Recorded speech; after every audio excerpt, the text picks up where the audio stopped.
Hello and welcome to day one of NCS Fest 2021. My name is Jason Chatfield. I'm the president of the NCS, which stands for the National Cartoonists Society. And this weekend we're bringing you a virtual version of what we usually do in person every year, which is our Rubens Conference and Awards Weekend. This year we polled our members to see what they would like to do for their Rubens weekend. And the three options were to have an in-person as regular Rubens, to have a partly virtual, hybrid, partly in-person Rubens, or a fully virtual NCS Fest as we did last year. And congratulations to the National Cartoonist Society members on predicting the advent of the Delta variant way back in February. This year we've decided to pair with the Lakes International Comic Arts Festival in bringing you 3 full days of comic art content between the UK and the US. Some of the sessions will be coming direct to you from the United States, some from the UK, some from both at the same time. We've really tried to do something interesting this year, and we really hope that you enjoy what we've put together. So what is the National Cartoonist Society? That's a good question, and I'm glad you asked. The National Cartoonist Society is the largest and most prestigious organisation of professional cartoonists in the world. The primary purposes of the NCS are to advance the ideals and standards of professional cartooning in its many forms, to promote and foster a social, cultural and intellectual interchange among professional cartoonists of all types, to stimulate and encourage interest in and acceptance of the art of cartooning by aspiring cartoonists, students and the general public. Membership is limited to established professional cartoonists with a few exceptions of outstanding persons in affiliated fields. The NCS is not a guild or a union, although we have joined forces from time to time to fight for members' rights, and we regularly use our talents to help worthwhile causes. The seeds for what evolved into the National Cartoonist Society were planted during the volunteer chalk talks that a number of cartoonists did during World War II for the America Theatre Wing. The Society was born at a specially convened dinner right here in New York City in March of 1946 that saw Rube Goldberg elected as president, Russell Patterson as vice president, C.D. Russell as secretary, and Milton Caniff as treasurer. Ernie Bushmiller, Ray Van Buren, Frank Willard, Misha Richter, Joe Schuster, and many more joined, and within 2 weeks, the Society had 32 members. By March of 1947, there were 112 members in the National Cartoonist Society, and growing. In 1949, the Society volunteered to help the Treasury Department in a drive to sell savings bonds by sending NCS members out on the road. A nationwide 17-city tour was undertaken by teams of 10 or 12 cartoonists. Through the Society, NCS members have continued to serve the nation in person and through their art. Teams of cartoonists have toured war zones and military installations around the world in cooperation with the USO. Others have entertained at VA hospitals. NCS members have also contributed to many US government programs. Their efforts have benefited NASA, USIA, the Treasury Department's Saving Bond Division, and the President's Council on Physical Fitness. Other beneficiaries have been the American Red Cross and the United Nations. The tradition of lending our talents to worthy causes continues to this day. In 2001, for example, NCS members in the syndicated community dedicated their newspaper strips and panels to a Thanksgiving initiative that raised over $50,000 for victims of the 9/11 attacks. And members contributed a further $18,000 through the proceeds of a private auction. In 2016, our members raised more than $100,000 over one weekend in support of St. Jude Children's Research Hospital. 5 years on, the NCS Foundation is once again raising money to support the St. Jude Children's Research Hospital with our 75th anniversary auction, in partnership with Heritage Auctions. Keep an eye out on this weekend's programming to see more about the selection of works in our very special original cartoon art auction. Today, the NCS membership roster includes over 500 of the world's major cartoonists, working in many branches of the profession, including comic books, editorial cartoons, animation, webcomics and online streaming platforms, newspaper comic strips and panels, gag cartoons, greeting cards, advertising illustration, magazine and book illustration, and much more. For the past 75 years, we've hosted an annual awards event where we come together to share our insights, connect with fellow professionals, and celebrate the best in our field. We call them the Reuben Awards, after our inaugural president, Rube Goldberg. If you haven't been to a Rubens yet and you're a cartoonist, I highly encourage you to do it. Even if you only ever do it once, it's absolutely worth it. And as you're about to find out, cartoonists are the coolest people in the world. Hopefully we can all get together again in person in 2022.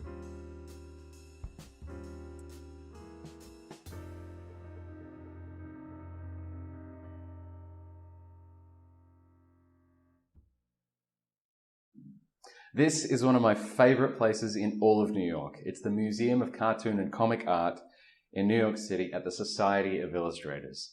Founded in 1901, the Society of Illustrators is the oldest non-profit organization dedicated to the art of illustration in America.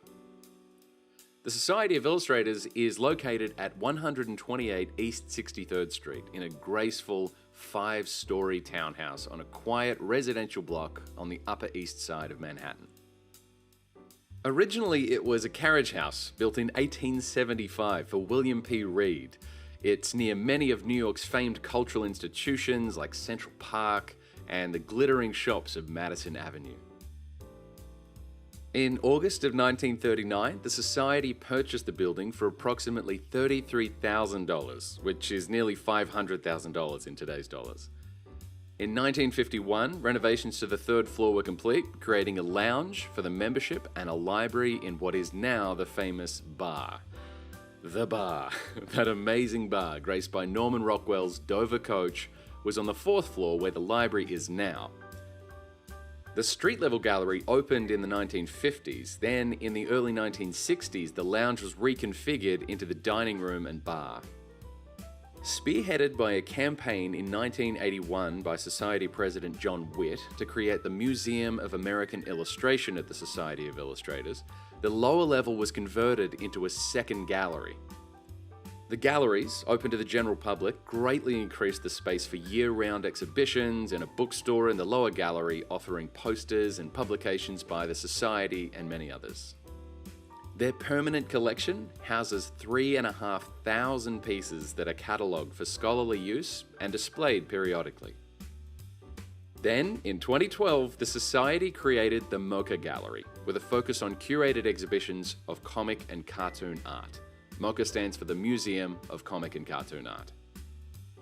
Today, the building hosts not only many Society membership activities, as well as the famed National Cartoonist Society holiday party, but also lectures, drawing opportunities for professionals and students, art competitions, publications and gifts, beautiful and informative exhibitions, and much, much more, all in the service of the art of illustration as set out in 1901 by the first members of the Society of Illustrators.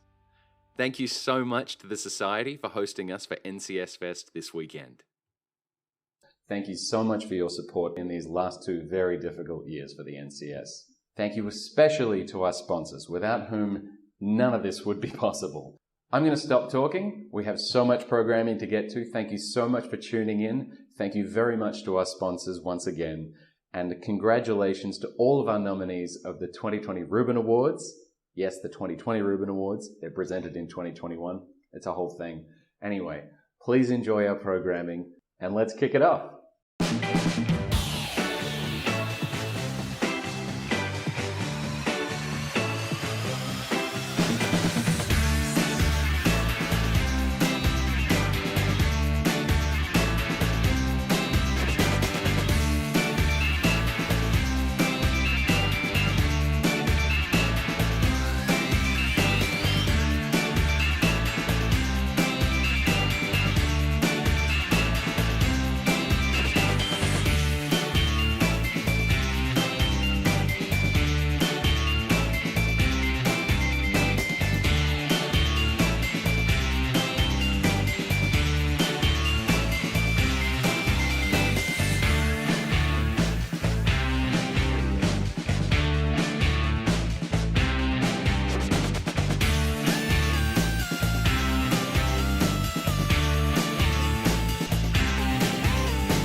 What was that?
Hi, everybody. My name is Tom Richmond. I'm a cartoonist, caricaturist, humorist, illustrator, mostly known for my work for Mad Magazine. And I'm very pleased to be part of this panel here with several other people who know probably a lot more about this than I do, but I'm going to share my experiences. I just recently did a crowdfunding project with a fellow madman, Desmond Devlin. And I'm kind of going to share the research that I went into about it, how we approached it, some of the pitfalls that we discovered, and that maybe if you're interested in doing something similar, you'd be able to avoid. But a little bit of background, as a cartoonist, I've been a professional cartoonist for over 30 years. And as everyone knows, the landscape for this business has changed dramatically, and especially in the last decade. Self-publishing and producing your own product outside of a third party or second party being your publisher has become something that I think any cartoonist really needs to seriously incorporate into their tool belt. Even if you do work for other publishers and things like that, there's a market out there for this kind of work. People are looking for content, and if you can figure out a way to deliver that content to people, there's a market for that. There's a place for you to be able to increase the amount of income you earn based on your creative skills. So to that end, I worked for Mad Magazine for 20 years, and Desmond Devlin, who's the writer on our project, worked for him for over 30 years. But like many things, Mad just very recently, within the last year and a half or so, stopped publishing new content. So Des and I decided, well, we did a lot of movie and TV parodies for the magazine in the last 20 years. So we thought, well, we're going to do our own movie and TV parodies. But like any self-published project, you've got to figure out how to get your work in front of people that want to buy it. And that's probably the single biggest challenge that you've got in doing self-published type of content. So crowdfunding, of course, is a very big thing right now. A lot of projects are crowdfunded, and I'm sure everybody's very familiar with how crowdfunding works, but essentially you pitch a project, and you get people that back your product financially, and then you produce your project and deliver it to all the people that backed it. It sounds simple, but there's a whole lot more to it than that. Certainly that's what we discovered. So Des and I decided to do a hardcover book called Claptrap, and it is a collection of 12 movie parodies, and these are all classic movies that Mad never parodied. So things like The Shawshank Redemption and Blade Runner and Star Wars, The Last Star Wars, The Rise of Skywalker. Movies that probably should have gotten the Mad treatment, but for whatever reason fell through the cracks. And we thought it would be something that a lot of people would be interested in, but how to get it out to people, so that they know what's going on. I've built over the years, I have a blog and a website, and I use social media to build an audience, but that audience is, you've got to try to get past that audience, to put it in front of new eyeballs in order to be able to really get a lot of readers and hopefully maximize the amount of printing you do and amount of money that you can make off of a single project. So Des and I decided to look into crowd sharing, and there's two really big platforms, Kickstarter and Indiegogo. And we went with Indiegogo for a couple of reasons. First of all, I think it's really important that, and we wanted to create a project that if we didn't reach a certain goal for money, like a backing financing, that we wouldn't do the project, because this is an enormous amount of work. It's going to take us a whole year to do these 12 parodies. So we over 100 and probably close to 120 pages, this book. So it's going to be huge. And we didn't want to approach it where, gee, if we only get, a few bucks, we have to do all this work. So we set a threshold, but that threshold, or that goal that you're trying to reach in crowdfunding, is a really, really important number. That's what we discovered. And you would think that the first thing you do is say, okay, this is how much I would expect to make from this project, so this is how much I want to set my goal at. That's not the best kind of thinking for this sort of thing. You are now not only the creator, but you're also the publisher, right? So you're taking a risk in producing a product and hoping that it sells enough to be able to pay the creators and all the costs and all the shipping. I mean, you're the distributor and everything.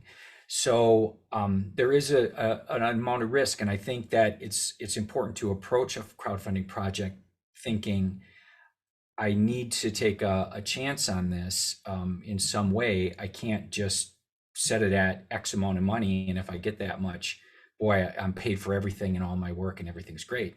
You need to set a goal where you're willing to do it for that amount of money, but it's definitely probably you'd like to get a lot more. So, and one of the reasons for that is because the crowdfunding platform itself is a great resource for being able to find new readers, find new eyeballs for your project outside of your own little whatever audience that you've managed to build up on your own on social media. And if you reach your goal quickly enough on these platforms, then they sort of give you a much more of a spotlight just for regular searches. When people come in and say, what's going on in the comics world today, your project ends up at the top of the list, because not only did you reach your goal, but let's say you triple or quadruple or 10 times what your goal was. Those are all sorts of green flags for them for this project, and then you end up being at the top of their list of featured things, or maybe even a main featured thing, and that can really make a big difference in how many people see your project and want to contribute to it. So that was one thing that we definitely learned. As far as actually doing a project, now let me quickly show you our project here. So this is our Indiegogo page, right? And so a video intro is really important. You've got to do something visual that really tells people what you're doing and really pitches the project. And your description and everything, what they call your story, is also very important. You want to convince people that not only is this going to be a great product that you're going to create, but you also want to make sure that they realize that you're going to create it. You're going to do it, and follow through. It's probably one of the biggest stumbling blocks for people backing anything on any of these crowdfunding things, is that they're concerned that it won't be produced. And that is a major concern. I've backed a few projects that never got produced or came years late, and it's very frustrating. Fortunately, Des and I have got quite a long track record of working for Matt and doing this exact kind of work under deadlines. So we had, people would have a fair amount of confidence that we'd be able to do it. Another thing that we noticed with putting together your campaign is the different perk levels. And our campaign has now moved into what's called the in-demand phase. So initially you have a campaign that lasts like 60 days. And at the end of that 60 days, if you've met your goal, then you can continue to get people to pre-order it on an in-demand phase, but you can change the kind of perks that you offer at that point. So when you're starting out, some of the perks you offer can be very creative. One of the things that we wanted to do right away is have a very low level perk, just an entry type of thing where you get just maybe a digital copy of the book and that's it.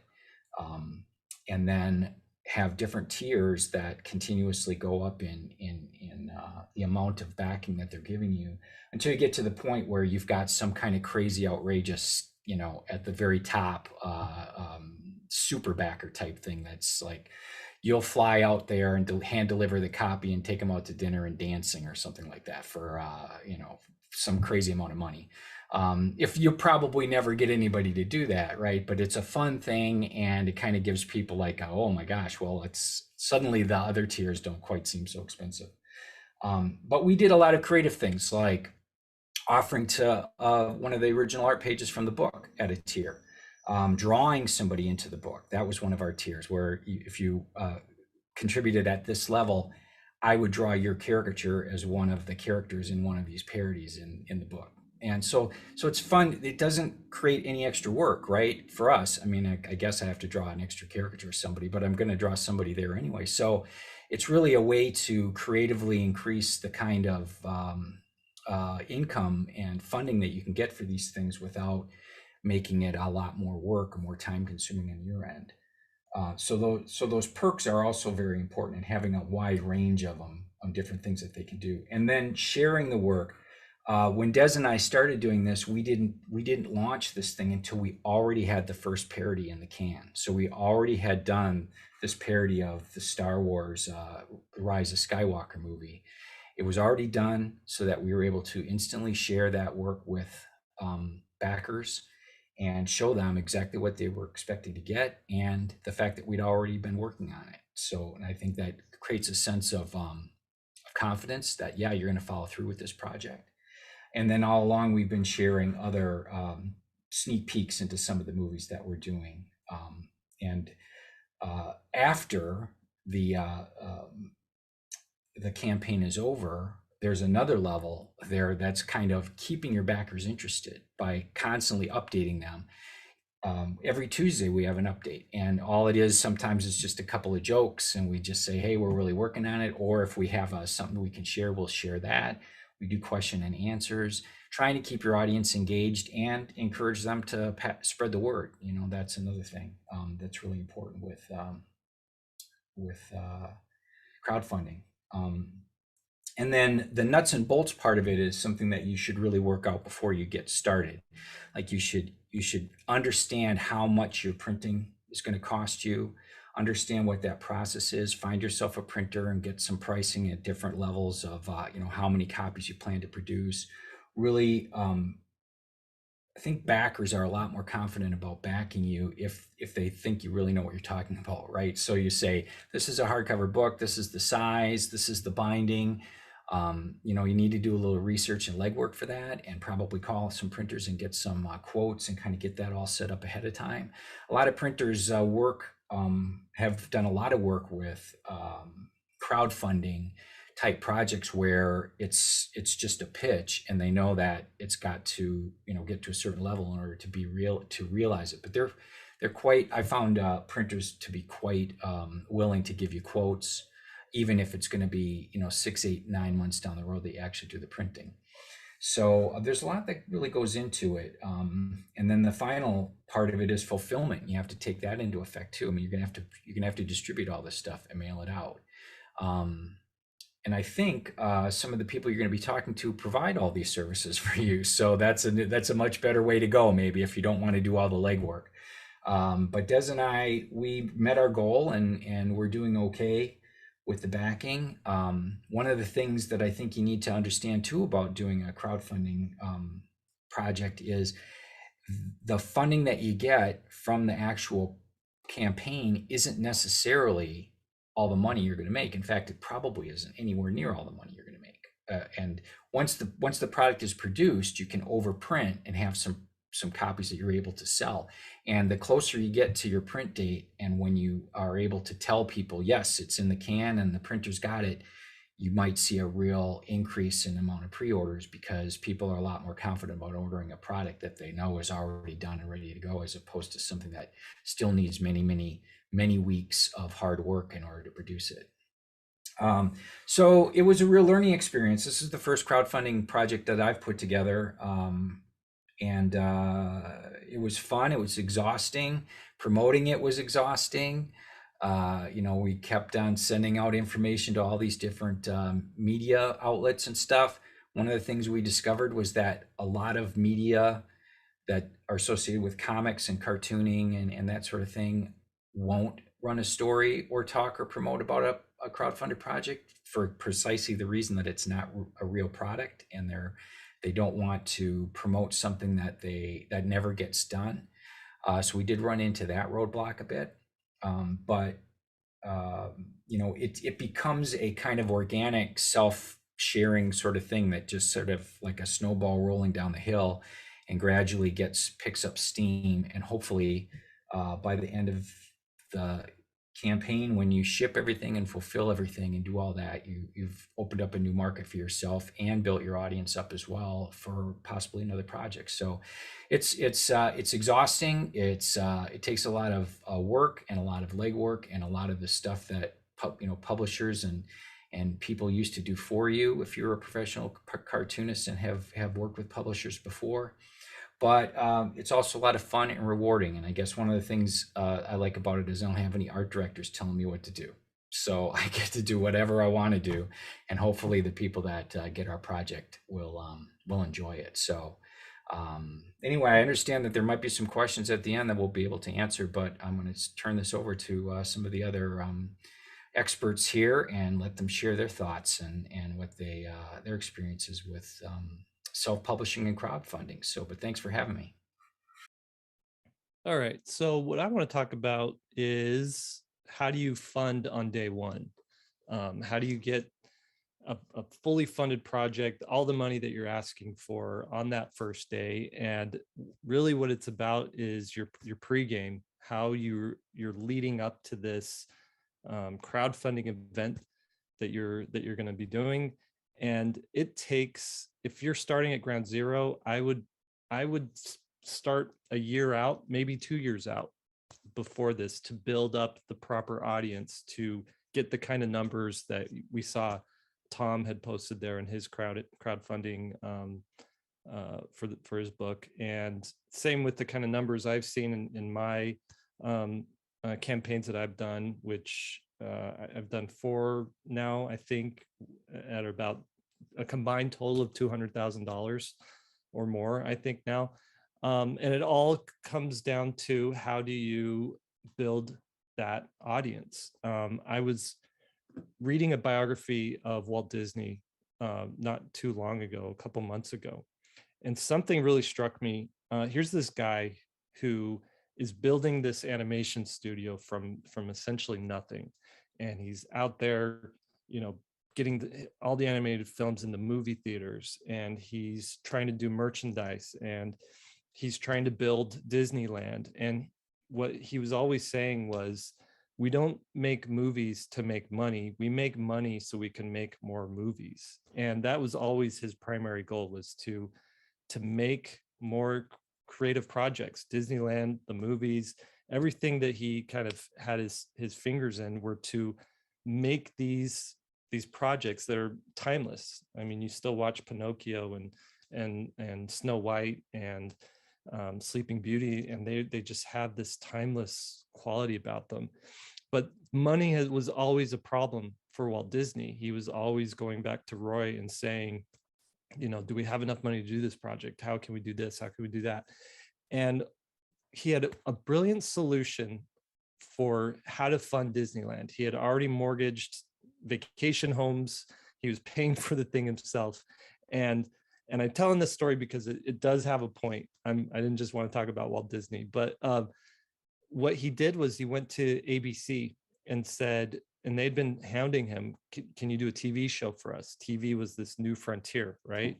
Can you do a TV show? And he realized, and this was like kind of a genius thing, if I did a weekly TV show, The Wonderful World of Walt Disney, I could get money from ABC to help pay for these projects. But the side benefit from that was, instead of a person having to go to a movie theater to see a Walt Disney production, they were now just turning on the TV every week and seeing it in their home. And so he was essentially broadening the Walt Disney fan base unlike he had ever done before. And that's where I think Disney was already really popular, but that's where it really started to pop, and people wanted to go to Disneyland, and they wanted to know more about Walt Disney, and they wanted to become Imagineers and become animators and things like that. It's really became a household name. So how does that apply to us? And what I realized was, as a creator, you're not just the person making your comic. You also need to be the person doing The Wonderful World of Walt Disney, that weekly show that essentially talks about everything you're doing over here, and is hopefully a vehicle to fund the things that you want to do. So how do you become like your own, I guess, production company that can market and also create the work that you want to create? That's what I want to zero in on today. First thing I want to talk about, and this is your number one priority when it comes to marketing and making comics and kind of wearing all these hats as a independent creator. Your number one priority, and never forget this, is you have to make comics.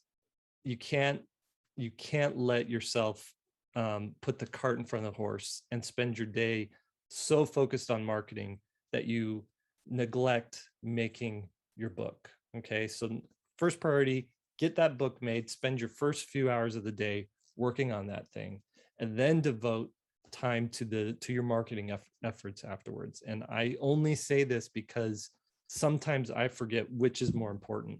And you look at the social media numbers and you see the interaction and the engagement, and it almost tricks you into thinking you have more of an audience and a following than you actually do, and you lean into that and you create for that, when really the thing that people care about and that has longevity is the work, the comics that you're making. So number one, make the comics. So that's priority number one. Priority number two is, I want you to forget social media at this point. I want you to just think about acquiring email addresses.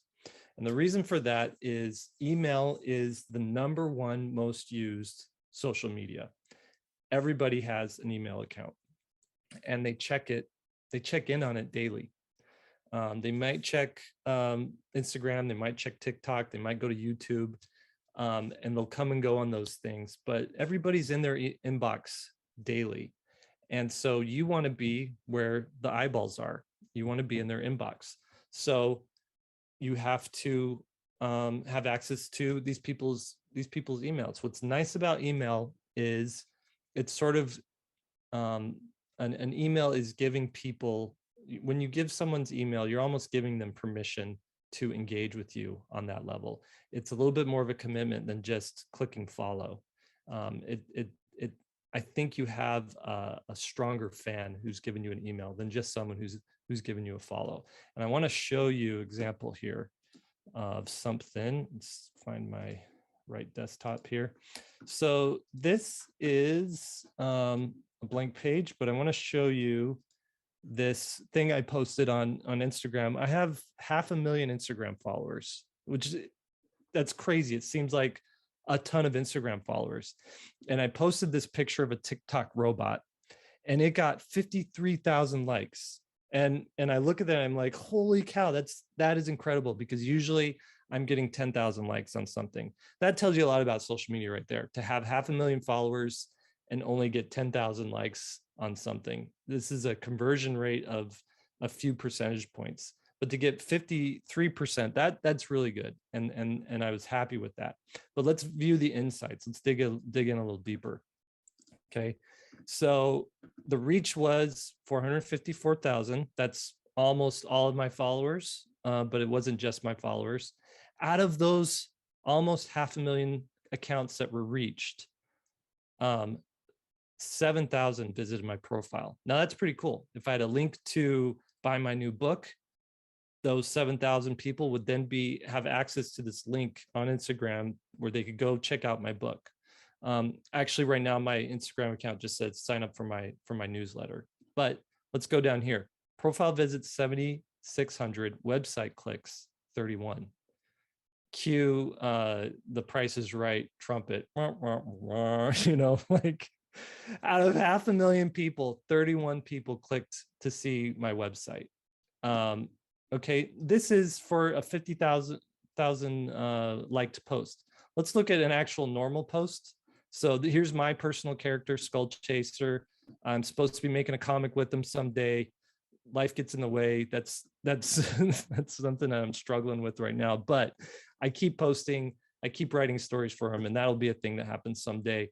It got 6,000 likes, or almost 7,000 likes, and that is more in the realm of these are like more of my fans and not just people who think the TikTok robot is a crazy idea. And let's look at the reach there. So 62,000 reach, 400 profile visits. Still, those are great numbers. But then website clicks, six clicks from that. So that is social media. Now I want to show you my my last email newsletter I sent out, which was Rise of the App Bots. I shared my TikTok bot and a bunch of these other robots. And every week I not only share what I've been working on, but I share what's inspiring me. So look at this cool art this artist make, look at this cool car I saw, you know, on Twitter or whatever. So I'm trying to give value, but this goes out to 8,600 people, 8,600 people. 43% of them open the email.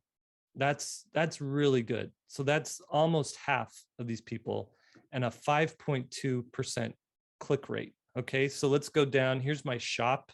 I have a link to my shop here. 59 subscribers clicked a link to check out my shop. So out of 8,000 people, I got the same amount of people clicking on my shop that I got from the this Instagram post. I got more people visiting my shop than I got people visiting my website here, with a fraction of them. So this is just to illustrate to you how important email is and how you can get so much better engagement with a small email list compared to a massive amount of followers on YouTube and Instagram and things like that. Okay, so going down to my list, priority 1, make your comics. Priority 2, acquire the email addresses. How do you, let me stop sharing here. How do you acquire email addresses? One of the best ways I've seen it is if we ever go back to actual physical cons, you have your table there and you just have a piece of paper and it says, hey, if you want to subscribe to my newsletter, put your email here. Anytime I come out with a new book, you'll be first to know. Anytime I have a special sale or a deal, you'll be the first to know. And that's already an interaction. You're already engaging with the people on a level where they're willing to be more than just a fan, but a customer. Okay, so those emails that you get from cons have a very high open rate, a very high engagement rate. The next thing you do is if you have an online shop and you're already selling books online, what you're going to do is get the emails from people who've bought stuff. And usually there's a little check, you know, yes, I want to receive emails from this person. So those emails, you put them into your email marketing app. And then the other thing that's really nice to do is you just go on your social media accounts, and what you do is you just say, I've got a free giveaway. All you got to do is essentially exchange your email or give me your email, and then I'll send it to you. And it's usually a digital thing. It might be a PDF of a chapter of your book. So if I was Tom, what I would do is take one of those chapters, like the Star Wars one or the Shawshank Redemption one, and just have that be its own self-contained thing that you maybe are selling for $5 on as a PDF or $20 or whatever as a PDF on your website, but they get it for free when they subscribe to you. You get a lot of emails that way, and they're good emails because these are people who are telling you, I'm interested in the thing that you're selling. Okay, so that is number 2. Number 3, once you've got all these emails, your next priority is to market to these people. And marketing's like maybe a bad word or not, but essentially I look at it as you start building a relationship with these people. So I use ConvertKit as my email marketing software. It's free to use for the first 1,000 subscribers. And after that, I think it starts at like $25 a month. It easily pays for itself. Anytime you launch anything, it's well worth it, because these people are primed and ready to back your project or support your next book or something. I send out an email every week. And these emails are, all they are is, here's what I've been working on. So going back to step one, make your comic, be producing a thing, and that should give you enough content to share with people what you've been working on that week. But share what you're working on, share your thoughts about what's going on in the world and how it applies to your art. Share what inspires you. The main thing is, make it short, make it sweet, make it valuable to them, so that when they open the email, they're grateful that they opened it. They got something from it. What's great about that is, even if they don't open it, they still have to engage with that email at some level in their inbox. So they're reminded of you every week. They either need to put it in a folder or delete it or open it. So at some point they have to deal with you. So that's always keeping them in your mind. And in this world of distractions and people looking at so many different things all day, to be reminded about someone is very valuable. But the most important thing is, as people are opening these emails and as they're reading it, and I see this every week, I get replies saying, I love your newsletter. It's one of the, it's the thing I look forward to every day. I don't get that from anything other than emails and maybe YouTube videos, because I try to. Hello, and welcome to day one of NCS Fest 2021. My name is Jason Chatfield. I'm the president of the NCS, which stands for the National Cartoonists Society. And this weekend, we're bringing you a virtual version of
your next project is going to be.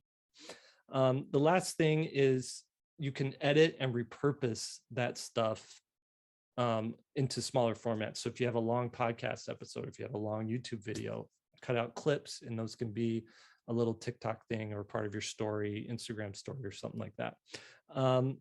Last thing with social media is, there's Facebook groups and there's Discords, and these are very concentrated, focused groups of people who like a specific thing. So if you're into, I keep going back to Tom, but it's such a good example. If you're into movies, go join 5 movie Facebook groups and start posting, follow the rules, but post your artwork in there, and people will love it because they're already into film, and they're going to be into, these cool like movie caricatures that you're doing.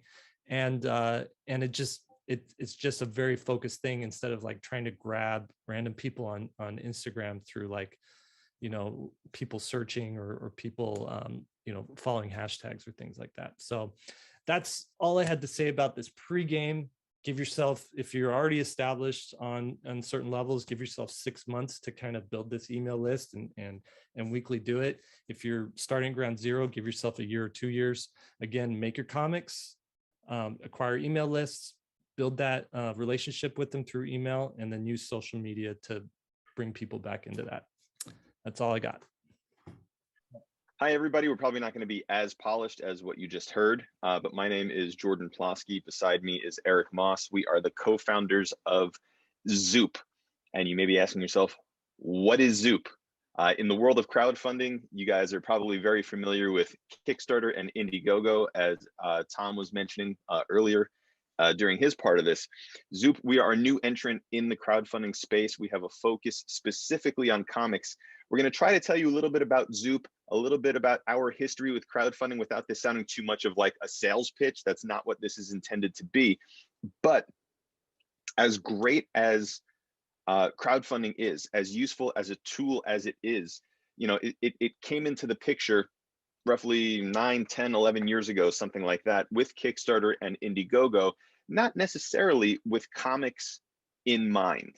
So during the pandemic, Eric and I have known each other for a few years. I guess, Eric, we should maybe say a little bit about our backgrounds and how we connected and how this all came to be.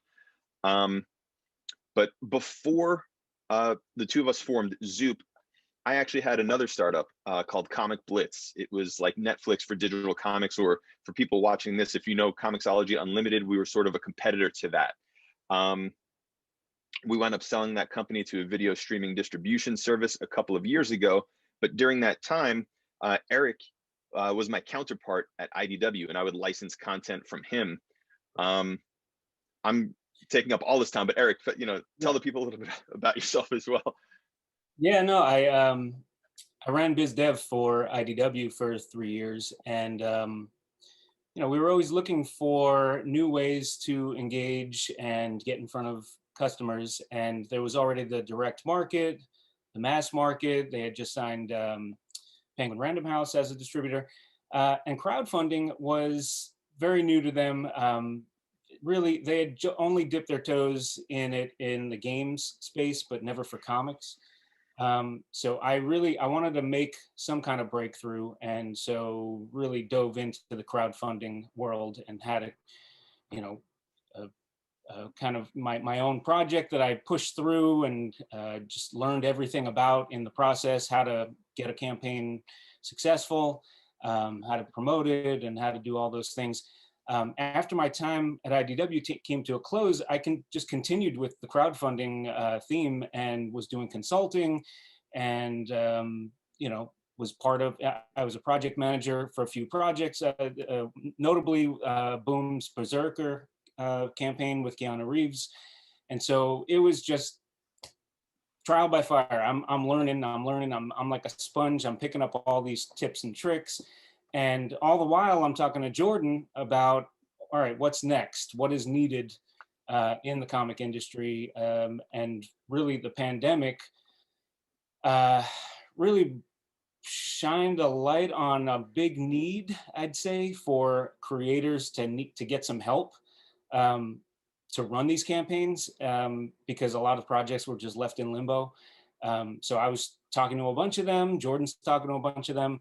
Do we help them on existing platforms like Kickstarter, or do we maybe think about doing something on our own and filling some new needs and have a new type of interface that we thought was sorely needed, because there was not much innovation over the past decade.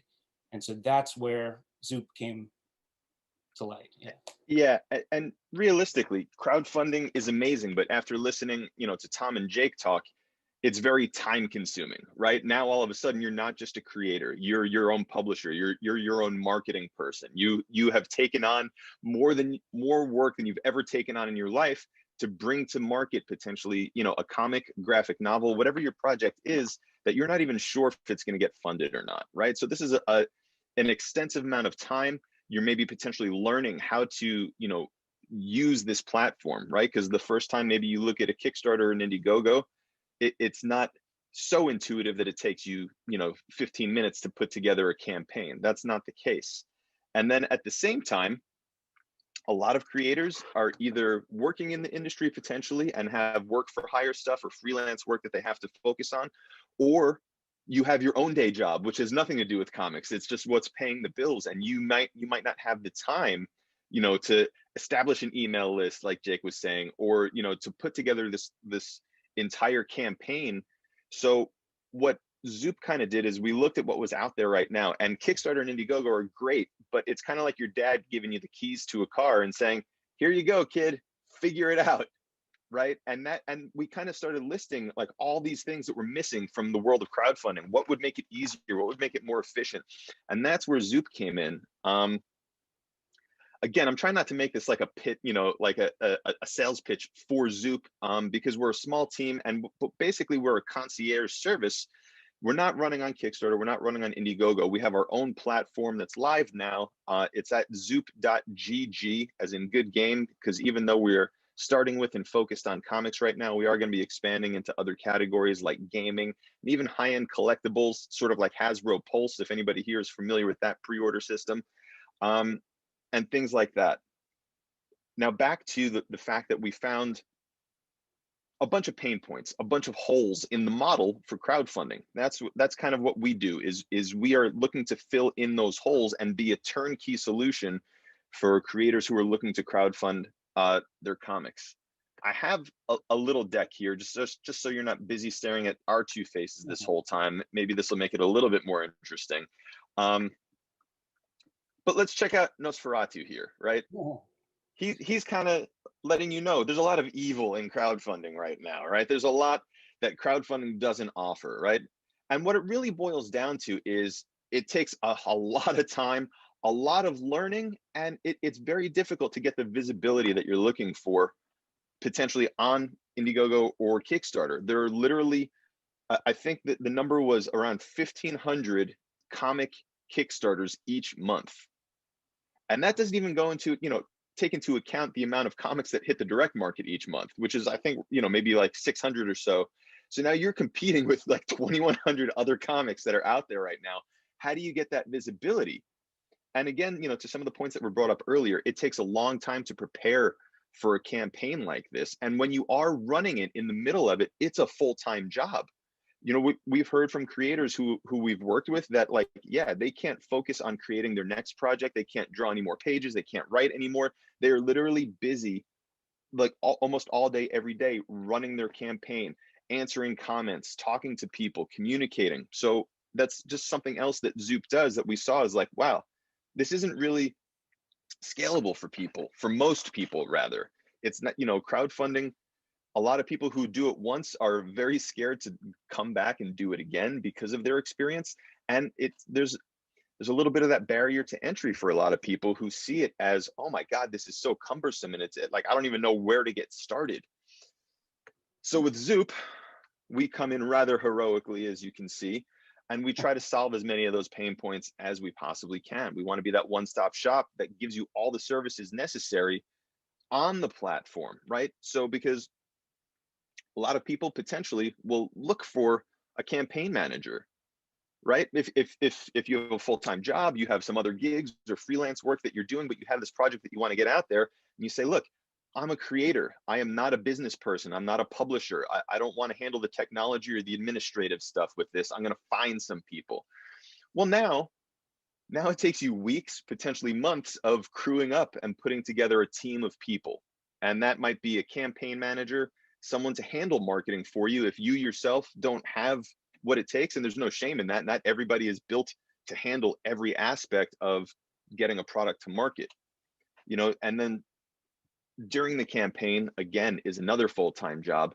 But then a lot of the place where a lot of projects potentially fall apart is after the campaign is done. I think Tom mentioned earlier, just because you maybe potentially earn, let's call it $50,000 on a campaign, that's not $50,000 in your pocket. You yourself are responsible for the expenses of printing that comic. And not only that, you need to fulfill that comic. And we've probably all heard horror stories of projects that have it taken a year and a half, 2 years to be fulfilled, or if you're Rob Liefeld, just never fulfilling, right? You don't want to be that person that doesn't fulfill a campaign, because if you are, nobody will ever back the next campaign you do. You destroy all credibility, and people are like, well, fool me once, shame on you, fool me twice. Whatever George Bush said, you're not going to fool me again, right? So you don't want to toy with people. You need to establish trust, just like a company would, in that, hey, I have this product, you have given me your money, I have earned your trust by delivering this product. If you're a creator, you might not know even how to begin to fulfill. Do I do it myself? Do I find someone else to do it for me? If I do it myself, what kind of packaging materials do I need? Do I need to use US Postal Service, or am I going to go through UPS, FedEx? And all of this takes a really long amount of time to figure it out on your own, right? There are potentially services out there that you can go to that help you with all this and tack on to a Kickstarter or an Indiegogo, but it also takes time to find those people and to vet those people and to negotiate with them and figure it all out. I know if you're a creator and if you're focused on writing and drawing, these are things that you do not want to worry about. You don't want to take time with. You don't want to even have to oversee it, right? Even just managing a team of people is also time consuming and takes a lot of work. One of the cool things that we pride ourselves on with Zoop is that we don't get paid unless the campaign reaches its goal. And in that regard, we're very much like a Kickstarter. It's an all or nothing platform. And that incentivizes us to work hard for our clients who are on Zoop. And it also should give our clients peace of mind in that they don't have to spend any time overseeing us, knowing that we're incentivized on our own, that if we don't get paid, if this campaign doesn't get funded, we don't get paid. So for all of those things, we feel that this is the most streamlined solution for creators, sort of on the back end. Like, your users, your backers are not going to see all of this stuff, but it's going to make a world of difference to you going forward. That being said, I'm going to let Eric discuss some of those forward-facing, user-facing differences that we have with Zoop that you don't see on, say, Indiegogo or Kickstarter. Yeah, one thing that we've come out of the gate with so far is the curated nature of the site. If you've got a campaign, you're going to be amongst people that have been out there in the marketplace. They have high visibility. You're going to be enjoying a nice placement among them.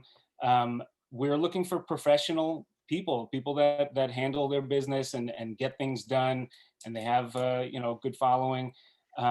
These are things that we can be reaching out to creators, or they can come to us, either or. But there is no kind of barrier. There is really just standard type stuff. We don't want insulting type material, things that are going to ruffle people's feathers in extreme ways. But really, we're looking for different voices, different types of categories, different creators to come to the platform and be a part of that vision. So in putting these things together, we present these creators with things that are differentiators, things that we take a little different approach to. There is an a la carte kind of checkout system where you can choose as many items and as many copies of those items as you want, as opposed to the tiers that you will see typically on other platforms. So for the consumer, for the supporter, they'll create their own checkout. They'll create their own things, just picking and choosing from amongst rewards, amongst add-ons, which are unlocked once you get a reward. That's how we set things up. And it could be any kind of arrangement. We're totally flexible in the way we could set up a campaign like that. But one thing we've found is with our first few campaigns that It's really causing supporters to get, I guess, creative in their combinations, so much so that they'll spend $100 a pop, as opposed to just being given a tier of 40 or a tier of 60 or a tier. They'll just pick and choose, and before you know it, their cart is filled with all these items that they specifically need and want. And it's pretty striking how how those totals really fill up. So maybe we're growing in our visibility, so we don't have quite the thousands of supporters per campaign yet. But those few hundred that are on these campaigns currently are spending hundreds of dollars. So it's an interesting model, and one that will continue to grow as we get into the thousands of supporters, to see how they will be filling up their carts with multiple items. And Eric, yeah. on that add-ons thing, so for those people who are listening, typically, like Eric mentioned, like Kickstarter and Indiegogo, they have tiers, right? As a user, as a supporter or backer, you're allowed to select one of those tiers, and that's it. Now, for creators, in order to potentially sell more product to that same user, you'll then go to a secondary company like a BackerKit or a CrowdOx. And what that does is, those services will reach back out to all of your backers and say, hey, thank you for supporting the campaign. Was there anything else that you wanted to purchase, right? So if I'm someone and I bought one tier, but there were items in another tier that I wanted, I'm kind of out of luck unless I kind of, sign in with a different account to make multiple purchases. So utilizing these secondary companies like a BackerKit, for example, now as the creator, now you have to take all your information from Kickstarter, export it from Kickstarter, import it into the BackerKit backend. You're giving BackerKit a percentage of all your sales, and now you have multiple methods, which is a good and a bad thing, to communicate with your audience. But it's just another layer, and it's another month-long campaign that you have to run through BackerKit with us, because it's just basically like going to Amazon and putting everything in your cart and checking out. We do away with all that need, all the extra effort, all the extra work, and that extra month basically of a campaign. So it's something that we feel is just like more streamlined and intuitive, not only for creators, but for backers as well. Like, I mean, isn't it weird that we're kind of like trained to think, oh, it's normal to just be limited to one thing that you want, but then going to literally any other e-commerce website, you're like, I'll take all this stuff that I want and just purchase it as I want to. So that's the model that we're really bringing, and thinking that it's much more streamlined and intuitive for everybody involved. And we're focusing on flexibility and being nimble and working with the creator to, I guess, to situate things in a way like we've had a bunch of commissions as rewards and add-ons, where typically, you're used to having it as part of a tier. You will get a commission. Okay, let's talk afterwards and figure out what that commission should be. Or we have pre-made works that we want to put up. These are all things that we can just put in add-ons, and just one by one, they can be selected as something that everyone can add to their carts, as opposed to having to create numerous tiers. It's just this really long time consuming thing where you'd have to have 20, 30 tiers at the end of the day. Ours is more like we've got a few rewards, and then we've just got a whole bunch of scattered other options that the commissions can come in one by one. So really the being nimble is a focus.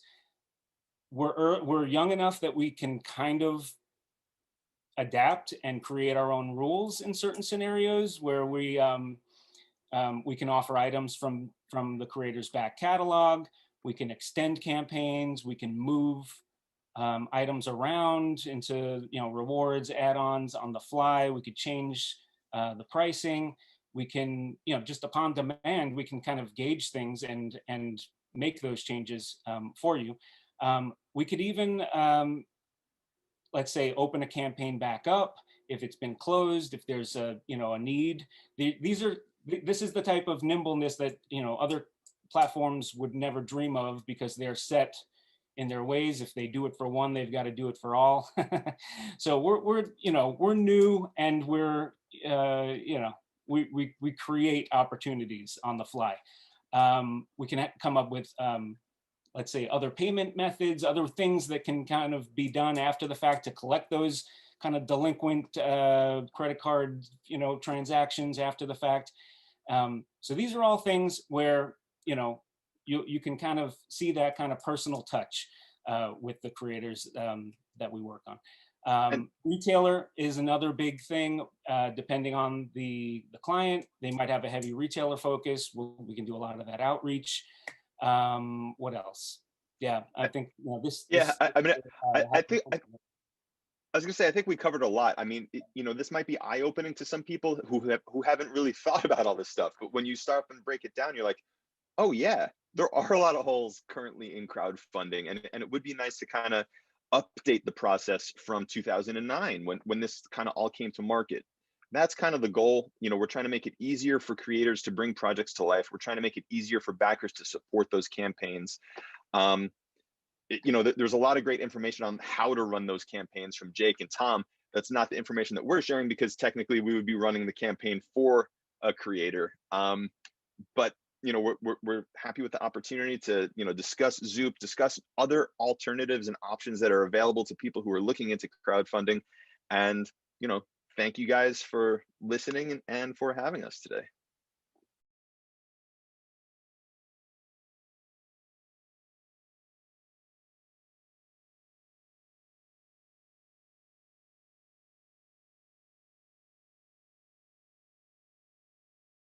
Well, certainly there's pros and cons to both, right? So if you do a digital only product, there's no shipping costs.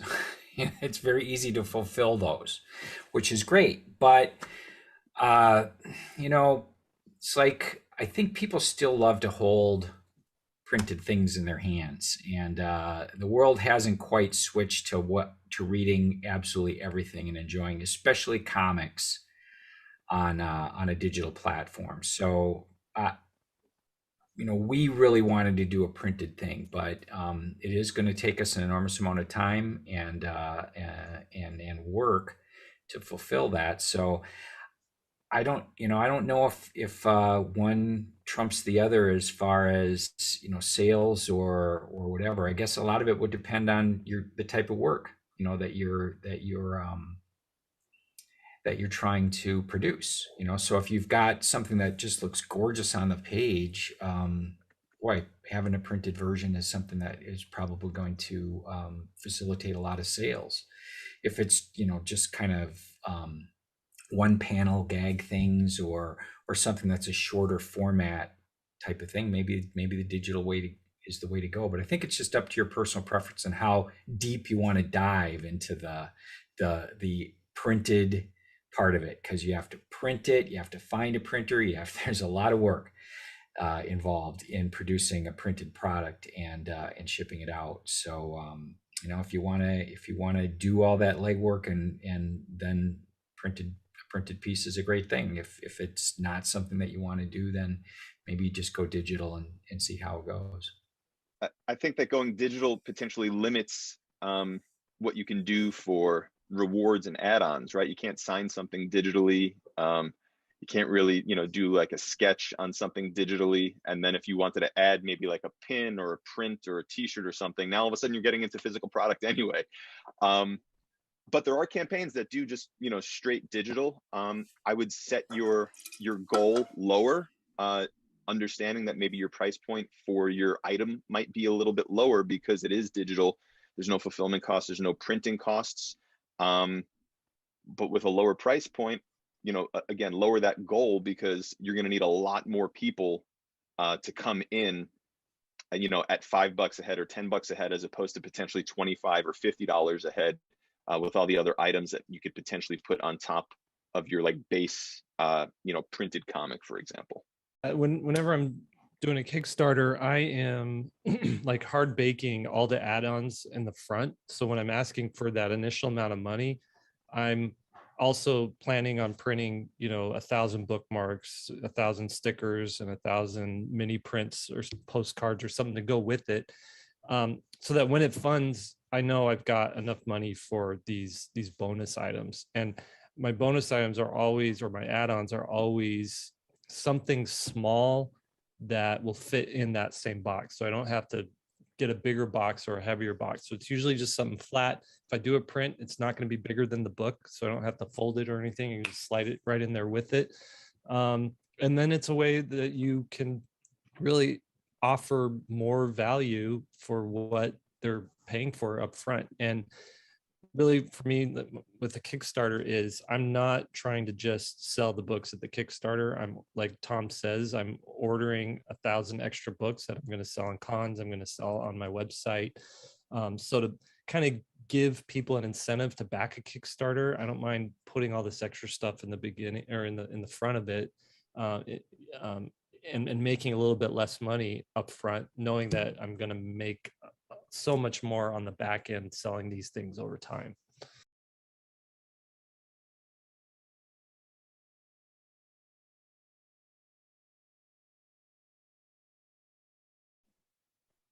Aside from like logistically figuring out how to provide an NFT for someone who's paying through a crowdfunding app, because typically you have to go through a platform that mints NFTs. Aside from figuring out that, I would just tread lightly, because it's really controversial in a lot of these art communities, whether or not these things are something people should be, dipping their toe in or not.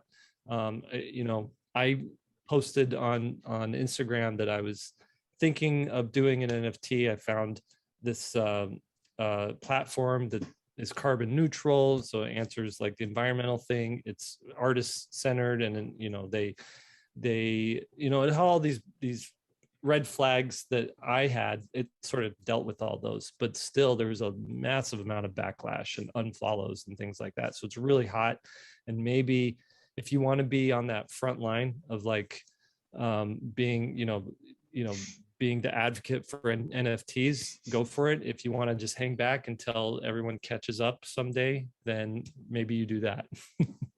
Well, it's really interesting. I mean, like before the initial backlash, that Jake was discussing, I was like, oh my God, this is going to be the hottest thing. Because at that point, you had your Beeple who's selling like $69 million and all this crazy stuff is happening. I'm like, oh my God, we have to capitalize. And then, the worries, the ecological impact and the carbon footprint.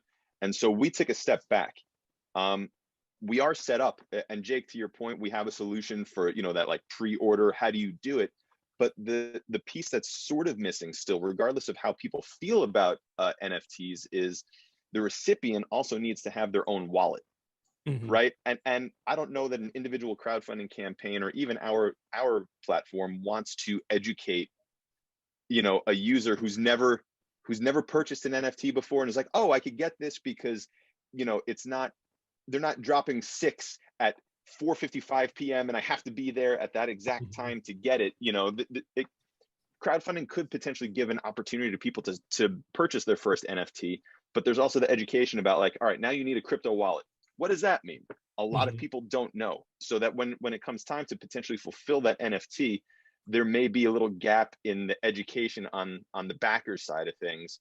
And that's not disparaging by any means. Like NFTs are still very new. And despite the outrage and people hearing about it, they may not know how to actually receive one. So for that reason, I think we're still a little early in it becoming like a sort of like a mainstream perk for crowdfunding. I can see it happening in the near future for sure.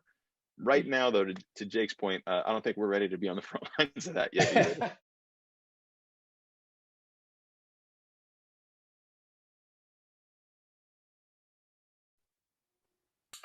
Well, I guess you just have to get over that, right? I mean, as a creator and you're trying to sell a product, that's your number one thing, is asking people to buy your product. So my biggest concern with our crowdfunding thing wasn't because I thought we were going to struggle to be able to produce this thing. I knew we were going to be able to do it.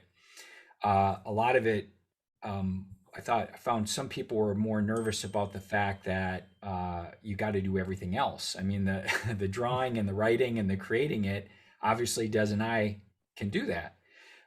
MAD and DC did all the other stuff for us. So how are we going to convince people that we're going to be able to handle that part of it? Well, fortunately, about going on 10 years ago now, I self-published a How to Draw Caricatures book that is currently in its 10th printing, actually. And so I have a long track record of working with printers and, you know, being able to publish and get a printed product out and be able to go through all the logistics of all that. So I think we had a little bit of an advantage there, that we were able to say, look, we've, you know, produced 30,000 copies of this self-published book already, and I think we can handle this print job. But boy, you know, I can totally understand being very apprehensive about putting yourself out there and saying, please give me money. I mean, a lot of people think crowdfunding is you know, kind of like panhandling, but it isn't. You're offering to create a product, and you need to show the, you know, the audience that you're capable of doing it, and then let them decide if they want to support you or not. And so that's ultimately, no matter what you do, you can't pry open people's wallets. They will back you and fund you if they feel that they can trust you and they have confidence in you to do that stuff, and you just have to let them make that decision, I guess. That's great advice. That's really great advice. Eric. Yeah. For all the creators that are maybe a little gun shy or are not really salespeople, come to a platform that'll do all that for you, and you don't have to worry so much about that, and we can kind of shape and mold that message for you. We have a head of marketing that does exactly that with all of the messaging.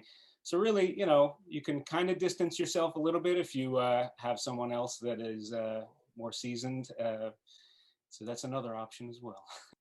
Jordan, Jake, Eric, Tom, thank you so much. My pleasure. Thank you. All right. Have a great day, guys. You too. Take care, everybody. Bye, guys. Bye.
So I'm really excited to talk to you, and I want to kind of give some background for the people who are watching this. Like, we actually don't really work together that often. I've talked to you maybe a handful of times.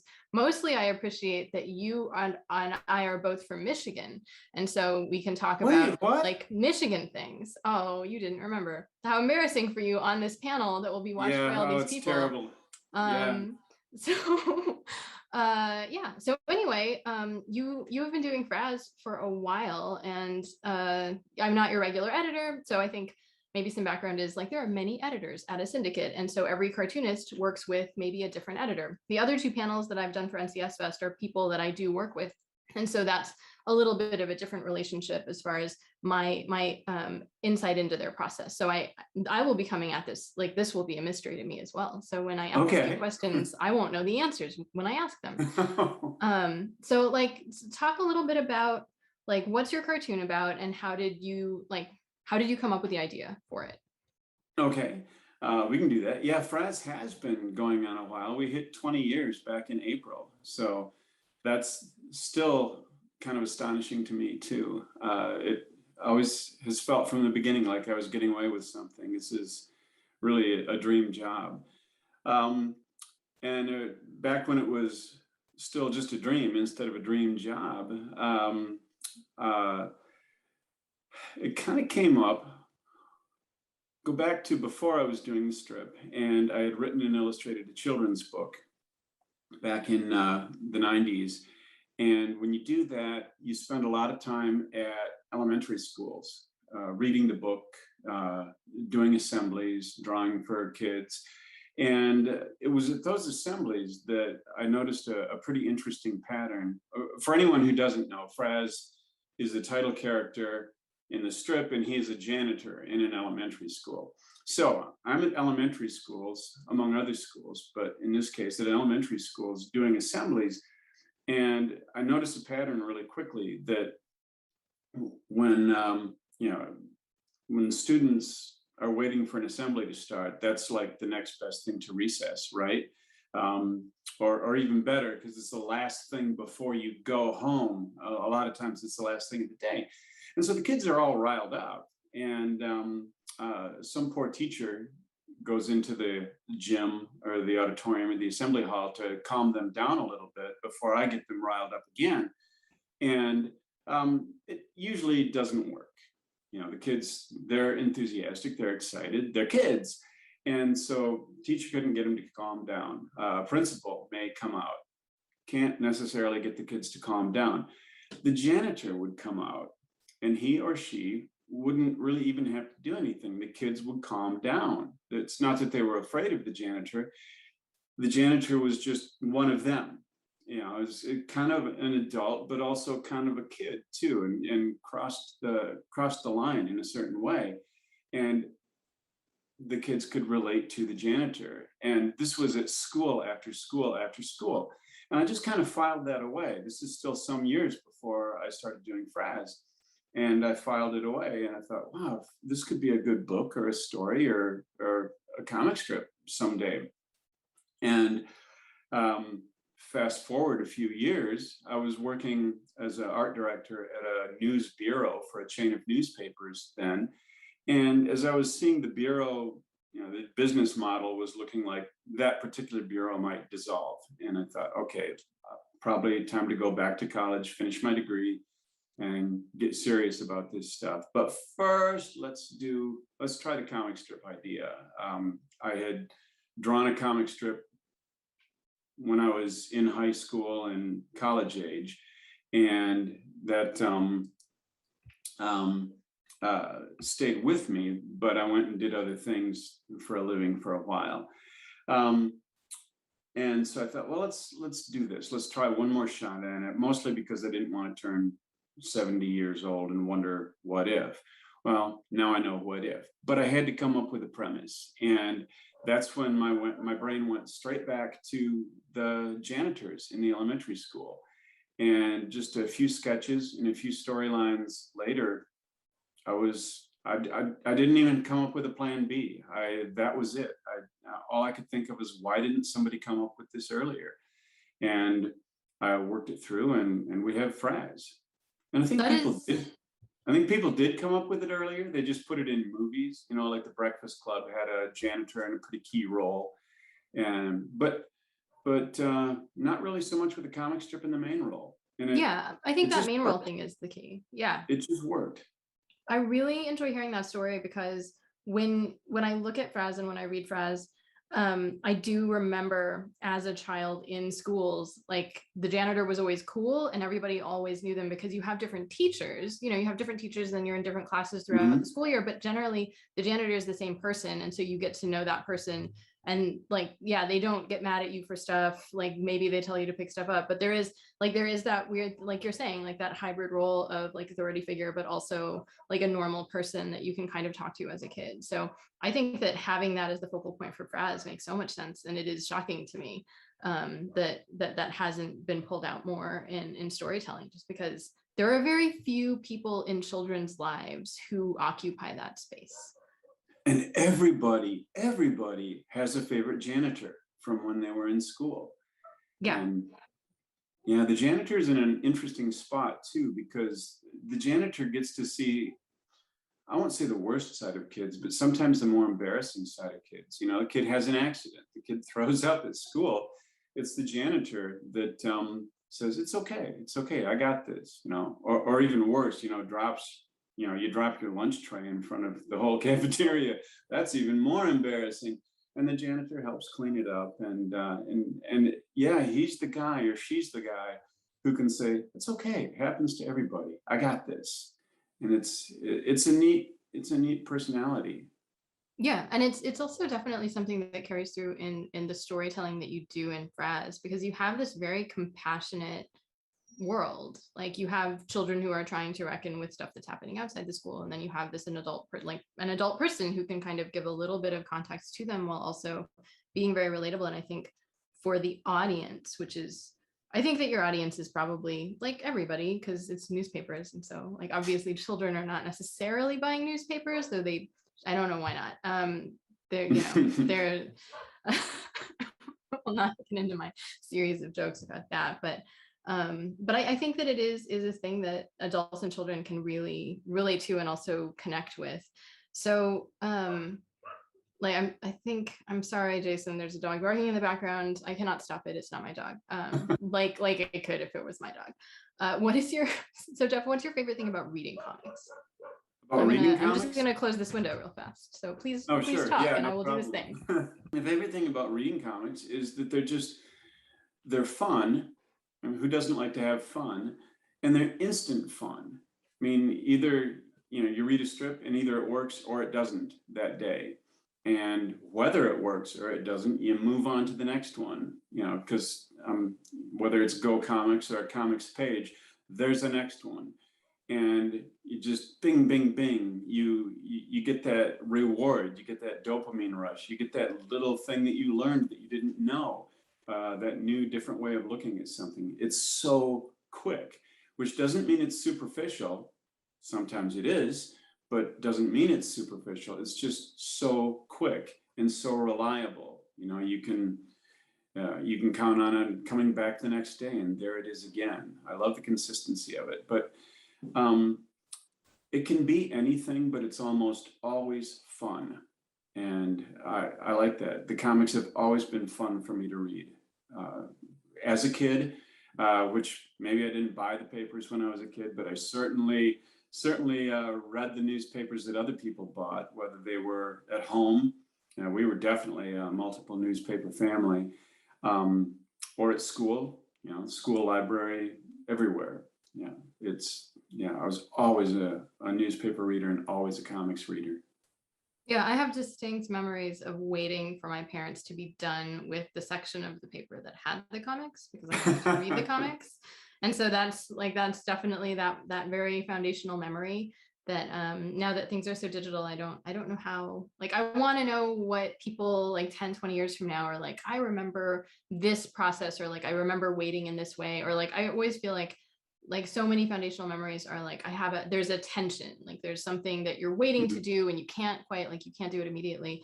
And I know that still exists, but I'm so removed from it now because I have cats, not children, and I'm old. So Like, but I'm always, I like that comics are still so much a part of it. And so like comics like Raz, which are geared toward a younger audience. Like I'm always really happy that that connection between comic strips and children is so strong and remains so strong. Because like that's one of the ways that I started reading, and I think that that's one of the ways that people continue to learn how to read. When you were a kid, did you have brothers and sisters? Yeah, I had a too? little brother. So did you take did you have the Sunday comics routine where, it's in multiple sections because it's a big comics section back Yeah. then. And, well, it's your turn to read this page and their turn to read that page. The passing around of the comics was just great. In my case, like he's 6 years younger, so it was more a like we will look at them together and then I will try to keep him from ruining them with his little tiny baby hands. So yeah, but all of those things, like it's such a specific memory thing that I think is so cool that is specific to comic strips. That is definitely not anything else. And I also I want to go back to the thing you said about how the comics are sometimes superficial, but they don't have to be. Like there is this really cool thing about comic strips where even within the same feature, like you can have a gag strip, like a throwaway strip that is just like a visual joke, or you can have like an ongoing storyline and all of those things, but they're all like, nobody gets confused about whether or not those count as comic strips. And I feel like right now, like online, there's all this discourse of what is and isn't, like what counts as a thing or doesn't count as a thing. And I like that comic strips are so understandable. And that they can be so many things, but you can still like, oh, it's this is what it is. I understand. Yeah, they're not immune to that kind of confusion, but you're right. I think they've got a certain consistency that other formats and other mediums don't have. It's also, and I think that part of that is because of the longevity of the format, and also generally the longevity of comics as a career. So as you said, you've been doing Fraz for 20 years, which is when people get into comics, I don't know that they're necessarily thinking I'm going to do this for decades, because I think, I don't know if you thought that you were going to do it for decades, but people do. And that's like, that's normal within this particular job, which is fascinating. Yeah. Oh, I certainly dreamed of doing it for decades, but every additional day I've gotten to do it has been a surprise and a bonus. Yeah. So as a person who's been doing a comic, like the same comic for a long time, how do you keep it? I don't even know if you run into this, but I know that sometimes people, like I've had a conversation with a person, and I won't say who it is, but they were like, I kind of wish I'd chosen different character designs because I have to do them every day and it's got like, it's just a lot. So like, how do you stay really engaged with this thing that you're doing? Is it easy? Is it hard? Like, do you have advice? I'm going to paraphrase the cartoonist that you're not naming and say that I got to do it in kind of the opposite way, because I didn't start Fraz as a super young guy. I was just about 40 when I started. I'd had a career. Okay, so I'd started drawing a comic strip when I was in high school. It was an independent study project in a high school class that turned into a job. I mean, I drew a daily comic strip for the local newspaper. It was a small town, Big Rapids, Michigan. Shout out to the Pioneer newspaper. It was a terrific education, but the comic strip characters that I had then were, it was the late 1970s. I was young. It was supposed to be local. I grew up in northern Michigan. It was a French-Canadian trapper, hunter, voyageur, and his Indian guide. And it was 1,000 dumb, stupid, bad, not malicious, but totally wrong stereotypes of Native Americans. And they were also literally and in a more extended way, really superficial. It was just kind of a, George and Gracie, two characters back and forth, any joke will do kind of a format. So that was when I was 18 to 19, something like that. Fast forward to, the turn of the millennium, when I'm working on Fraz, and it comes together. And I've said this so many times, thank God I've got these characters that I developed when I'm older, and not those characters that would not hold up now, and I would be embarrassed trying to prop them up now. So I was fortunate enough to be a lot older, to have a little bit more life under my belt when I made my characters, which is good because those characters kind of drive the writing. I suspect you get that from other cartoonists. I've gotten it from other authors where, you know, I don't know what I'm going to write. The characters haven't told me yet. It's really been fortunate for me to have a good batch of characters. I'll give myself a little bit of credit for that, but a lot of it is just plain luck. And even more, it's that the characters grow. And that's even better, is that I've given myself characters that can grow, and they can tell me not only what the writing is going to be like, but what they're going to be like as time goes by. Most of the characters now don't resemble the way they were when they came into the strip. I want to go back to a few things that you've said because I find it really interesting. I think that first of all, like the talking about the comic that you used to do that you wouldn't do now, and like that acknowledgement. I think that there's a tendency right now to pretend that we've never ever done anything bad in our lives, and everything we've ever done is unimpeachable, and we never like said stuff that was inappropriate or like any of that stuff. So I always find that it's really helpful to say like, hey, this was the past and I did this thing and it wasn't cool then and I didn't know it, and like now I know better and things are different, and it wouldn't happen now, or like you would hope that it wouldn't happen now.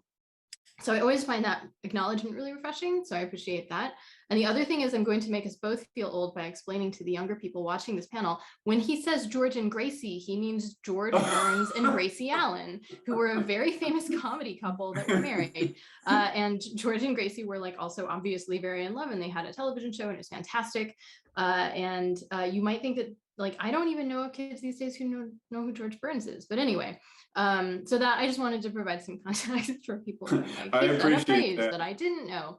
Well, people I'm short, and I used to have a lot of tall friends, and older people would be like, oh, like a Mutt and Jeff thing. And I was like, what? Oh, really? Yeah, like That's Mutt and funny. Jeff, like short guy, tall guy. Yeah.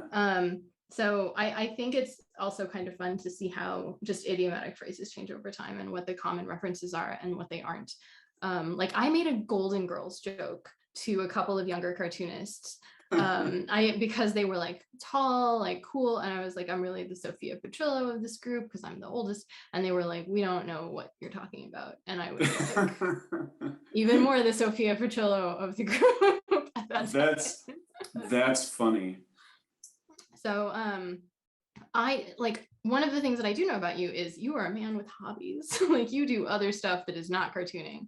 And I think that's really cool. And I think that a lot of people who are getting into comics are realizing that you have to have other interests. You have to do other things, both for your work and for your health and for yourself. What kind of advice do you have for people who are in cartooning or looking to get into cartooning about like the part that plays in career longevity and also just like being a person? Yeah, the big advice is definitely do it. Have a life outside of the cartoon studio. I know the temptation to sit down and crank out the work because it's a grind. I mean, it's the best grind in the world, but it's 365 short stories per year, ideally year after year after year. That's time consuming. And it's got to be so easy to say, well, it's got to be easy to say, I don't have time for a hobby. Or if you can get beyond that, you can be in my position and say, I feel kind of guilty spending time doing this when I should be doing that.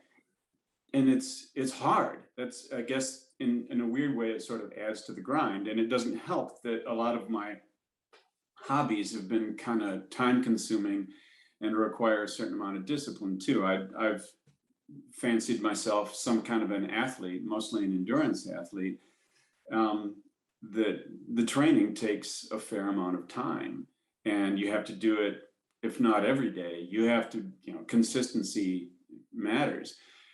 But the reward is so so worthwhile. You, especially, maybe I'm giving my own sports too much credit or just too much familiarity. Every run you do, not to mention every race you do or every event you do, is its own lifetime. It has a beginning, it has an end, it has a middle, and it usually has a crisis of some sort that has to be resolved. These things are designed not to go smoothly. And so you learn things about yourself. And those things can be transferred into a story about other difficult things that people do and the crisis they have in the middle of whatever they're doing. Even if it's not a foot race, it's something. And the human reaction to it is going to be similar. And it just makes you feel alive. It keeps you alive. It keeps it from becoming too much of a grind, and it keeps it from becoming too much of a rut. And consistency in training is a good thing, but so is variety in training. Well, consistency in comics is a good thing too. You have to get that strip out there every single day, but variety is also crucial. You can't put the same thing out there every single day. So you've got to have a life. You can't just make stuff up for much more than a year. I don't know, some random number. You can't make stuff up forever, not long enough to sustain a career. You have to steal it from life, not from TV, not even from books. You have to steal it from your own life. And then the next step is you're kind of obligated to go out and have the most interesting life that you can manage while still making up and rendering 365 short stories a year. I think that's such a fantastic answer. And I can't wait to see like your next story arc of all of the children getting super into like long distance running. Yeah, it's funny. Maybe they will and maybe they won't, but lessons from the long distance running will certainly play into that. And it's crucial. I could not have done the strip without the running background. I couldn't, unless it was,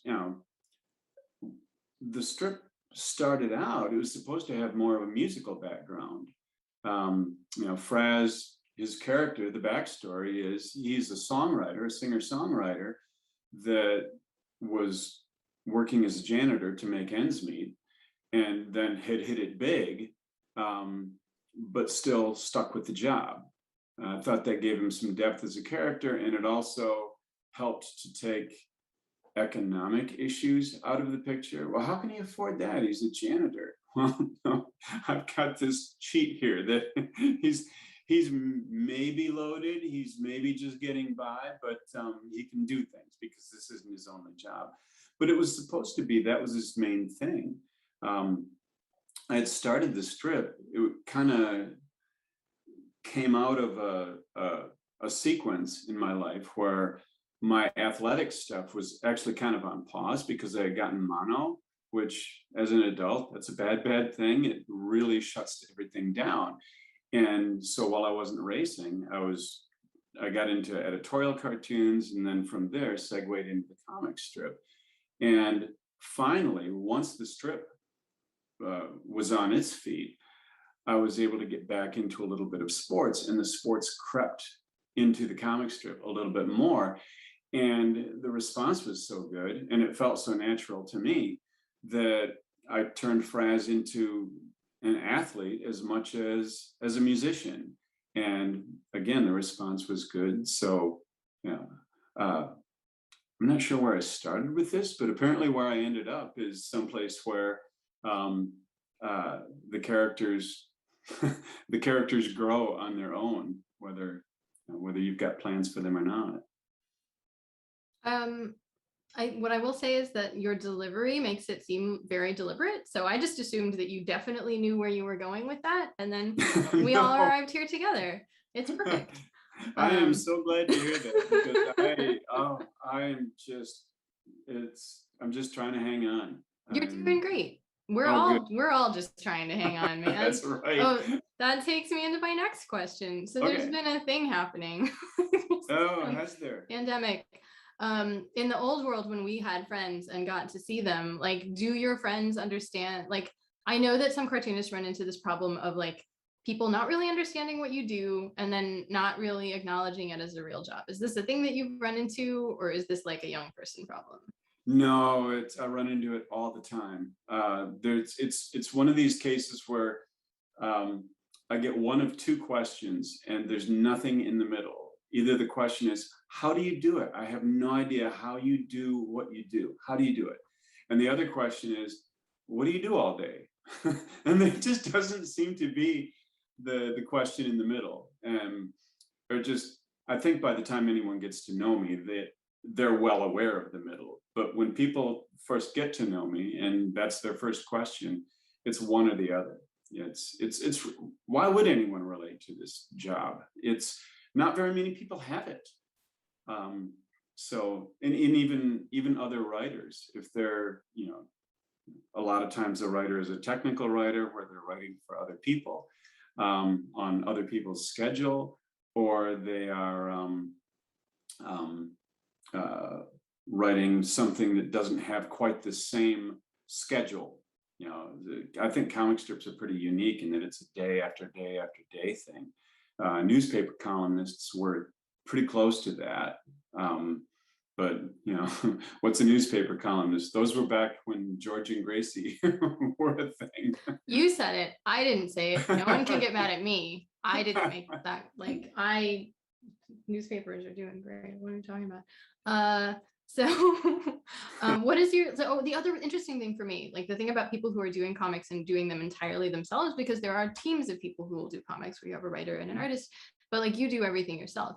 And there's always, again, with like, I'm going to bring up the internet because I can't escape it, but every once in a while, by which I mean every 6 months, there is a big writers versus artists thing in like comic book comics, where writers are like, without us, nothing exists. And artists are like, it's really hard to do art. What are you like? Why are you devaluing our thing?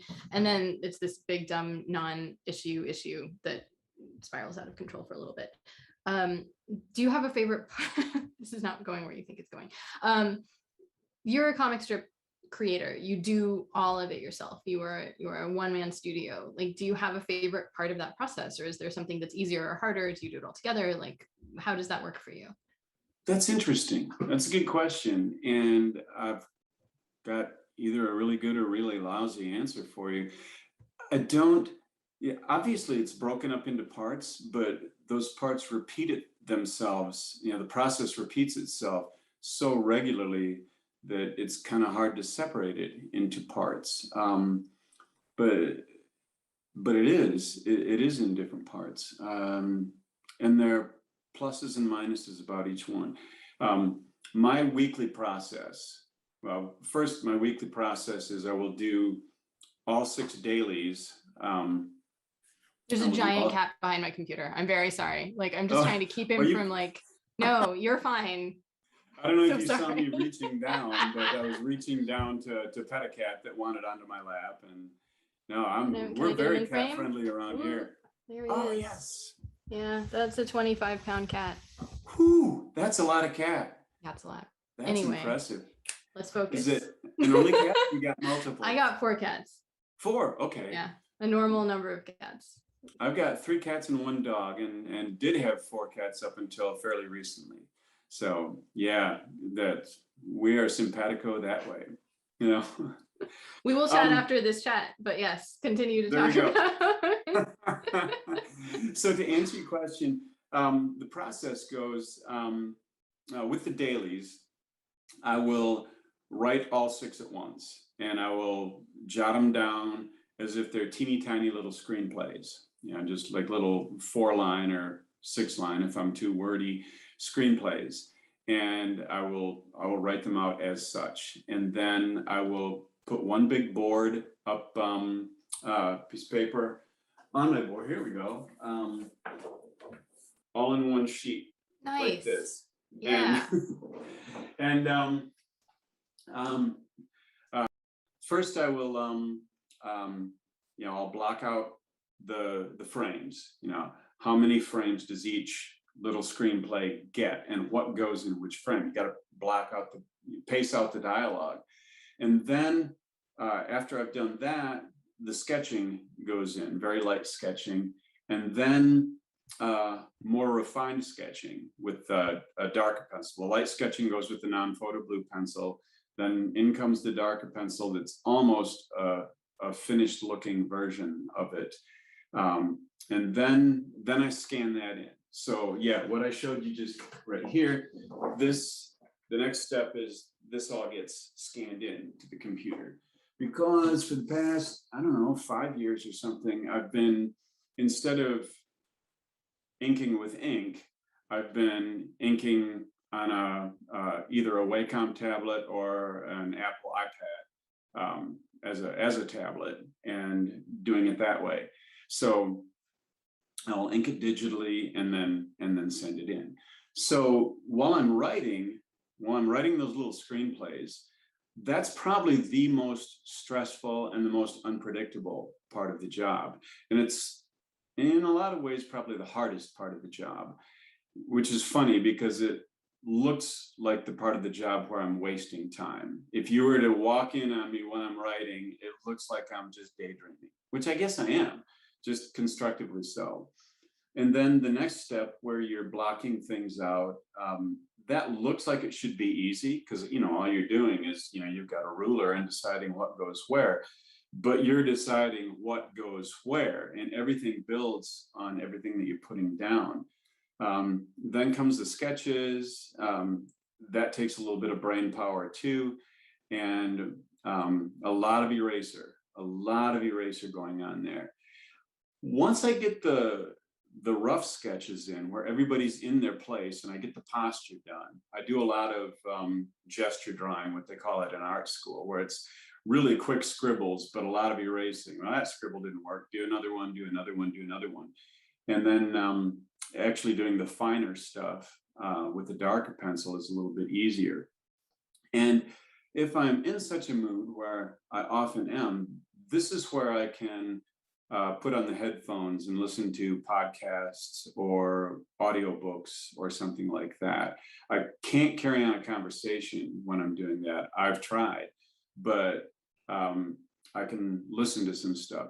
And that's another good source of input for me. I can, it's not the same as actively going out and running or actively going out and swimming. Or even chatting with real human beings, but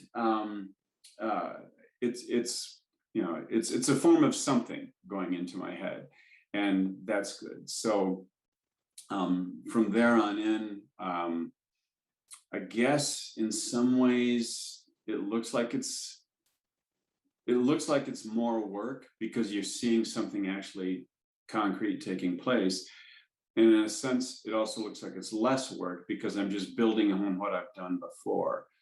But it all runs together over the course of a week that I can't really separate out. I can't separate the process enough to decide what's a favorite part and what's a less favorite part. So that was a long way to go to say, I don't know. No, that's perfect though, because it's not, if I ask that question and you're like, oh, the writing, and that was it, that would be a terrible experience for the people watching this. But now we've gotten to see your whole process, which is amazing. Yeah, exactly. So I feel like the answers that feel maybe to you in this moment like they are not the most condensed version, that's not a bad thing in something like this, because what people actually want to know is like, hey, what's your process like? But that's kind of like, as far as questions go, I mean, like, I think the list of questions I sent to you ahead of this, I've pointed this out several times because as I am trying to re-engage with the world, I'm thinking about it a lot. Like, how do you get to know people? How do you actually talk to people? I believe one of the questions I had was, what's your deal? And people don't like that question because it's a terrible question, but it's also the question underneath all of the rest of the questions that you ask to figure out who people are. Like, everybody, like, that's what we want to know, right? Like, that's how we're trying to figure it all out. So all of the rest of the questions are just trying to get at that one hilariously blunt question. So back to, I will briefly talk about when the pandemic started. Back in the office, a lot of us were talking about how our cartoonists were talking about wanting to handle strips in the pandemic because we at the time did not know that it was just gonna like go on forever.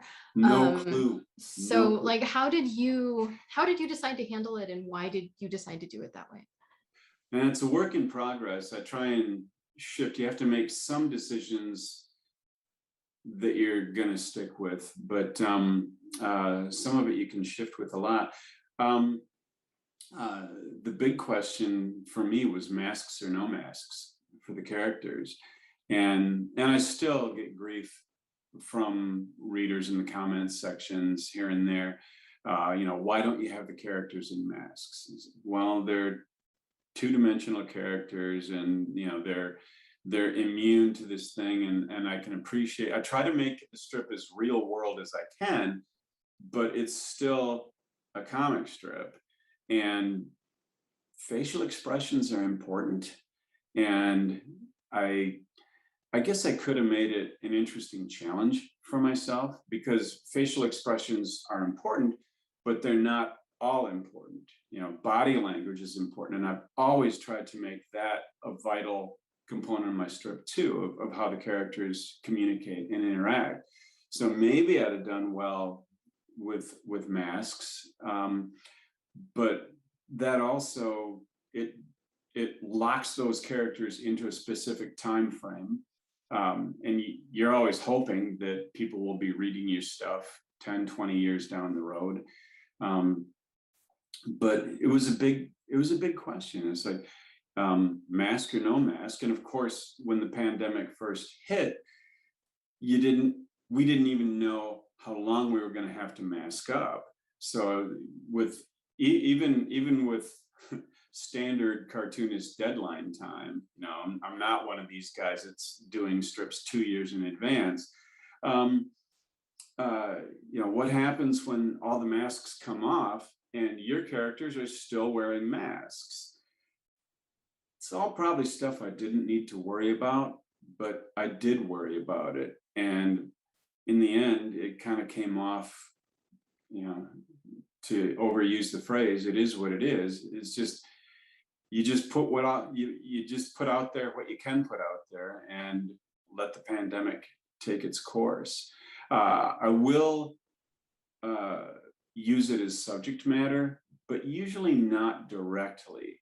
Again, there's the issue that things can change so fast. I'm not doing editorial cartoons anymore. I'm doing cartoons about modern life, but not necessarily specifically about modern issues. So I don't want to get that specific, but it is a part of life. And I try and include, if not the actual issue, the way the issue affects how people live. Does that make sense, or does that sound like a dodge? No, it totally makes sense, and I appreciate that your own light is trying to protect your identity every so often. That's my computer screen, and I can see when the screen goes to sleep, I can see my face. And that's when the robot voice kicks in. It's like, yes, you are in a safe location. So I think the thing that I would say about the way that you're handling the pandemic in Fraz, because we do all kind of look at all the comics in editorial, I appreciate that as a person, like you are a person who's writing for children, and you are trying to do something that acknowledges that things are scary without scaring them. So like, you've created space in a number of storylines where the kids are able to talk about being worried about stuff, and Fraz is able to also tell them that he is also worried about stuff and does not have answers. But like, you have created this, like I said at the beginning of this whole thing, it's a very compassionate way of dealing with characters and situations. And I think that works really well for the current times, because we need it.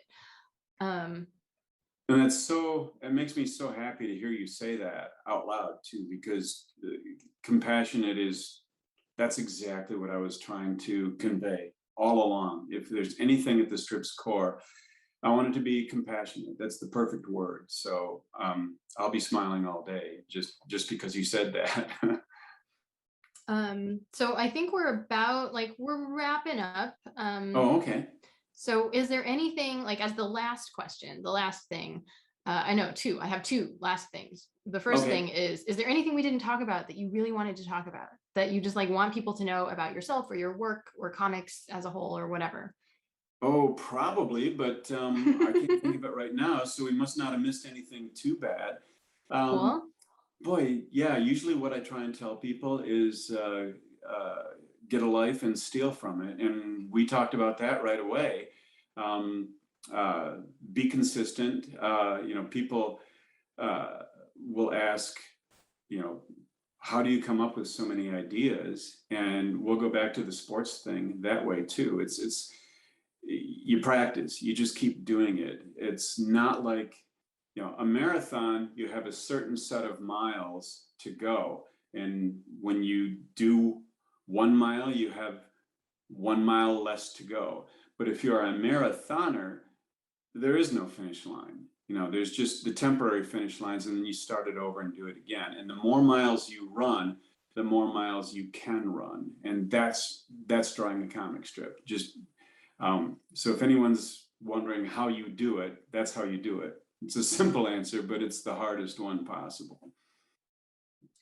I had a second question, but it was basically covered by everything that you just said. Because I was like, well, like, what is advice that you wish you'd gotten, or what is advice that you would give to people, or what encouraging words do you have for people who love comics or want to do comics, or just, like doing their best in a really weird time?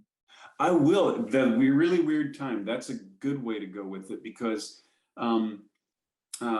what I don't tell a lot of people is that, when I started doing comics as an 18-year-old, even younger than that, and I wanted to do it for a living, one of the reasons that I didn't jump right into it after high school, it wasn't because I knew that my characters were bad back then. It was because I was watching then, and I graduated from high school in 1980, for anyone who wants to spare themselves the math. I didn't think that newspapers were going to be around. This is in 1980. I thought, this is not going well. Comics are not going to be able to be around in this world. And I was wrong. And I'm still wrong. It's 40 years later, and I'm still ridiculously wrong. I'm doing it for a living. Will things stay the same way that they always were? No. Is that a good reason not to draw comics or do anything? No, I don't think it is. There's always a million reasons not to do something. But there only has to be one reason to do it, and that's because you can't not do it. And there you go. Here I am. I still can't not do it. And not just because I'm contractually obligated. I didn't say that either. I think that that's a fantastic answer. I will also add that I've also had those moments, because I've been doing this for 18 years now. And even in those 18 years, I've had those moments of like, I'm really worried about what's going to happen with newspapers and syndicates and comics and all that stuff. And what I have found in the time that I've been doing this is that stuff will really surprise you, and things pivot in ways that you can't expect. And like, you can't look at the world and think that you know how it's going to go, because you absolutely do not, in the best way. Exactly. So. Yeah. The characters will do your writing for you, which sounds like it's easy. No, the characters will do your writing for you, and you've got to keep up, which is amazingly hard. But in the same way, the Times will do your writing for you too. And all you've got to do is keep up, which is the hardest thing in the world. But that's all you have to do. Thank you so much for doing this. I think this has been a fantastic talk. Oh, good. It really has been my pleasure. I've enjoyed this.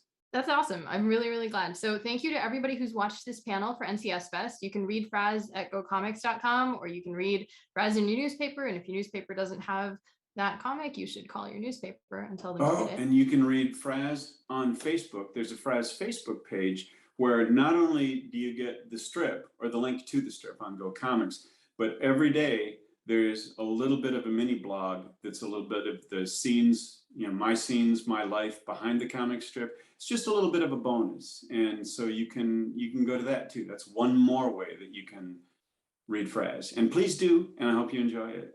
No excuses, audience. Go read Right. Fraz. So anyway, thank you to the NCS and for Go Comics for sponsoring. And I think that's it.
What was that?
Okay, so this is a spotlight panel on Tahid Bandia, who does Crabgrass for NCS Fest in 2021 for future people watching it, not necessarily when it airs.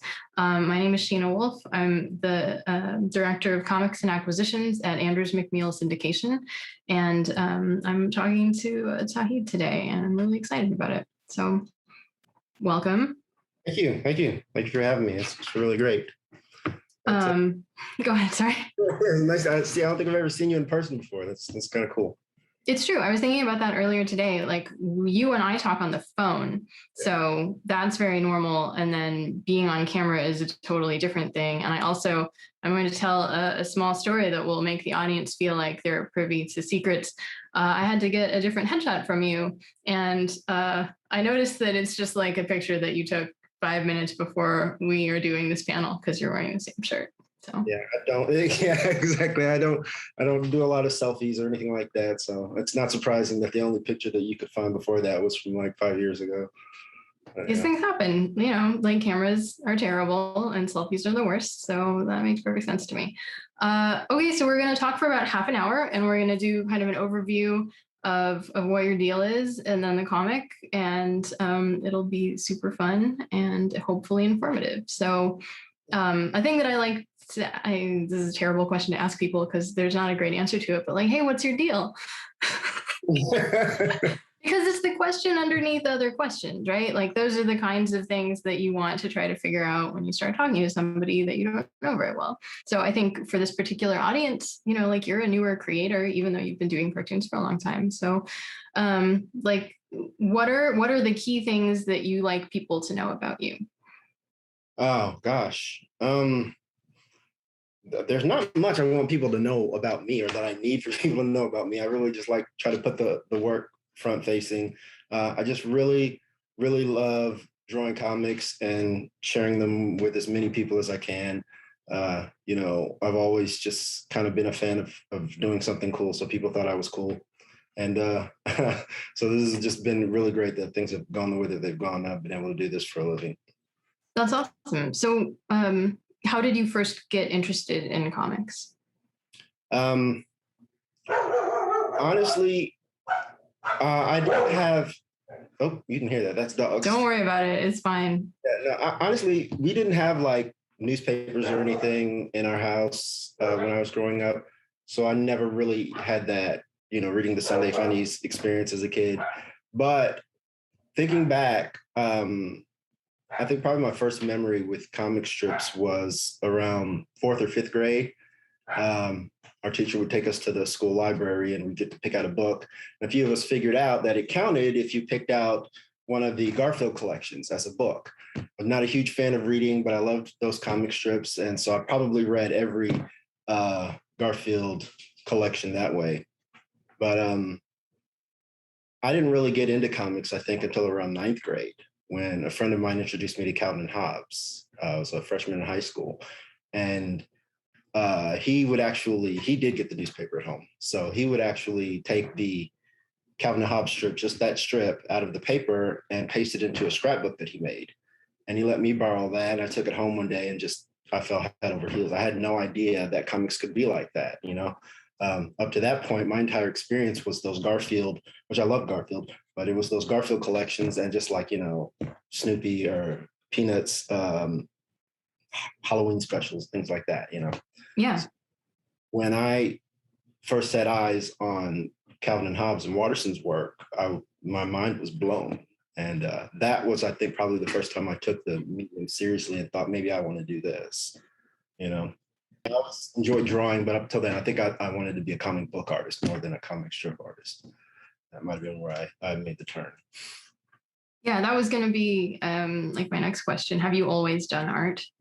Yeah, long as I can remember. It kind of ran in my family. I was lucky about that because my mom was a little bit artistic, but an older cousin of mine was fantastic. And being able to just like sit and draw with him during those formative years really kind of cemented the desire to draw and get better, because he was so much better than me. And we would sit at the table and we would draw from the same magazine. And I would be really impressed with what I was doing. I thought it was so great. And then I would look at his and he just blew me out of the water. I was like, that's incredible that somebody can do that. I want to be able to do that. He taught me what he knew, and that just kind of cemented the whole idea. But that, yeah, ever since I was very small, I couldn't tell you when I even started drawing. I just always have. That's really cool. So I sent you a list of 5 questions, and now I'm going slightly off script, but all of the things that I'm going to ask you are related to those questions. So I'm not like, no gotchas, like, oh no.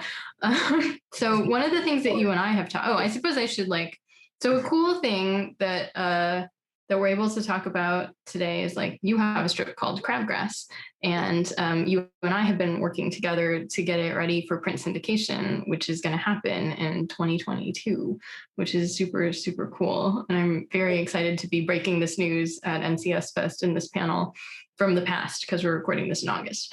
But Anyway, one of the things that you and I have talked about as we've done this process is like you getting more comfortable with your writing. So how have you worked on that as a person who is very comfortable with the art piece of it?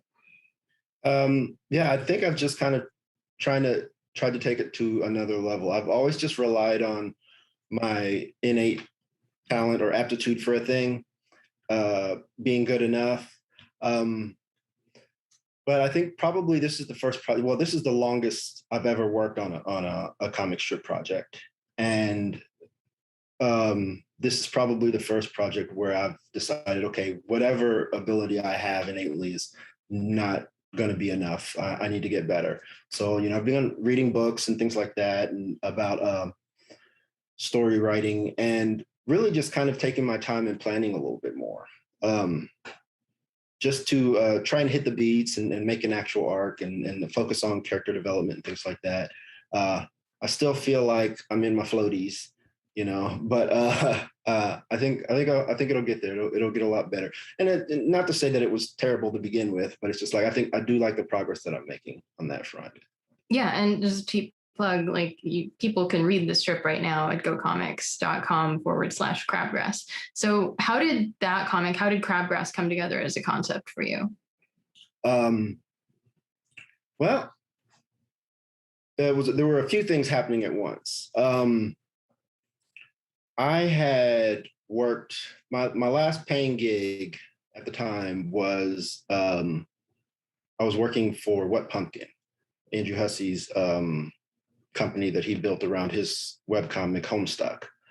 And I was working as a graphic designer / web designer / toy designer / animator, just doing all kinds of stuff and having a blast. But then the company got sold and I got laid off. And this is probably the long version of the story. That's okay. You can tell the long version of the story. Okay, so I got laid off and I thought, well, you know what? It's time to go pro with this graphic design business. Because prior to that, I'd always worked as a graphic designer, but in a sort of a local capacity. Around my town, there were graphic tee shops that needed artists and things like that. And I thought, I'm gonna see if I can do the big boy version of this, even though I don't personally have a degree or anything. I just have years and years of experience. But I guess that wasn't as enticing to any graphic design firms in Louisville or anything like that. So I couldn't get any callbacks. And I was getting to the end of my unemployment benefits. And I had been working on a comic called A Problem Like Jamal as a sort of a creative outlet at the time. And it was getting to the point where I was just going to have to take a job to contribute to the household. And so I told my wife, I was like, look, I can do this. I can go just get a job and, work on my comics on the side. And she said, if you want, you can just devote yourself full time to your comic strips and make it happen. And I thought, okay, I'll try that. Wow, that's awfully incredible and supportive of you. And that evening we sat down and I pitched her a few ideas for comic strips. And the one that floated to the top was about two little boys who were best friends. And I think it was her idea that the comic strip be set in the late 80s, early 90s, or Jessica. And that weekend I banged out 20 strips that I then sent to you. So it all happened really fast, just kind of immediately. And then, everything else was history. But yeah, conceptually, I didn't even realize I was doing something semi-autobiographical until I was like on the 10th strip. And then I was like, oh, wait, this is me. And then I got really excited about it. I will say the stuff you sent in was so strong. Like it was such a great first package. It made sense immediately. I think that I reached out pretty quickly after you sent it. And it's one of those things where I have been fortunate enough to see some of those kinds of packets come in and just immediately go like, yep, this is going to be amazing. And we're totally going to do it. And this was one of those times. And so that was really cool for me, just as a person who loves comics and loves reading comics. So it's it's also really because I used to read, like, we have a problem like Jamal and Go Comics also, and it's just such a different thing. So it's really interesting to me that so many people who do comic strips have had so many different versions, like they've had different projects, and those projects, there's always a through line because you're the same person making it. But the work in a problem like Jamal is so different than the stuff in Crabgrass. Yeah. I mean, like the art style, the writing style, all of it is very, very different. I've always experimented with different art styles in different projects. The longer I do the project, you see more of my personal style sort of evolving into it. But I'm always kind of ambitious with a new art style whenever I start a new project. But yeah, that a problem like Jamal obviously had a very different purpose. It was just pure artistic expression at a time when I was really anxious about a lot of things after the presidential election and things like that. So Crabgrass, I think, was more about getting back to my roots, and it was intentionally more, I think, whimsical and meant to be digested by a wider audience, I guess. Mm-hmm. That makes sense. So for people who are watching this who are not as familiar with Crabgrass, as you've said, it's mostly focused on two small boys who live next to each other in a neighborhood. It's set in kind of an ambiguous past time that is still very recognizable, especially to people in their, I would say, like late 30s into early 50s. Like, it's a very familiar setting, so that we don't tell stories on how old either one of us is, like your range. And there's also a lot of stuff about class, and there's some stuff about race, and it does remind me very much of Calvin and Hobbes. There's a lot of stuff in the school situation, and then also like adventures in the woods. What's been your favorite thing as you've gotten into doing the comic that maybe you like? Is there something that you didn't expect to really dig into, or are there elements of it that you're particularly fond of or proud of? I really, I think probably my favorite thing to play with is the sort of dynamic of young friendship. It's really easy to write jokes around and tell stories around and things like that.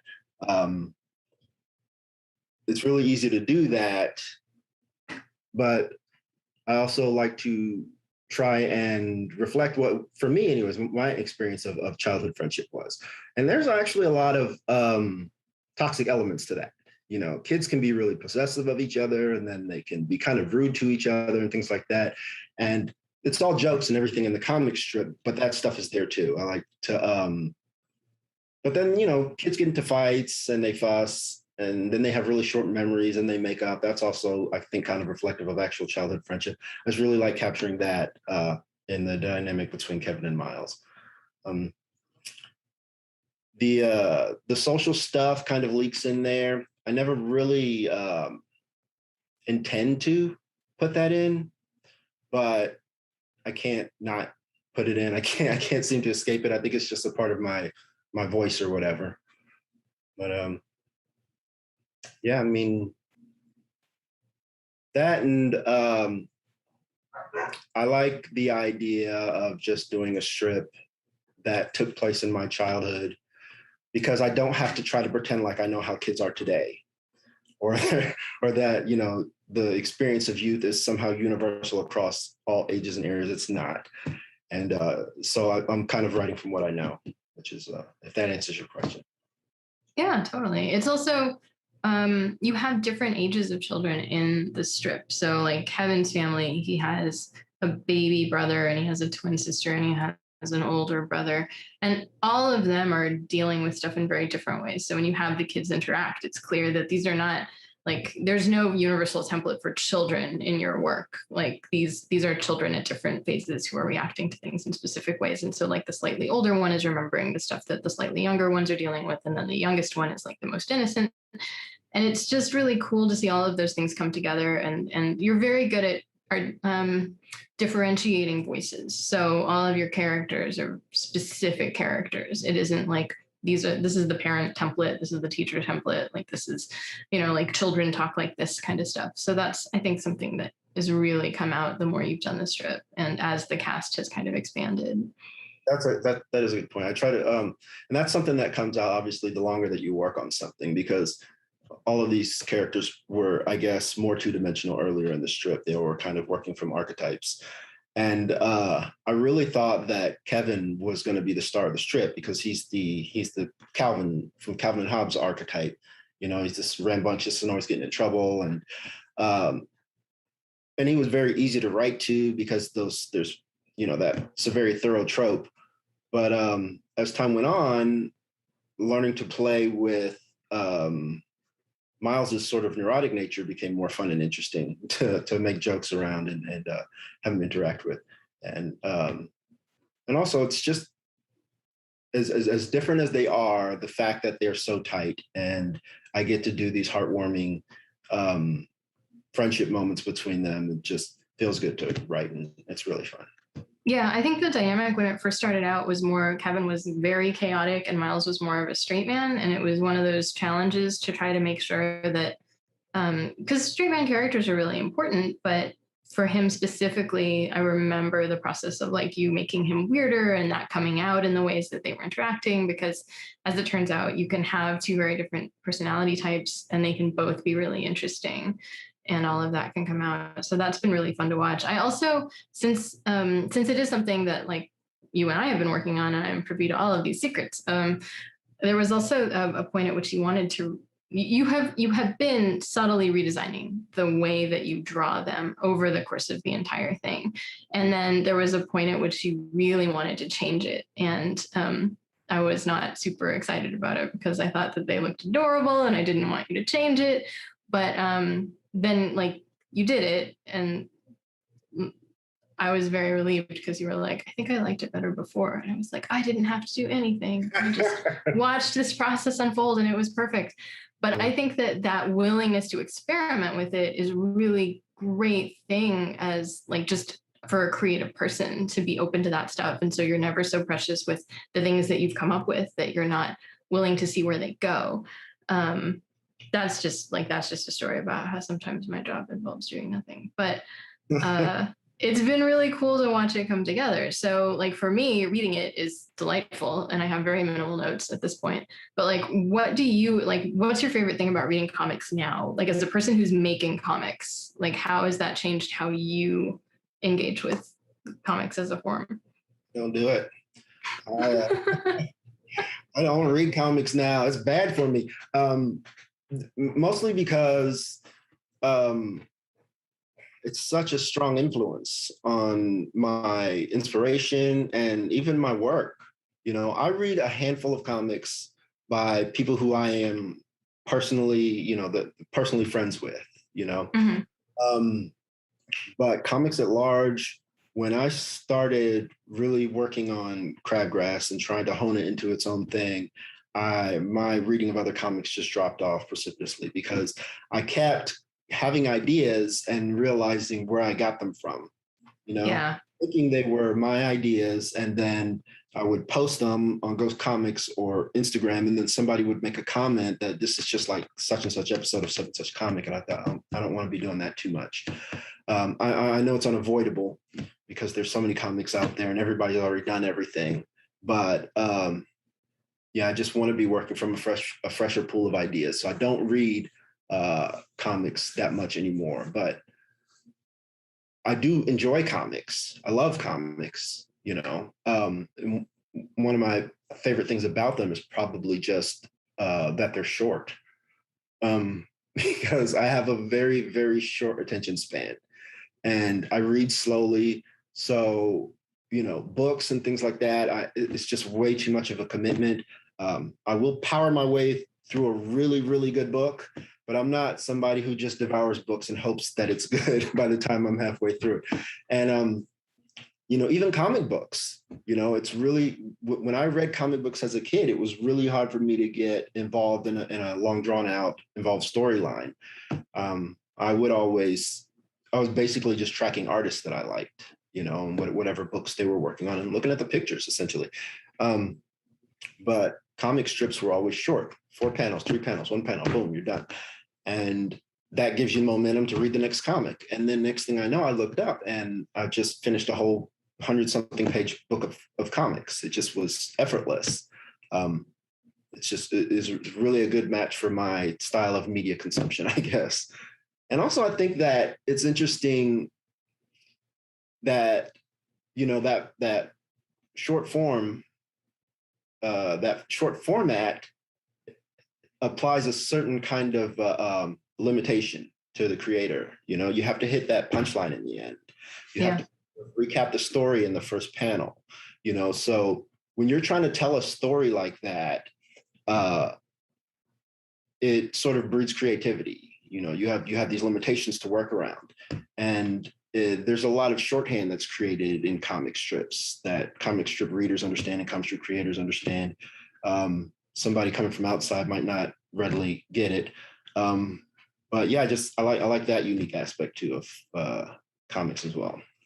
I think the thing that you're mentioning about the momentum that comic strips have, I think that's tied into the very specific language of comic strips. So you don't have to know what that language is when you start reading comic strips, because you will pick it up as you go. Like it's kind of a format that teaches you how to read it as you're reading it, which is kind of fascinating, because superhero comics are not necessarily known for taking you by the hand and helping you figure out what is happening in any particular scene.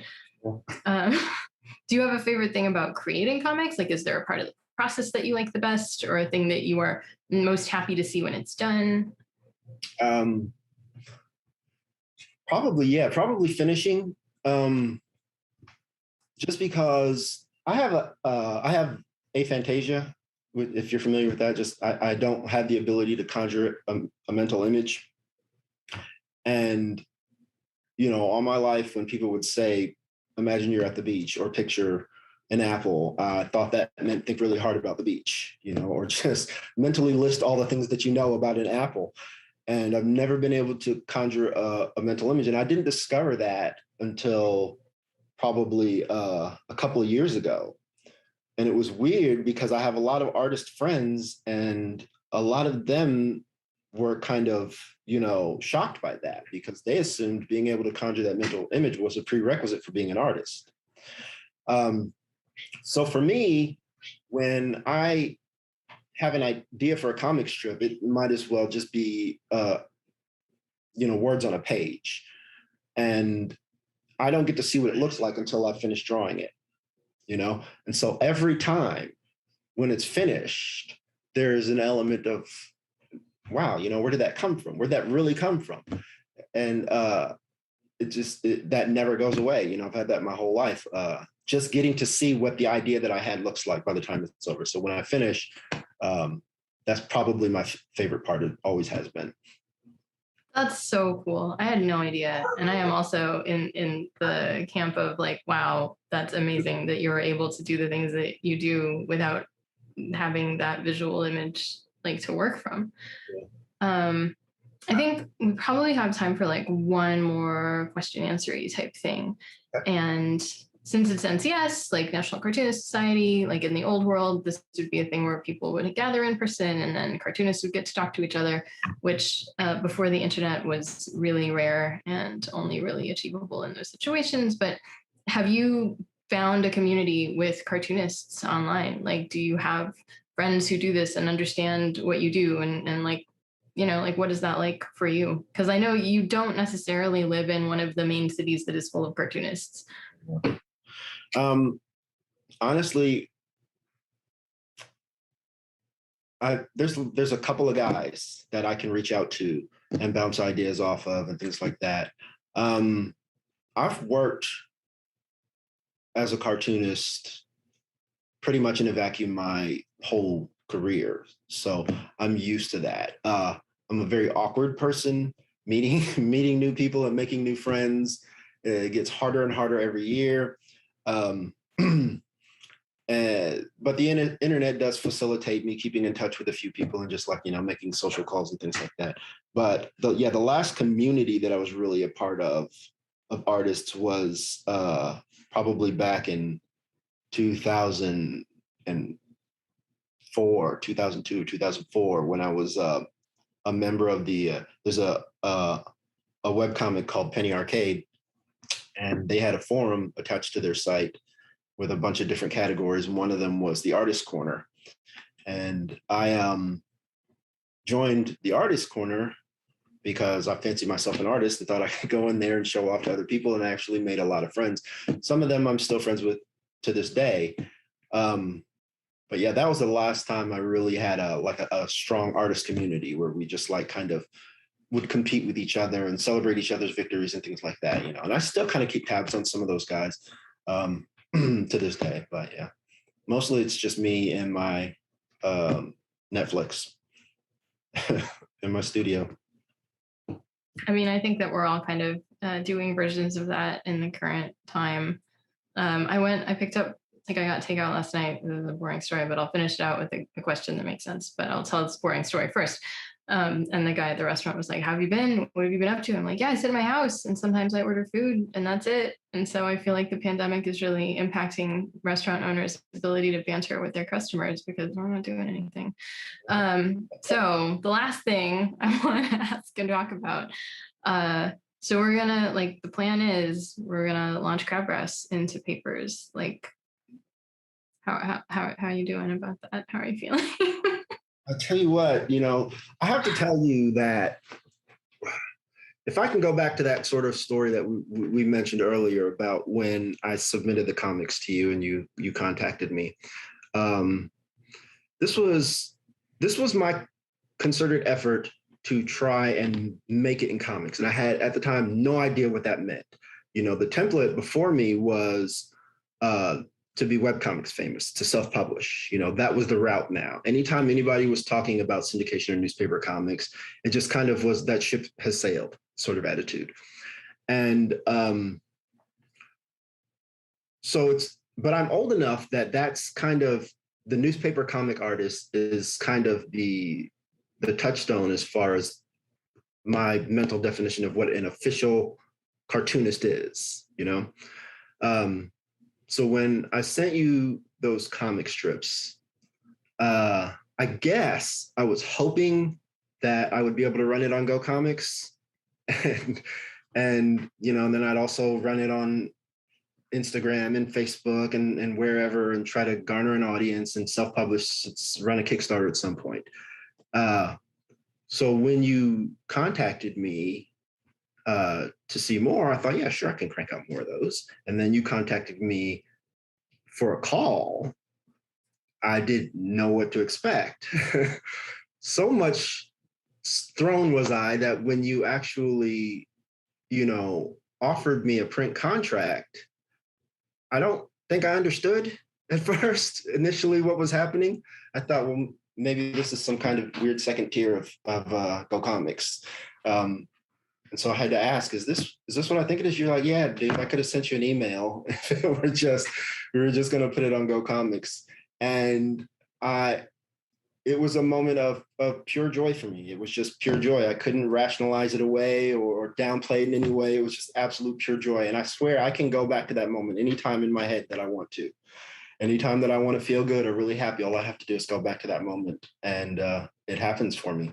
So I could, if I had the body, I could backflip over it to this day. It's just, and it's so weird because I know how huge a deal this is. My wife knows how huge a deal this is. She couldn't be in proximity to me and not eventually understand how huge a deal this is, you know?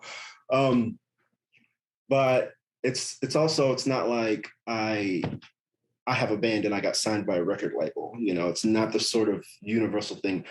I have fantasies of going to my high school reunion and telling everybody, yeah, you know, I'm nationally syndicated cartoonist now, no big deal, but they wouldn't care. So it's really weird for me to know how huge this is and to be really happy and really excited and really proud, you know. I just wish everybody else knew that it, you know, what a great thing it was so that I could share it with more people. But most people that I'm in contact with are just as impressed by having a comic strip on the internet or in the newspaper as they are with having it in the newspaper. It's just a kind of a... Well, I think the nice thing about this particular panel is most of the people who are watching it are probably going to have some sense of how cool and rare and awesome it is. So yeah, like for, sorry. microphones. So for people watching who want to check out the strip, it's online at gocomics.com/crabgrass, and it's going to be in papers. So ask your paper to get it if you want to see it in your paper, which you should because it's really good. And I've been super excited to work with you on it, and I'm really excited that we got a chance to talk about it. And for those wondering why it's a shorter panel, it's because sometimes it's good to just do a little talk so you don't scare cartoonists away from doing talks in the future. Right. We are 5 minutes over. Don't think I don't know it. No, we're not, because we started, there was the intro bit where you met Jason, and now we're here. I've got an eye on the time. Don't worry, man. My anxiety clock is ticking. It's just You're totally, no, like this is literally my job. So anyway, thank you for doing this panel, and thank you people at home for watching it. And thanks to the NCS for hosting it. Thank you.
What was that?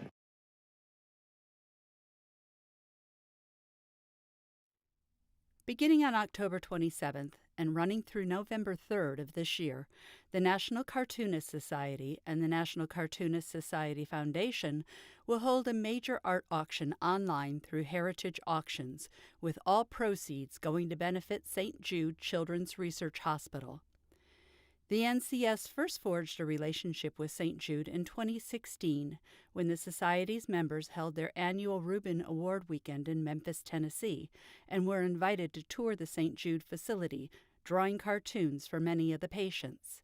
Together, we also staged a live fundraiser in which several Memphis-themed cartoons and illustrations were auctioned. Money was also raised through local appearances and signings by some of our members. In total, we brought in more than $100,000 for St. Jude over that weekend. The NCS and the NCS Foundation have always been quick to raise funds for worthwhile organizations to alleviate human suffering whenever the need arises. In 2017, news of the devastation in Puerto Rico caused by Hurricane Maria inspired the NCS to organize another art auction to help the U.S. island territory. This time, with the help of Heritage Auctions, the Society mounted the Thanks and Giving auction online and raised close to $45,000 for hurricane relief. 2019 marked the 90th anniversary of the first appearance of everyone's favorite spinach-munching sailor Popeye in E.C. Seeger's celebrated newspaper strip, Thimble Theater, and the National Cartoonist Society celebrated by staging a group art exhibit at the inaugural NCS Fest in Huntington Beach, California. NCS members were asked to create original works of art in tribute to Popeye and his friends for the show. Over 70 works of art from this exhibition were then donated for another special online auction through Heritage. This sale garnered over $10,000 to benefit the NCS Foundation and helped to fund various charitable endeavors. 2021 marks the 75th anniversary of the National Cartoonist Society. To celebrate this milestone, the NCS and the NCS Foundation have joined forces once again with Heritage and will be auctioning well over 150 original works of art. Several beloved comic and cartoon characters are also enjoying anniversaries this year, so this auction commemorates the landmarks of the many characters that have sprung from the pens of our members over the decades as well. Included in the array of cartoons, comic strips, and illustrations are such favorites as Dennis the Menace, Wonder Woman, Captain America, Dumbo, Mad Magazine's Spy vs. Spy, Archie, The Fantastic Four, Deadpool, and Dick Tracy. In addition, collectors will be bidding on works that include other beloved characters by the world's greatest cartoonists, including Sergio Aragonés, Patrick McDonnell, Lynn Johnston, Eric Powell, Mark Schultz, Jill Thompson, Jim Davis, Howard Chaykin, Eric Goldberg, Kathy Geisweit, Gary Trudeau, Mort Walker, Stan Sakai, and many, many others. All proceeds from the final bids will once again go to benefit St. Jude Children's Research Hospital. Their mission is to advance cures and means of prevention for pediatric catastrophic diseases through research and treatment.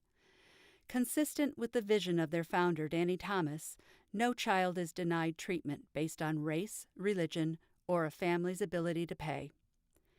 Bidders in this special auction, which begins on October 27th and runs through November 3rd, will have a rare opportunity not only to own a piece of valuable original art by a great cartoonist, but will be making an investment in the important work of St. Jude. It really doesn't get any more win-win than that.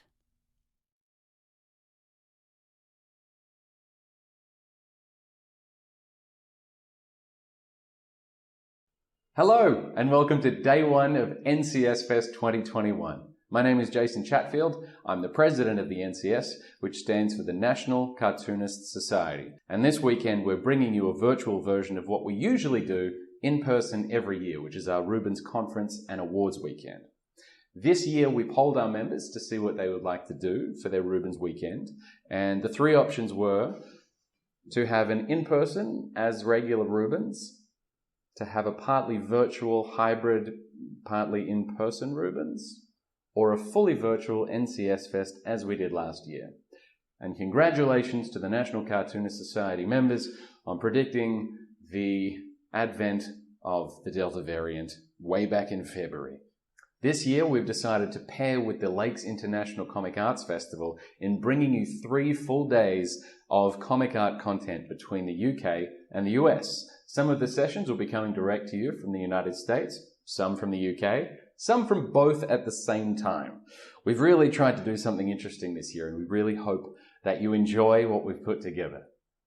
So what is the National Cartoonist Society? That's a good question, and I'm glad you asked.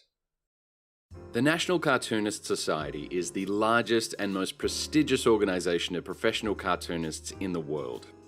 The primary purposes of the NCS are to advance the ideals and standards of professional cartooning in its many forms, to promote and foster a social, cultural, and intellectual interchange among professional cartoonists of all types, to stimulate and encourage interest in and acceptance of the art of cartooning by aspiring cartoonists, students, and the general public.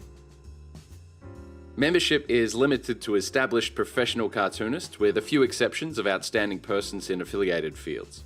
The NCS is not a guild or a union, although we have joined forces from time to time to fight for members' rights, and we regularly use our talents to help worthwhile causes. The seeds for what evolved into the National Cartoonist Society were planted during the volunteer chalk talks that a number of cartoonists did during World War II for the America Theatre Wing. The Society was born at a specially convened dinner right here in New York City in March of 1946 that saw Rube Goldberg elected as president, Russell Patterson as vice president, C.D. Russell as secretary, and Milton Caniff as treasurer. Ernie Bushmiller, Ray Van Buren, Frank Willard, Misha Richter, Joe Schuster, and many more joined, and within 2 weeks, the Society had 32 members. By March of 1947, there were 112 members in the National Cartoonist Society, and growing. In 1949, the Society volunteered to help the Treasury Department in a drive to sell savings bonds by sending NCS members out on the road. A nationwide 17-city tour was undertaken by teams of 10 or 12 cartoonists. Through the Society, NCS members have continued to serve the nation in person and through their art. Teams of cartoonists have toured war zones and military installations around the world in cooperation with the USO.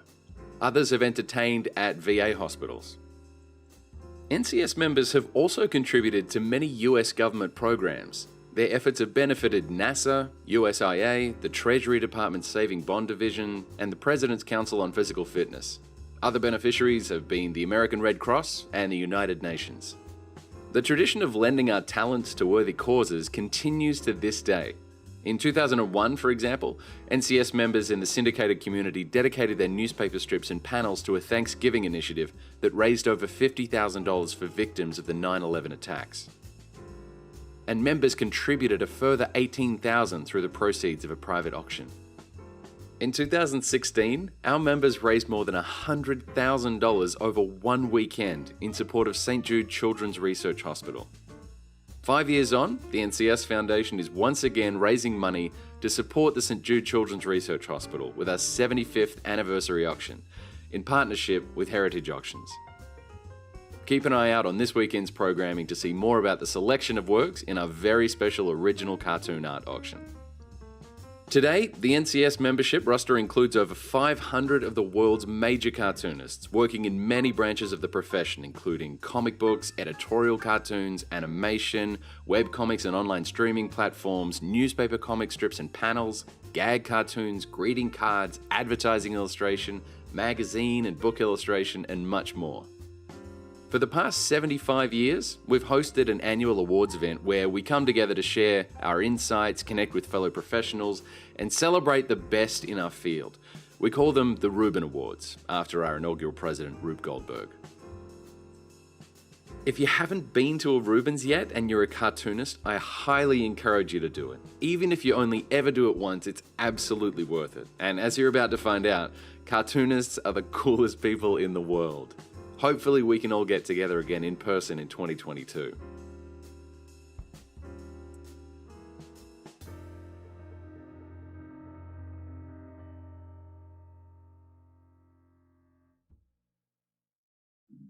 This is one of my favorite places in all of New York. It's the Museum of Cartoon and Comic Art in New York City at the Society of Illustrators. Founded in 1901, the Society of Illustrators is the oldest non-profit organization dedicated to the art of illustration in America. The Society of Illustrators is located at 128 East 63rd Street in a graceful 5-story townhouse on a quiet residential block on the Upper East Side of Manhattan. Originally, it was a carriage house built in 1875 for William P. Reed. It's near many of New York's famed cultural institutions like Central Park and the glittering shops of Madison Avenue. In August of 1939, the Society purchased the building for approximately $33,000, which is nearly $500,000 in today's dollars. In 1951, renovations to the third floor were complete, creating a lounge for the membership and a library in what is now the famous bar. The bar, that amazing bar graced by Norman Rockwell's Dover coach, was on the 4th floor where the library is now. The street level gallery opened in the 1950s, then in the early 1960s the lounge was reconfigured into the dining room and bar. Spearheaded by a campaign in 1981 by Society President John Witt to create the Museum of American Illustration at the Society of Illustrators, the lower level was converted into a second gallery. The galleries, open to the general public, greatly increased the space for year-round exhibitions and a bookstore in the lower gallery offering posters and publications by the Society and many others. Their permanent collection houses 3,500 pieces that are catalogued for scholarly use and displayed periodically. Then, in 2012, the Society created the MoCA Gallery, with a focus on curated exhibitions of comic and cartoon art. MoCA stands for the Museum of Comic and Cartoon Art.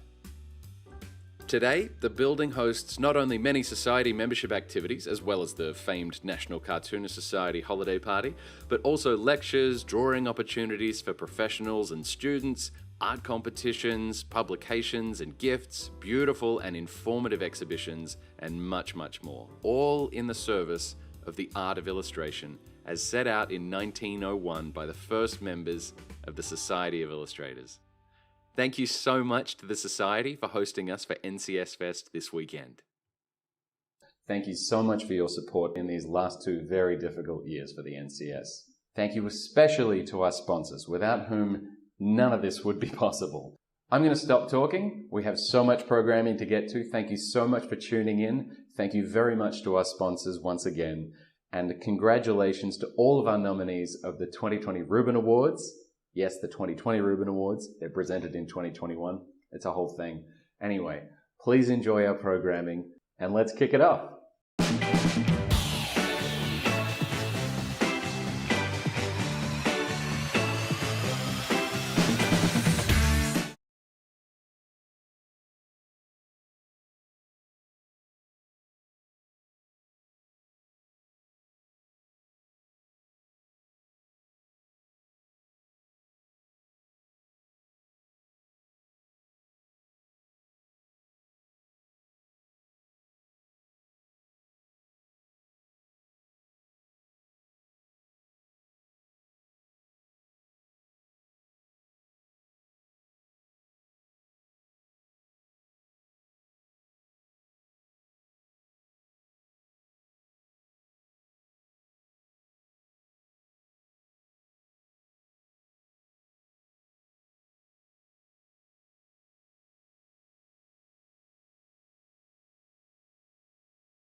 And welcome everyone to LICAF 2021, and isn't it great to be back?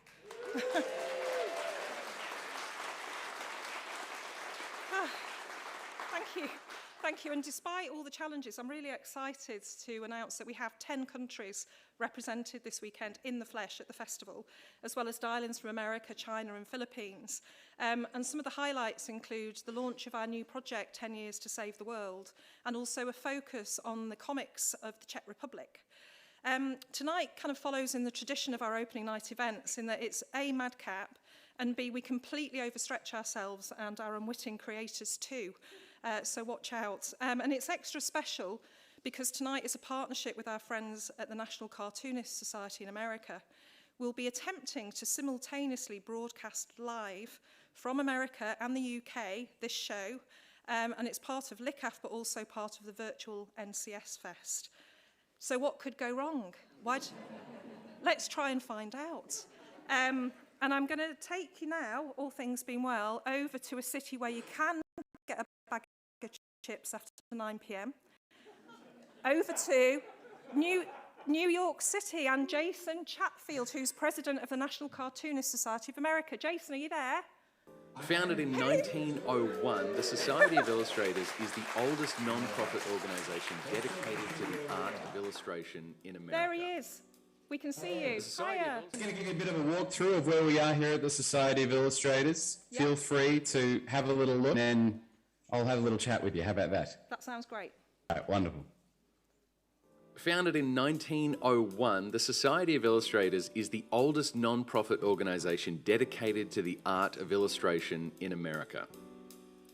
The Society of Illustrators is located at 128 East 63rd Street in a graceful 5-story townhouse on a quiet residential block on the Upper East Side of Manhattan. Originally, it was a carriage house built in 1875 for William P. Reed.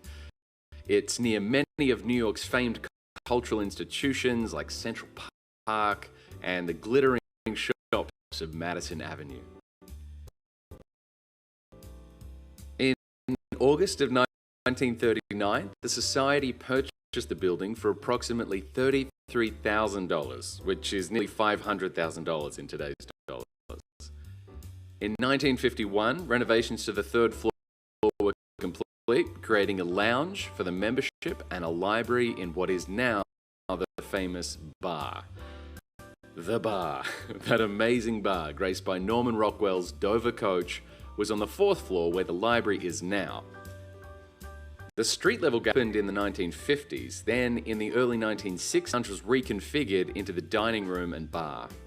Spearheaded by a campaign in 1981 by Society President John Weir at the Museum of American Illustration at the Society of Illustrators, the lower level was converted into a second gallery. The galleries, open to the general public, greatly increased the space for year-round sessions and a bookstore in the lower gallery offering posters and publications by the Society and many others. Their permanent collection houses 3,500 pieces that are catalogued for scholarly use and displayed periodically. Then, in 2012, the Society created the MOCA with a focus on curated exhibitions of comic and cartoon art. MOCA stands for the Museum of Comic and Cartoon Art.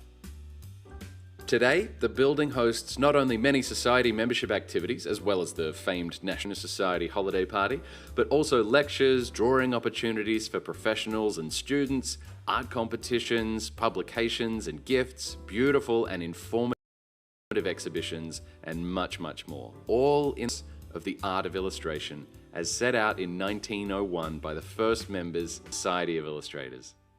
Thank you so much to the Society for hosting us for NCS this weekend. I don't think we've really got anything to compare with now, but when you come back, Jason, if you're still there, it'd be great to hear a bit what you're doing today, what NCS Fest.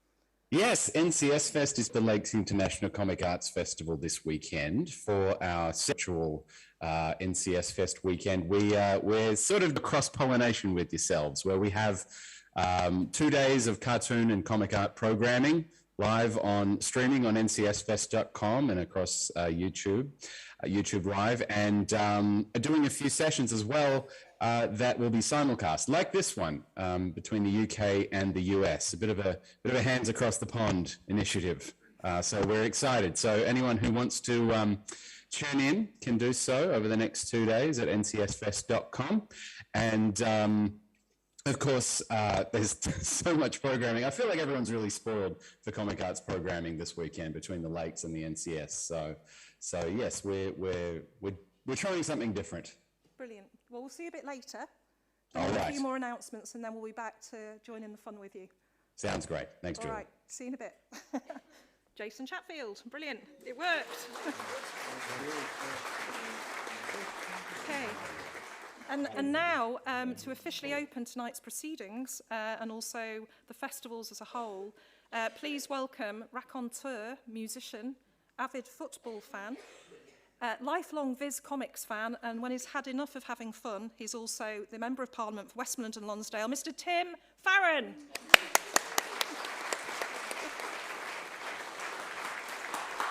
Now then, I was almost as impressive as the Brewery Arts Centre.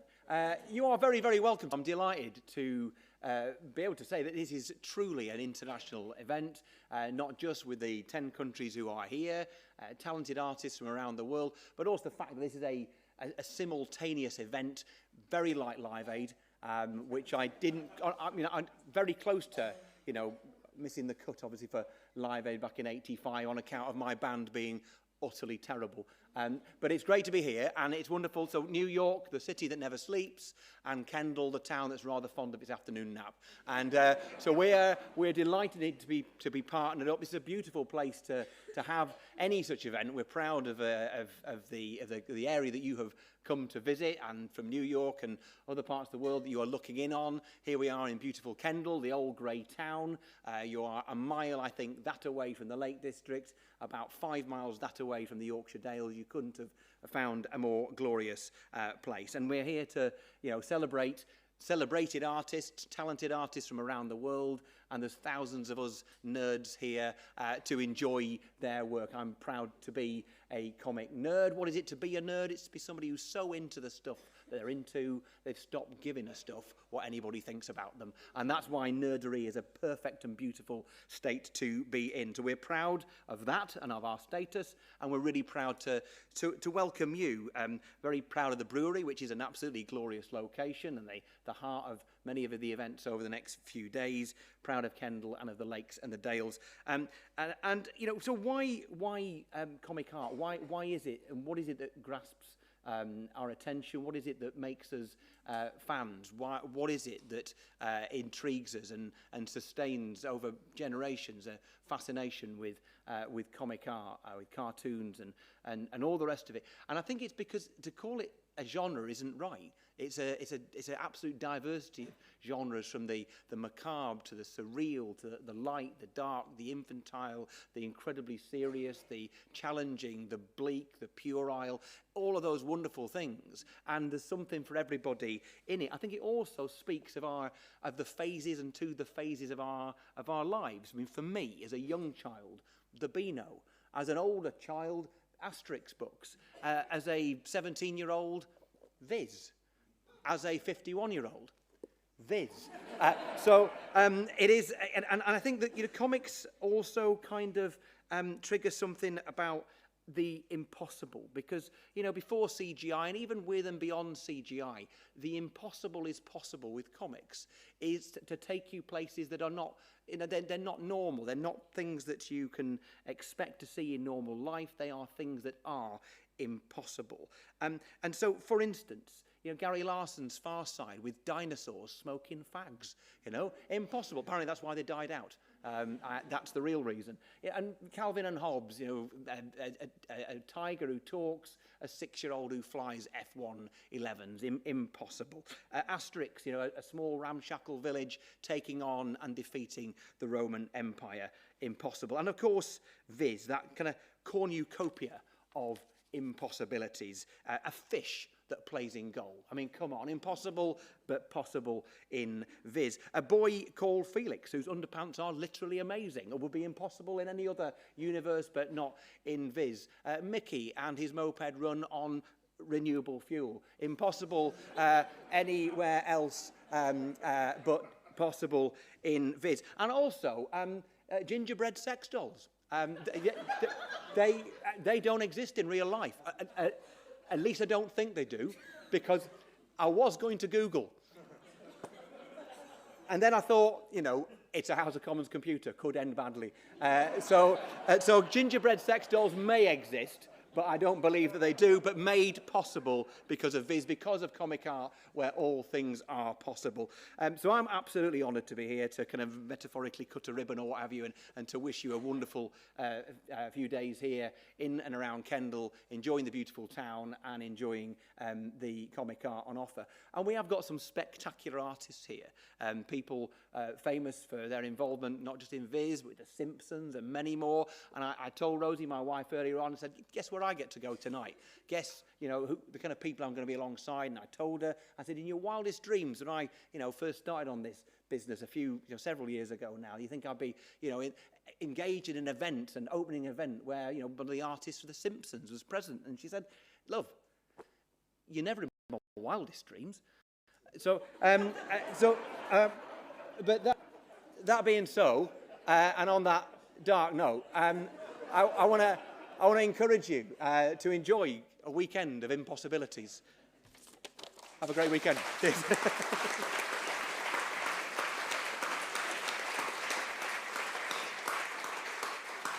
Okay, the inimitable Tim Farron. Thank you, Tim. And so now over to our host for this evening. He's a writer, an ex-TV producer, a comics enthusiast, a furniture maker, and he once won Vicar's favourite item in hard materials at the Hawkshead Village Show. It's Peter Kessler. Thank you. Thank you, Julie. Thank you, Tim.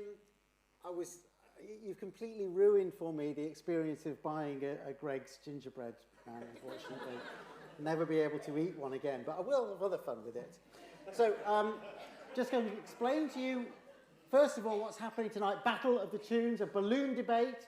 For those who don't know, a balloon debate, the idea behind it is you've got a group of people who are all arguing the case for their own survival, why they are the greatest or the most important or simply the most worthy of saving. The original idea behind it was they're all in a balloon, but they're too heavy.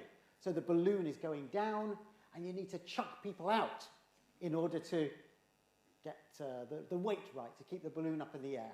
So tonight we have got 8 fantastic debaters, each of them representing a famous cartoon or comic book character, and they are going to be putting the case to you for why they should be the ultimate survivor. Now, I say 8 people. At the moment, we have 7. One of them, the last one, Yomi, apparently his train has been delayed. We are hoping, the last thing we heard was that it got to Oxenholme at 7:03 for a show starting at 7 o'clock. So I'm hoping he's on his way here. If he gets here in time, fantastic. If he doesn't, it'll be 7 people in the balloon. When I say you will be deciding, we've had debates here in the past where the audience have been the people, sort of voting yes or no. This time, at last, as a result of going online last year and exploring the possibilities of tech, this time you're actually going to be able to vote for who you want to throw out of the balloon using a phone app. So for the first time in a theatrical presentation, I'm able to say, please could you ensure that you have switched on your phones, okay? Because you're going to need them a little bit later. First of all, let me introduce you to our debaters. They're all going to come up here and they're going to take a seat in the balloon basket. We have Kate Charlesworth, Martin Rowson, Lou McKeever, Mark Jackson, Graham Jury, that's who we've got so far. 5, yes? Come on up. Give him a round of applause.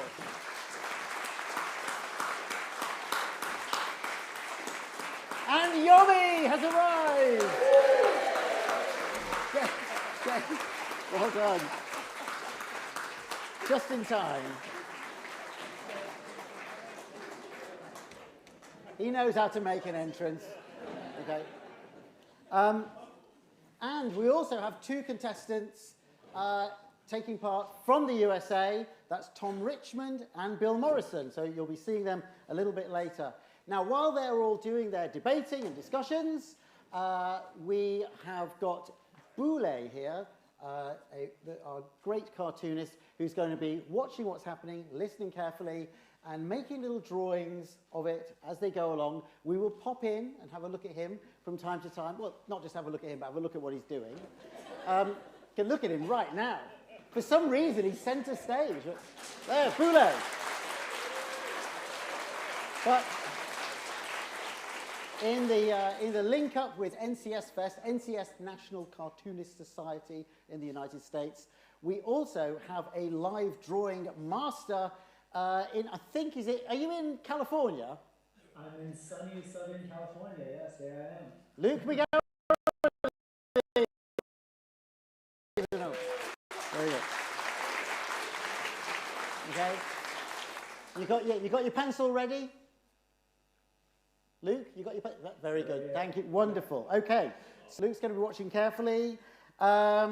You've got your phone switched on, ready for voting. I'm just checking. Have I got everything covered? Boule, Luke. Yes, right. So we are ready to go. And our first speaker is going to be Mark Jackson, arguing the case for Gru the Wanderer.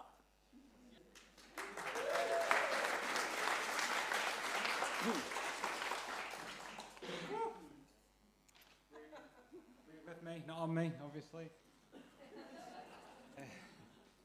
Mulch. Cheese dip. Did I No, I've not got cartoonist Tourette syndrome. I'm here to talk to you about Gru the Wanderer. You might be sat there thinking, who the Wanderer? And to that I say, mendicants! Not Gru from the Minions. I mean, what self-respecting cartoonist would put his name to those yellow clowns? I'm talking about the hapless hero, the lovable idiot, creation of the international man of mustache, El Maestro, Sergio Aragonés. A round of applause for Sergio. Armed with 2 swords, half that in brain cells, and what looks like a blue video cassette attached to his tunic, Gru is a barbarian navigating distant lands, ably assisted by his loyal hound, Referto. He's an idiot that makes mistakes, not the kind of idiot where your country ends up top of the leaderboard of coronavirus deaths. No, he's more an accidentally stab a king whilst looking for lunch type of fellow. My love of Gru comics shaped my own career as a cartoonist. I clearly remember in the mid-'80s, yes, I am deceptively older than I look, that my first trip to a comic shop in a far-off land called Nottingham, where a man at the till said, have you bought this comic before? Do I need to warn you? My dad said, he looked concerned. What filth was I about to buy? Warned about what, he said. It's funny, said the guy. He was right. It was funny, and it still is. This is a photo of me holding my first copy of Gru. Let me get the clicker, 1 second. Slick. And here is that copy of Gru. Even holding it inspires me and makes me smile. Even me showing you this comic, see it. From a distance, stay back. It is still the global apocalypse, I think, maybe. It will make you feel happy. And here, hang on, clicker. Which one is it, Peter? Red one? I'll do it, there you go. There you go, Peter's done it. And here is a drawing that I did celebrating this very night, where Gru has accidentally slain all the other cartoon characters in the competition. You know, by accident. Prints on sale in the Shakespeare Centre tomorrow. Checks made payable to S. Aragones. Gru helps us all know that simply shit happens, and that's okay. Mistakes get made, but hopefully life carries on. Sometimes being blissfully unaware is actually a good quality, and one for us all to aspire to have. We all need to take a leaf out of that funny book. Maybe, just maybe, Gru is cleverer than us all. Think about that, my friends, whilst enjoying your next bowl of cheese dip. Say it with me, cheese dip!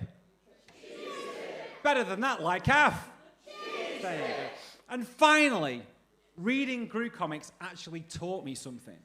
How many 12-year-olds do you know that mulching is the process of inbred fertilization, which employs certain decomposed organic materials, including but not limited to animal sediment, to blanket an area in which vegetation is desired. The procedure enriches the soil for the stimulated plant's development, while at the same time preventing erosion and decreasing the evaporation of moisture from the ground. My friends, fellow cartoonists and losers, I rest my case. Thank you.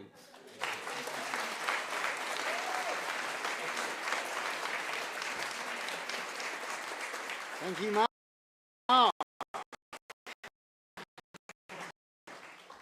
Right. Well, he set the bar very high there. I'm just preparing them now. Okay. So now, the next speaker, we are linking up with America, hopefully. Bill Morrison. Are you with us, Bill? Is he there? Oh, no. To introduce... Bill, you look terrible tonight. It was pandemic. I drank a lot. Okay. I'd like to introduce now,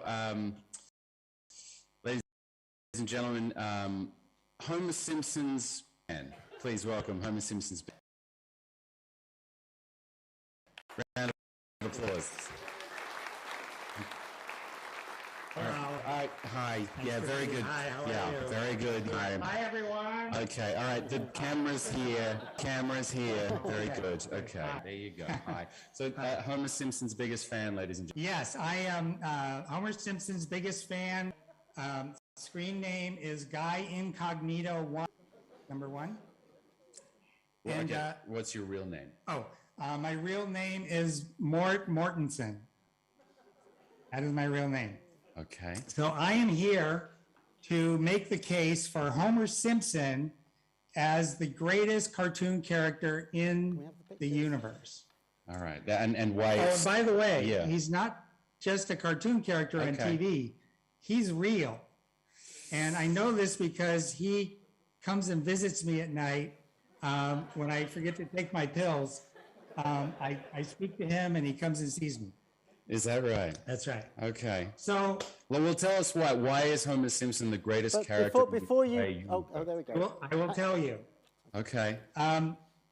Okay. I have to pee really bad, so I'm going to go through this very quickly. First of all, Homer Simpson is a major force or a contributor to our workforce and has had over 200 jobs. And those jobs are include, but are not limited to astronaut, bootlegger, conceptual artist, tobacco inventor and farmer, garbage commissioner, beer mascot, boxer, fish gutter, baseball mascot, famous clown impersonator, paparazzo, safety salamander, voice actor, monorail conductor, and shopping mall Santa, and for you Brits, Father Christmas. Now, Homer is also quite musically versatile, having been in both a grunge band as well as a barbershop quartet. And he has been tutored in the fine art of rock by no less than Elvis Costello, Tom Petty, Mick Jagger, Keith Richards, Lenny Kravitz, and Brian Setzer. Now, most people don't know this, but he is also the only cartoon character who speaks fluent Japanese, Chinese, Spanish, and Penguin. Now, Homer is the most durable character, so even if he gets chucked out of the balloon, haha, he will not die because he has survived and endured numerous injuries.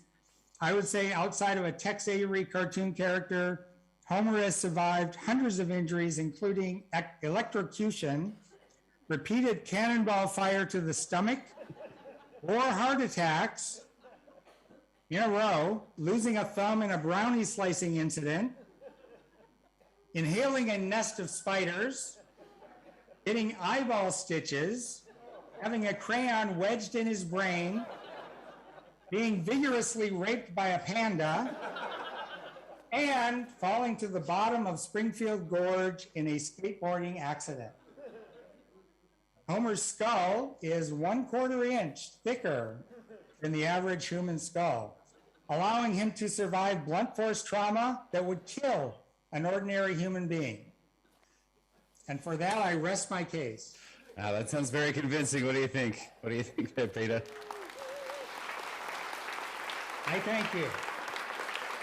He's really done his research. It's impressive. Okay, thank you. Thank you I'm very going to go pee now. All right, he has to pee, so he's just... Thanks, Jason. Thanks, Toilet. So, all right, 2 down. Who's going to go? Who's going to stay? Let's go to person number 3, and that is Lou McKeever. And she is talking on behalf of the Silver Surfer.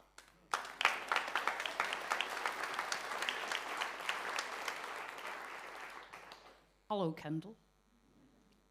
I haven't been here for a wee while. I actually threw up in the toilets downstairs when I was in my 20s. It's vaguely familiar. Can somebody time me and shout stop when I get to 3 minutes? Don't worry about it. Have you got the clicker? Oh, aye. Okay. You just count it. Yeah, I'll shout.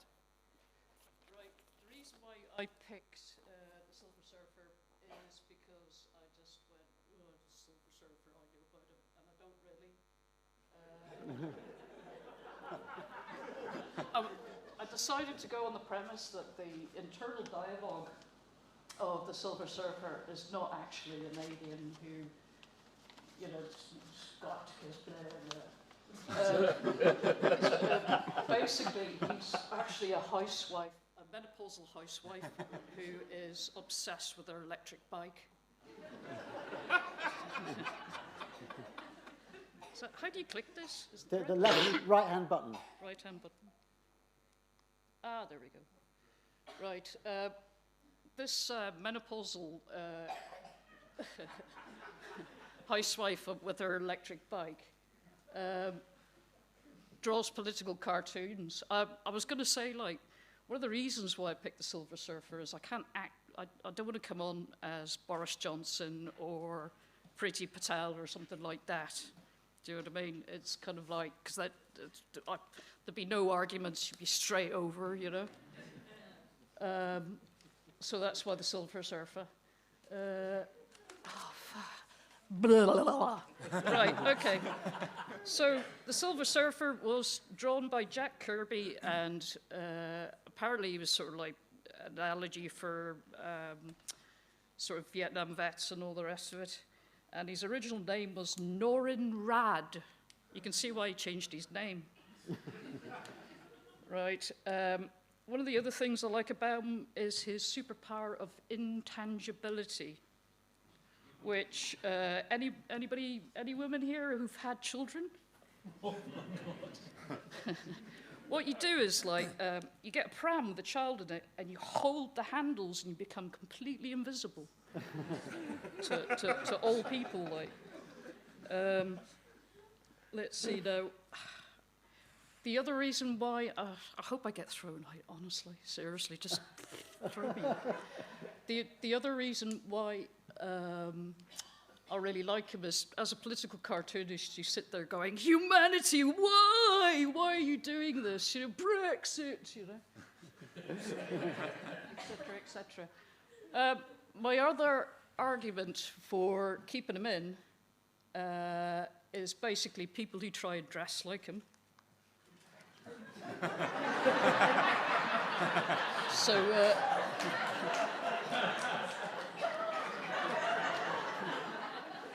he said, hello. I said, oven ready.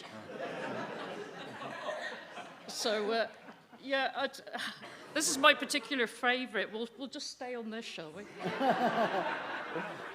But yeah, fucking hell, I'm speechless now. Actually, yeah, he's just everything, isn't he? That you could possibly want. I don't think he had genitals though. Unlike this, well, no, actually. But let's go back to him again. Are my 3 minutes up yet? They are, but I was just enjoying it so much. Thank you, Kent. Thank you.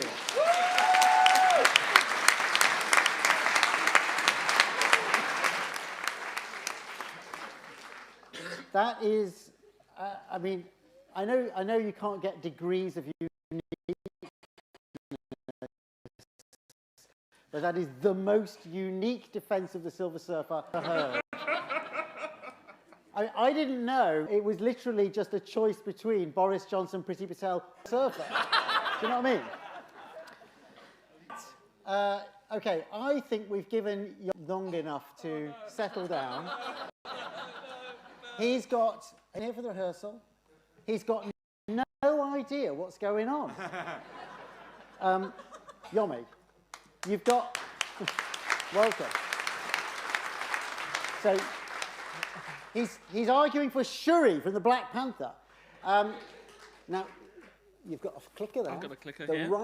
The right arrow will take you through your pictures. You've only got 3, I think it was. Absolutely. Yeah. So, there's your first one.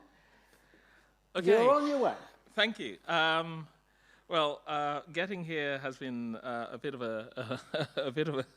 a crazy session. I left Liverpool with high hopes of actually getting here and having a couple of beers before confronting you guys. But that's, I think the rail service had other things in mind.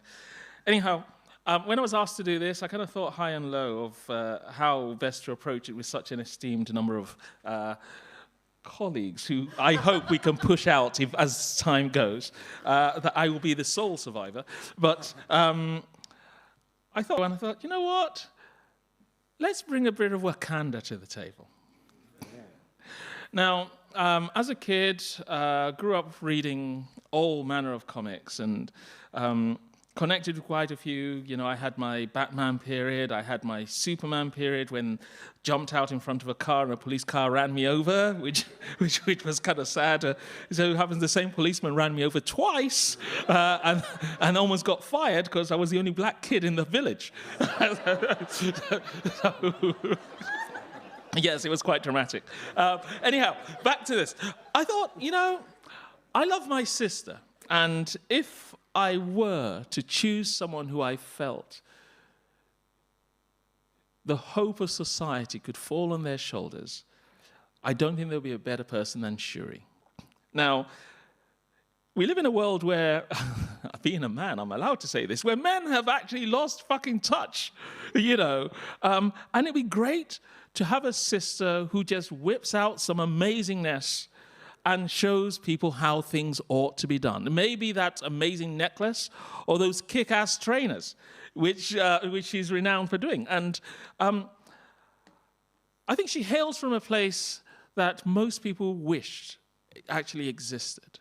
I'm not trying to kind of bring a certain amount of seriousness to the table, but for Christ's sake, we are talking about science after all.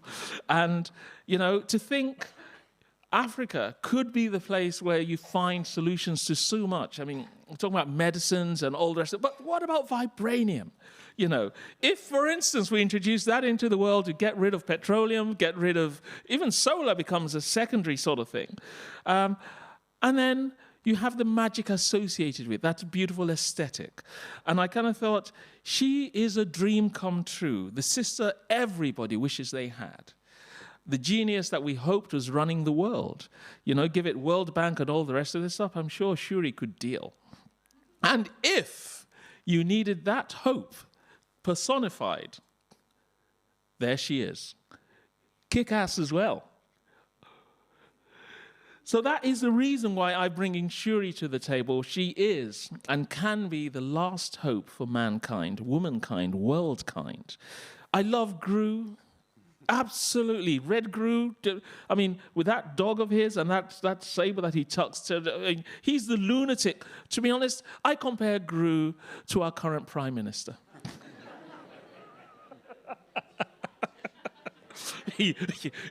And you can see the mess that we're in. Not so much as wanting to coin a phrase, but if you wanted someone who could fly and float above you, that's your person. Ladies and gentlemen, I present Shuri. Thank you. Thank you.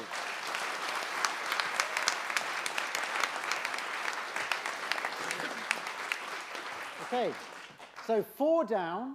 I think it's about time we took a little rest, and let's go to Boulay. Have you been inspired by anything you've seen here tonight? Take us through it. Well, I think there was an obvious answer here.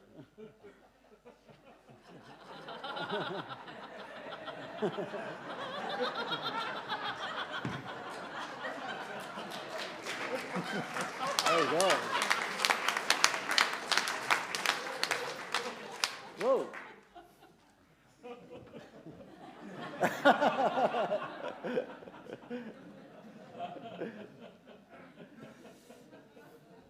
Very good.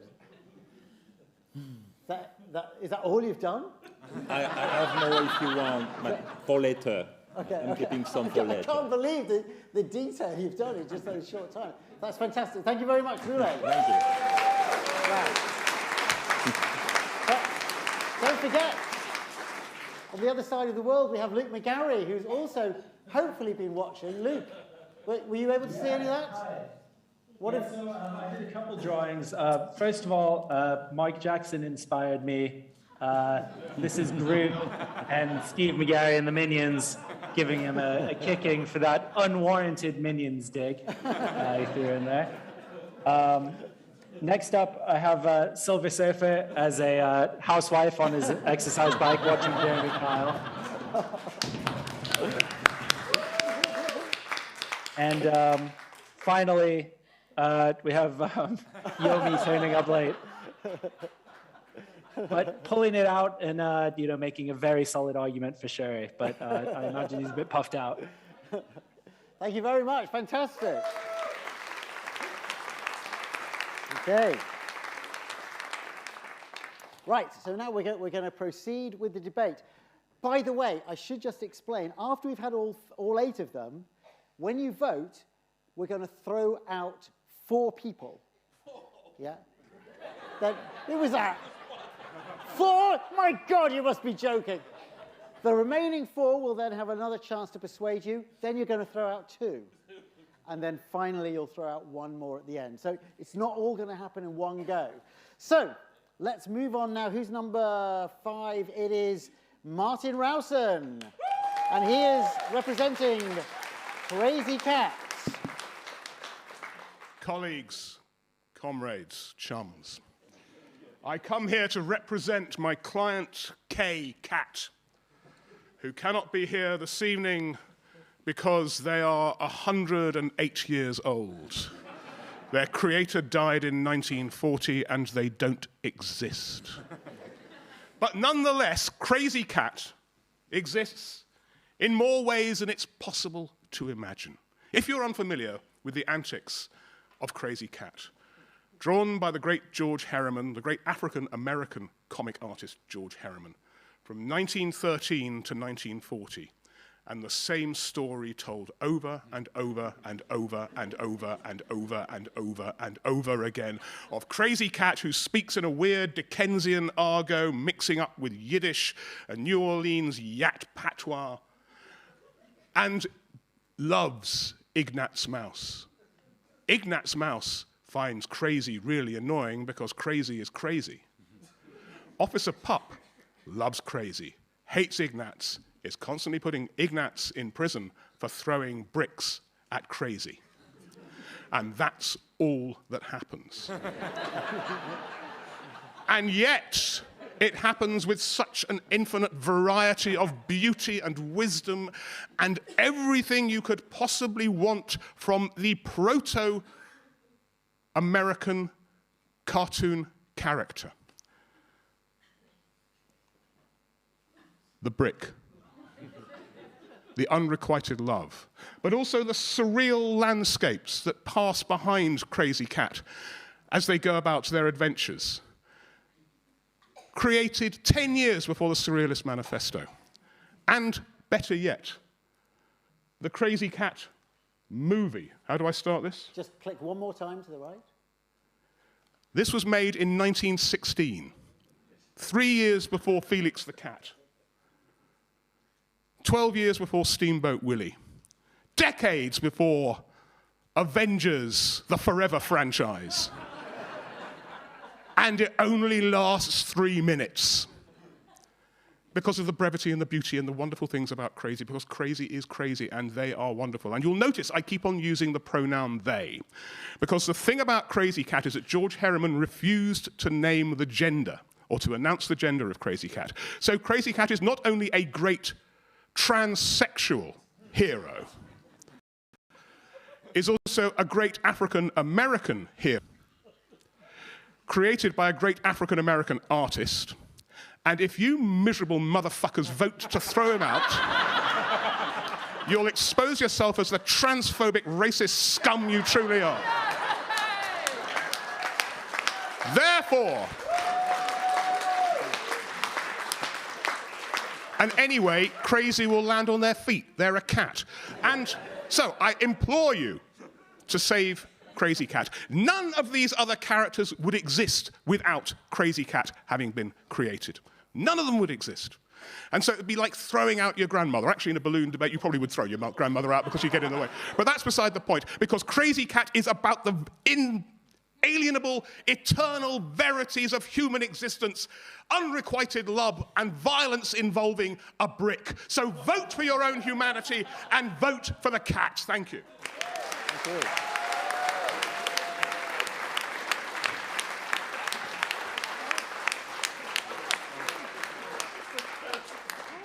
Yeah, so the message, as ever, don't kill Granny.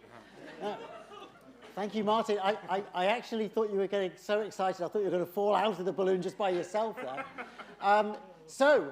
Next we have Kate Charlesworth, and she's being for Auntie Studs. Hi there. Got your clicker? I don't think so. Hello. Well, tonight I'm not going to ask you to, not throw your auntie out of this thing, because I'm championing Auntie Studs, so your grandma's not going to be chucked out. And I'm actually wearing her parade jacket. She's a character I wrote and drew in the 1980s. She was a beloved indie comics icon from the troubled days of Thatcher, Section 28, and the Pit Strike, to the arguably more angst-ridden times of today, which is arguing for space in a made-up balloon. So, I should do it on that. There she is. And she's an outsider by definition, an anarchist after a couple of pints, and subversive by her very existence. She's a woman. She's an older woman. She's an older queer woman in comics. You know, there aren't many. She's a survivor of an endangered species. And she was born in the 1980s out of the great Grandma Giles, the Girls of Tintrinians, and a nod to Ian Sharples, Minnie the Minx, and Alan Bennett. She's a dyke's dyke and a mother's nightmare. I mean, look at me. You know, it's true. Fiercely feminist, intersectional. She's one of the few surviving lesbians never to have had a cat.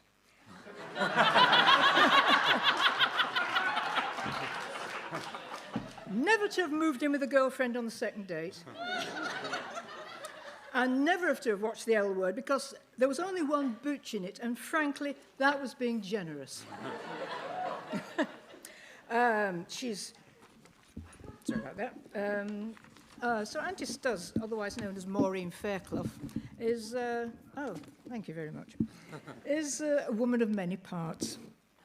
And as she led her band of not quite PC comrades through the days of the 80s, the battling days of the 80s and 90s, and in the Pink Paper, and on to Fanny Comics and knockabout albums, to a solo career crowned by a modest pre-COVID residency at London's Cartoon Museum.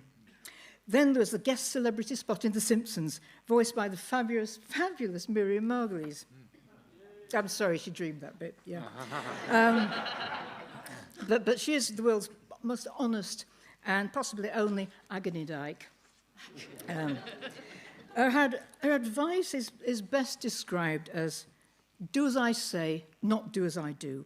And the emotionally troubled of all genders and none, to the emotionally troubled of all genders and none, it's vital, partial, and underpinned by superpowers. One, a cloak of invisibility. In fairness, this is actually issued to all women of a certain age, whether you want one or not. But set to active mode, leather, metal, black 501s, and battle-hardened docks magically transform into an illusory twin set and pearls, combo snuckles and a copy of the Scum Manifesto in a matching utility handbag. It's still invisible, but we do what we can. Two, hindsight, which is always handy, I think we can agree. And a third superpower is being northern. Rest my case. So, I urge you, comicers of Kendal, vote for Auntie Studs. Fearless fighter for social justice and equal rights, serial, sensible shoes wearer. Lounge lizard and subscriber to, I wish I'd thought of that, quarterly. Plus Yorkshire strength opinions on today's comics industry and why wild swimming is what we used to call swimming. I thank you.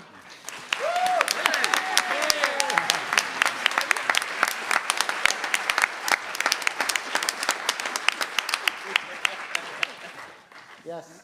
Well, she's northern. Strong argument. Thank you very much, Kate. Right, it's time to go back to the US. And our next speaker, are you still there? Yes, I'm still here. Our next speaker is Tom Richmond. Richmond, or is it Batman? Can we see that? Well, we're about to Welcome, find out. Batman. Here we go.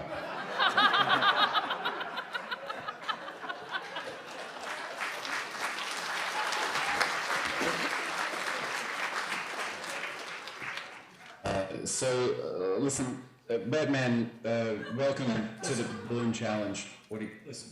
All right. Chatfield. All right.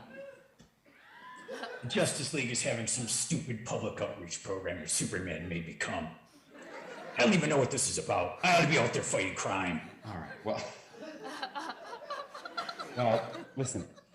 You're competing with other comic characters for who is the best, who has to stay in the balloon. Yeah. All right. Well. Are you kidding me? Gru? Just throw some cheese dip at him and it's over. Asterix, that guy's a punctuation mark, not a comics character. Silver Surfer? That guy rides a surfboard in space. There's no water in space. Come on. All right. Well, I mean, okay, so then why do you think you deserve the people's vote, Batman? I'm Batman.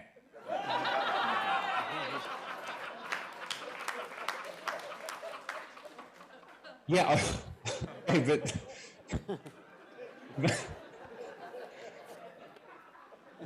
that's not a reason. That's just a fact. So, why do you think you're the best? I'm Batman. Man, I can kick everybody's ass and I've got no superpowers. That's true. I've got the coolest car. Yeah. I've got the coolest gadgets.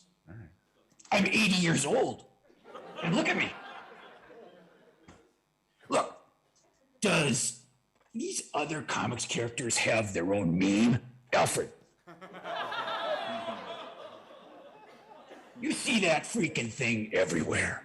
Like, in fact, if I had a dime for every time it showed up, I'd have another $1 billion on top of all my other $1 billion. Actually, Gotham Public Services are after me to take custody of Robin because they think I beat him. And I only slapped him around a few dozen times. Oh, what about this? All right. Do those other comics characters have a dance named after them? Alfred. That's the Batusi, by the way. Yeah, I'm suing Fortnite over it right now because they used it in a video game. But I hear it's very popular in the club still. Oh, how about this? All right. Do those comics characters have a t-shirt that literally says, "Be Batman"? I mean, are you kidding me? That says, "Don't be you, be me." That's true. You're an inspiration to millions. Yeah. Oh, and you know what? I'm also an inspiration for physical fitness. Like, I have to admit, I gained a lot of weight during the pandemic, but I took it all off immediately, got back into superhero shape. Alfred. Well, I need to bulk up a little bit still, but anyway, that got a lot of people into keto. Oh yeah. Also, my suit has nipples. Yeah. They're real too. Look at them. Nobody else's suits have nipples. They're real nipples as well. That's right. All right. Well, okay, so those are some interesting facts about your effect on pop culture, but I have to ask you, like, if you had to give one reason why the people should vote to keep you in the balloon, what would it be? My parents are dead.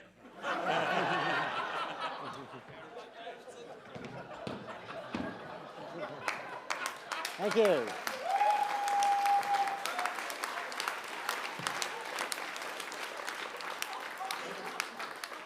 Well, thank you, Batman, for... Wait, where did he go? He always does that. Well, I think he made a pretty compelling case. What do you guys think? I think he's in. Okay, thank you thank you, Jason. Thank right. you, Bruce. Bruce. Okay. Right, nipples, a very strong argument there. I'm not sure if Graham, our final contestant, can really go up against those nipples, but here he is, Graham Jury with Asterix. Okay, why Asterix?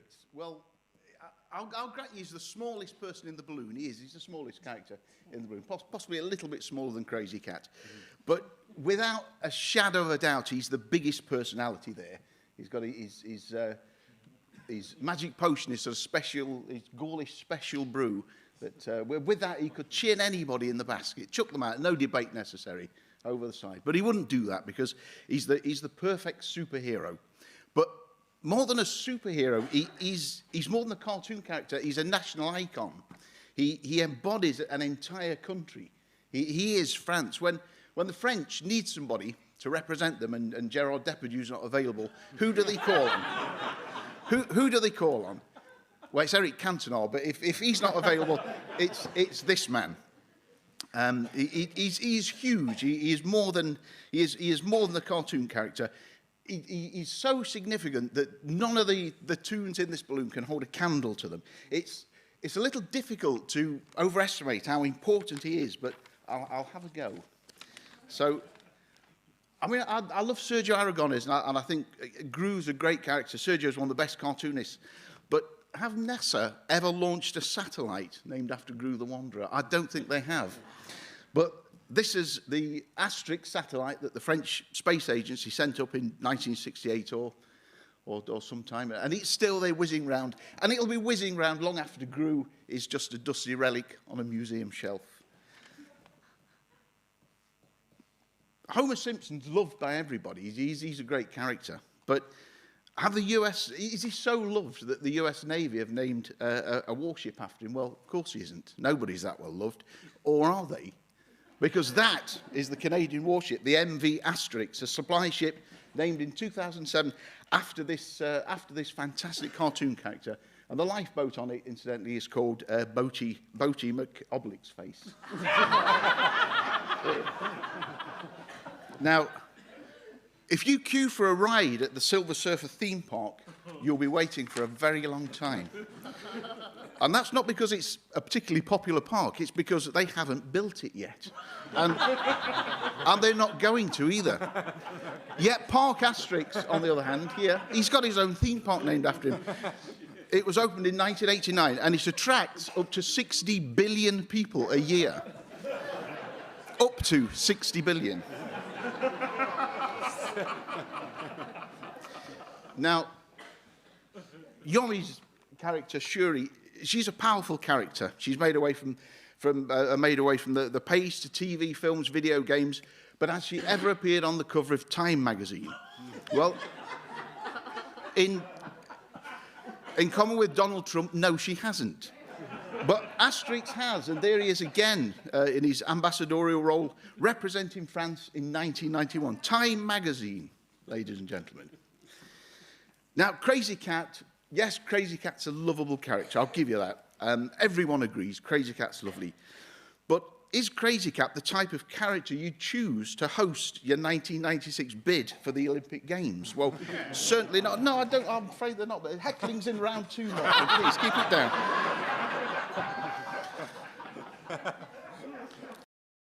He's certainly not. And in 1996, chose him not to lead their campaign, in fact. And you might say that's because in that year America didn't bid to host the Olympics at all, but that's neither here nor there. But in 1992, France did choose Asterix to lead their campaign to host those games. And again, the fact that they went to Barcelona, again, is neither here nor there. Now, Auntie Studs is a powerful cartoon.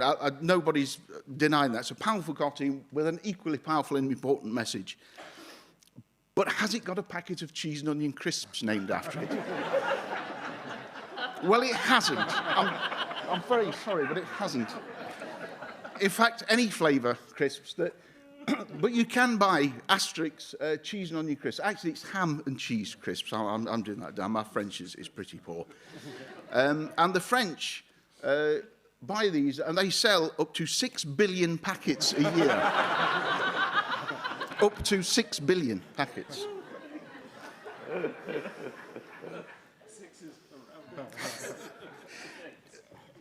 Now, Batman comics, yes, we all know Batman comics have sold millions of copies around the world. We can't compete. We can't compete. Been translated into many languages, but has Batman been involved in the launch of an entirely new computer operating system? I honestly don't know, but I suspect he hasn't. Okay. Yeah, Asterix did just that. He helped open the version 4 of Berkeley Software Distribution's OpenBSD security-focused, free and open source, Unix-like operating system, whatever that is. I haven't got a clue, and I haven't got a picture of it to go with it. Now, I can see that I admit those last two were a little bit desperate, but I initially thought there were 6 cartoons in the blue, not 8, so I had to write a couple very quickly. So that's my argument for Asterix. Now, you've heard some pretty dismal arguments from the people here tonight, some pretty appalling, nonsensical arguments, and I say that with the greatest respect to them. But now you're going to have to decide that our lives, the lives of our tombs, are quite literally in your hands. But I'm not concerned because you're an intelligent audience, and I know you will approach this debate without bias and without prejudice. And you'll look at the arguments and you'll make your decision based on that. And I trust you because you are an intelligent audience, I know. But just in case I've misjudged you, as you leave the theatre tonight, whoops. there are free Viz pens for everybody who votes Asterix. So bear that in mind, along with the quality of the debate as well. Thank you very much.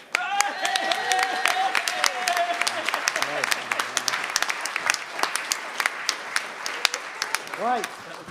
You've heard all the arguments now, but before you get to vote, I think we should go back to Boulay and see what he's been creating during the last 4. Well, first I wanted to say it was a little bit complicated to follow the debate because I am here at the bottom of the screen, so this is basically what I see. And yeah, there was some interesting debate, like the Batman. The Batman. I don't know exactly what his powers are. And so I think it makes for a poor choice of costume.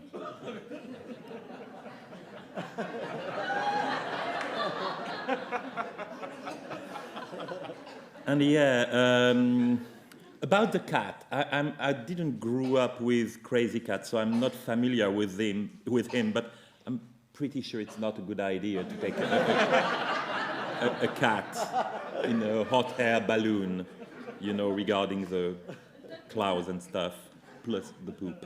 And yeah, if I can just add one thing, is this.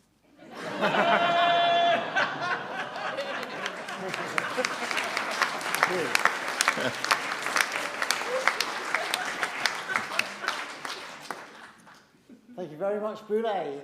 Let's go over to sunny California. Lukey. Oh, we can't hear you yet. Excellent. Hang on a second. Excellent. Oh, we've got you now. can you hear me? Yep, can hear you. All right, well, we'll see. Anyway, here's trans icon, Crazy Cat, deciding what toilet to go in. Here's Anti-Studs giving Mike Jackson a kicking.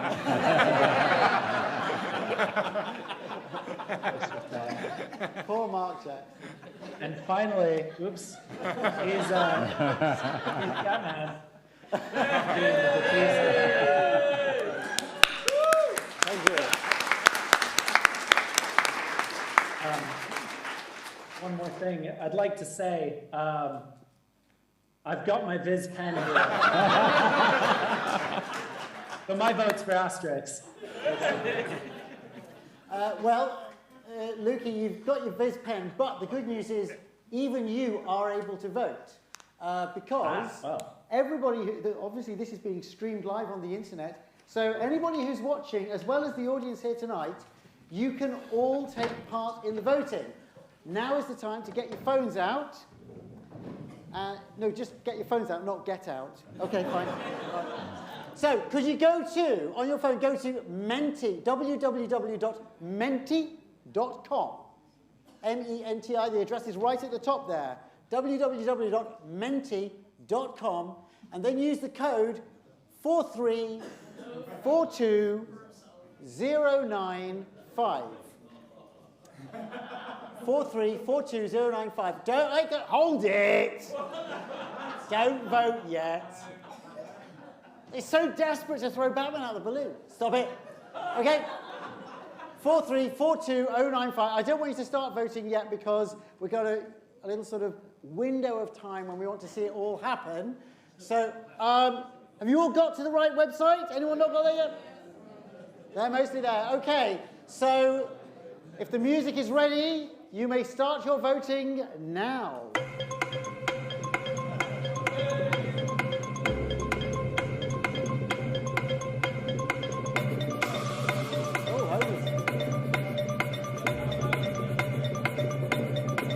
You're voting for who you want to throw out of the balloon, not who you want to keep. See the question, who should be thrown out of the balloon? Who should be thrown out of the balloon? Oh, do they all want to keep? Let's give them a bit longer since they were, half of them didn't realise what they were voting for. Who should be thrown out of the balloon? Oh. Okay. Numbers are still going up there. Maybe we should give them one more round of the music, because it's taking a bit of time.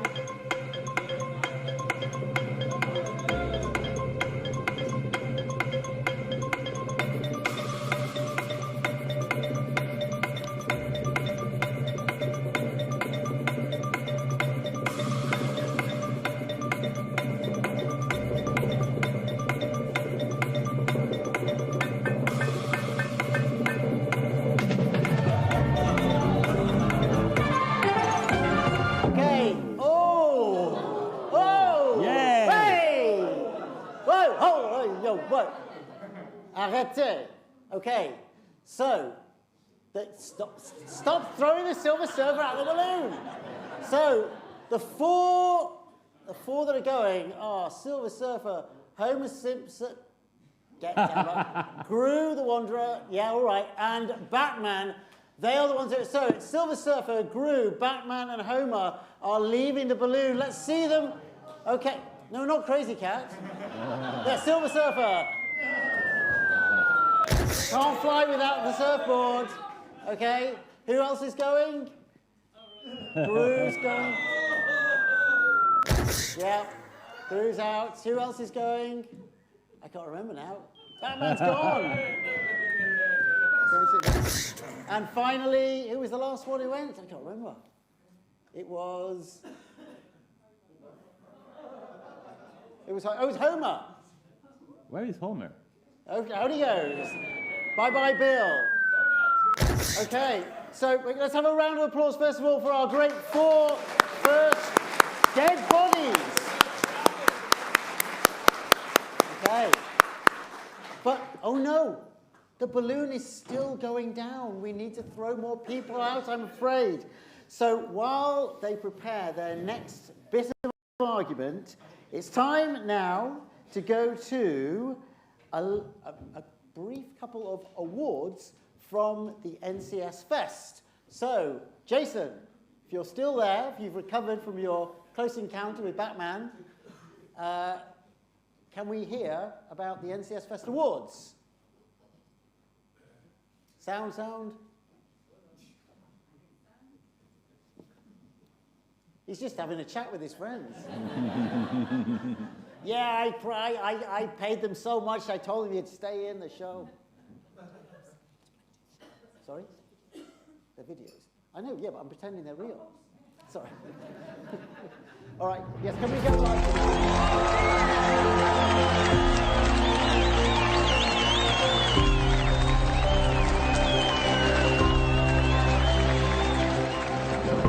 Hello there, I'm Duncan Figueredo. You may be familiar with my work on books such as Enigma, or Hellboy, or many others. As an artist, I strive to share emotion experiences, to create wonder, excitement. Comics truly are the gift that keeps giving. Just remember to keep that receipt in case you need to return it. And the nominees are...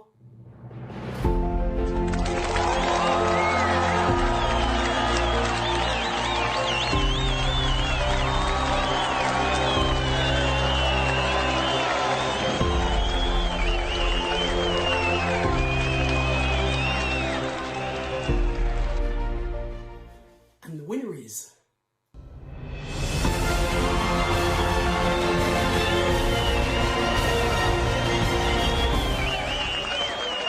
Hi, I'm Walter Simonson, and I would like to thank the National Cartoonist Society for awarding me the 2020 Reuben for comic books for my work, Ragnarok, The Breaking of Helheim. I'm stunned, surprised, amazed, and deeply grateful and honored. Thank you so much. I would also like to thank IDW, my publisher, for letting me do the book I wanted to do. I'd like to thank Scott Dunbier, my old pal, who some 18 years ago lit the spark that eventually became this book when he suggested I should do a comic based on my love of Norse myths. I also want to thank Laura Martin, Len O'Grady, for their beautiful work on the coloring, turning my black and white world into a world in full color. I would like to thank John Workman for his outstanding lettering on my work going back to the dawn of time.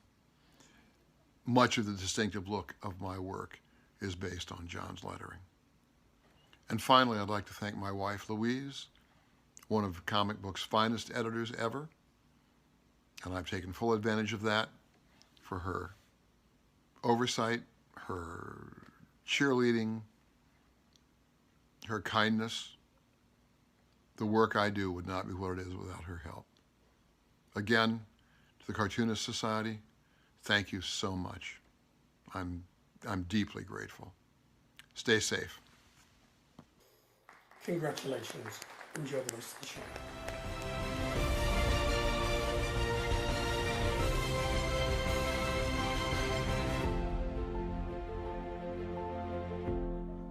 That is scary. Oh.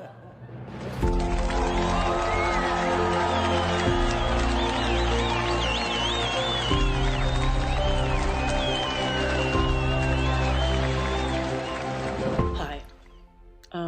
My name is Emile Ferris, and I've been asked to present this NCS Rubin Award for graphic novels, and I'm incredibly honored. At this point, I'm supposed to tell you my bona fides and credits, and I will say I won this award, this very award in 2018, and it was just an amazing, I had an amazing sense of, well, astonishment and also gratitude. You know, at this point, I'm supposed to, it says here, I'm here to present the NCS Divisional Award for Graphic Novels, and then it says in parentheses, feel free to ad-lib with some of your wonderful flair. Well, thank you for thinking I have wonderful flair. I appreciate that. I don't have any wonderful flair right now. I'm out of it. I can't. I keep trying to sum up. I've done this. This is the third time, and I had no wonderful flair. What I do have is a sense that I know that there are some of you out there who are waiting to find out whether you won this, and some of you, a few of you, or one of you will win it, and that's a great feeling. Also, to have been nominated. I know that sounds corny, but it really is. I mean, as cartoonists, we're the most impossible creatures, right? We're dreamers and imaginers and magicians. If you can be a magician of the type that we are, to the degree that you're able to bring a work to the point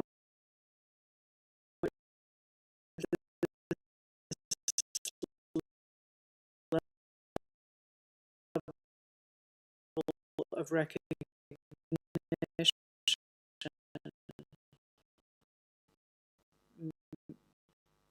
mainly a nomination of this caliber, that's an accomplishment in and of itself. But let's look at the big accomplishment even than that. You remained in the game. You're still working. And in a way incredibly oppressive to creative people, that's the damn award out there. So congratulations. If I had 1,000,000 monster hugs to give you, some fierce, fierce growling in caves, somehow that together. So won or you're lost. You didn't lose. You won. You know, so whether you get this or don't, you've won. You've stayed and made beauty, made art, made truth, humor, made love, all that good stuff. Okay, I guess I Blair. Anyway, I'm what else I'm supposed to do here, and you already know for all this. And the nominee.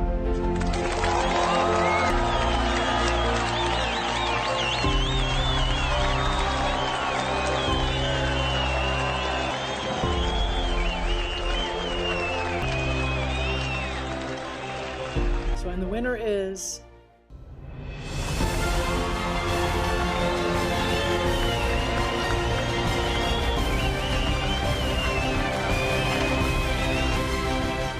Hi, my name is Jared, and I'm the creator of the book Cody. I just wanted to say a sincere thank you so much to the National Cartoonist Society and to the jury that nominated this award. Really means so much to me. How much sincere gratitude I feel for the award.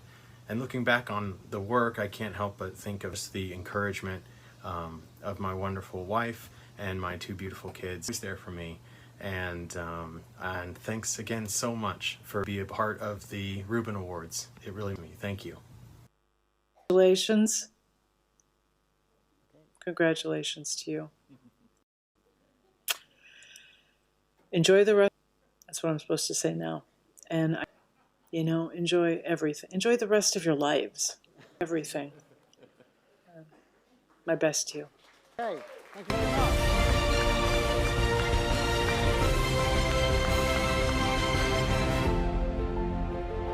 Enlightening, it was long, it was fun. Thank you. We have more awards to hand out across this weekend, so please tune into ncsfest.com on the live stream this evening and tomorrow. I have no idea what the time difference is because I'm Australian, but please tune in, and thank you for having us all the way from here at the Society of Illustrators. We'll let you get on with the show. I'll stop talking. We'll see you guys. Thank you, Jason. See you later. Okay. So, it is down to 4. Now, in the next round of this elimination experience, they're each going to get just 2 minutes to make another short argument. But this time, the others in the basket are allowed to heckle them. So, have we got a technical issue there? Is everything okay? Oh, I said no. We're getting rid of the Yanks. Sorry, there we go. They're gone. Yeah. Okay. Bearing in mind, the others are allowed to interrupt and heckle you if they want to. Martin, to step forward and make another case for Crazy Cat. Yes. I will be brutally honest. Yomi needs a beer. He needs it now. I don't care about the cat. I don't care about any of this, but he needs a beer, and so do I. And on that bombshell, the reason you should vote for Crazy Cat is obvious. I've laid it out to you. You're not stupid. You've got memories you can remember 20 minutes ago. That was great, wasn't it? Wasn't that great? Wasn't that great? That was like going to a nativity play in the wrong primary school, wasn't it? But anyway, you shouldn't let Shuri stay in because Shuri is a Marvel character, and Marvel are evil. They're even almost as evil as the Disney Corporation. You shouldn't let Asterix stay in. He's French. You should probably let Auntie Stud stay in. Probably. But in that moment of doubt, when you say, should I, vote for Crazy Cat. Don't be mad. Vote crazy. It's as simple as that. And you'll notice they have not dared heckle a single word I've said. Thank you. Thank you.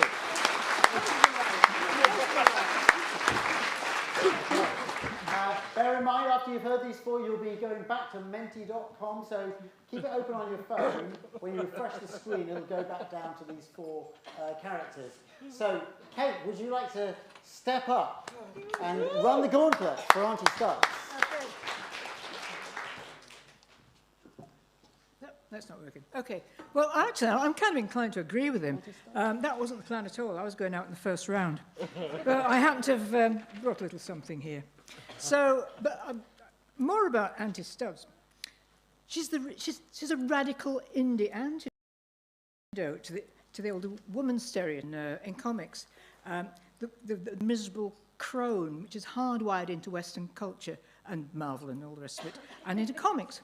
But she's gracious in victory, and even counts a few wicked, miserable crones amongst her besties. And years ago, she accidentally became my elderly avatar, but, life happens, and I'm afraid now I've become hers. So, when she's asked, "And what did you used to do, love?" I feel her pain. Retirement is a profanity, absent from her otherwise colourful lexicon. Studs has never ceased to be a trouncer of twattery, a poker of pretension, and a lavish strewer of deadpan grit. But she's a living legend and an accidental activist, because throw a note out, keep it long enough, and there's got an archive. She's embarking on her greatest challenge yet, and this may be shocking, but age has freed her from the constraints of youth. That might shock some of you and not others. But she is a mover and shaker, literally, but not for long. And she's the driving force of a new way of living, which could be a model for us all. So forget the gherkin and the shard, the glass house, the Eames house. Auntie Studd's next project is the old Dykes home. Imagine that.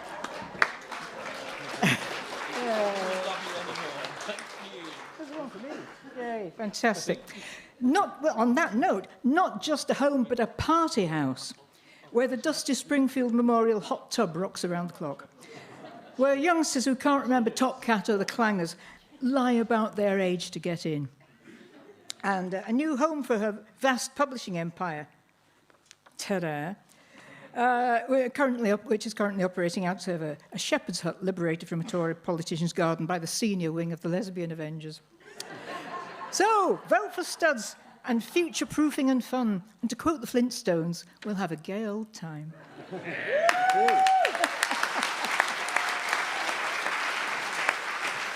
Okay. Yomi, you've had a glug? Well, He's got two pints. I think I'm being caught short somewhat here. You catch me double fisting, and that is not a pleasant thing on a Friday night.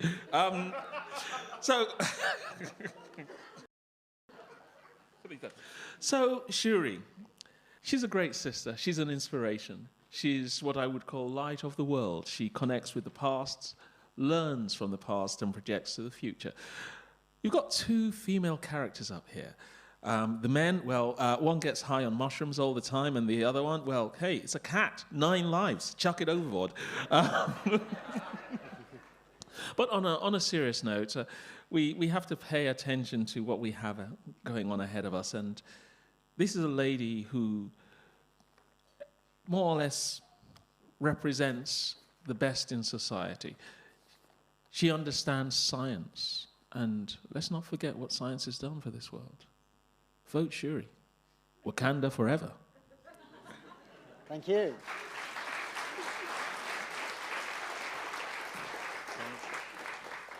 Food for thought. Right. And finally, Graham, just a minute, let me get your thing open. Okay, so Graham on Asterix, ready to go? Yes, Asterix. Well, when I was asked to do this, there was just one choice of character to pick. And you may ask, why Asterix? I mean, we Brexited. Why didn't I pick a world-beating British cartoon? And it's true.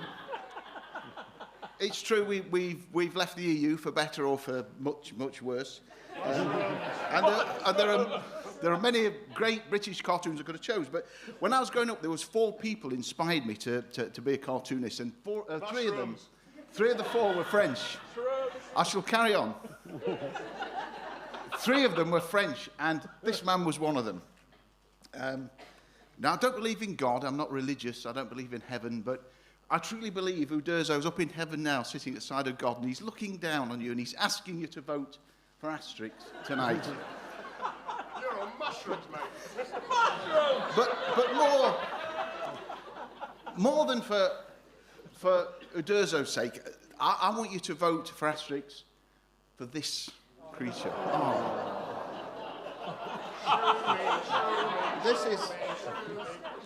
This is Dogmatix, Asterix's canine sidekick, and a more lovable, loyal, cheerful, happy-go-lucky dog you couldn't wish to see. That's how he appears in every Asterix cartoon, but, okay, if he was to watch his master plummet 2,000 feet to the earth, that's how he would appear. That is what he would look like. Just look at that. Now, we're a nation of animal lovers, and I know that only the coldest-hearted amongst you... Only the coldest-hearted amongst you tonight would condemn a cartoon dog to that fate. Oh my God. And I think it's that thought, that image, along with the 3 pens... along with the 3 pens, that will convince you to... There's only one vote. No, we've got hundreds of them, and everybody gets a pen, obviously. But if Asterix loses, they're going straight back to Newcastle with me, all 200 of them.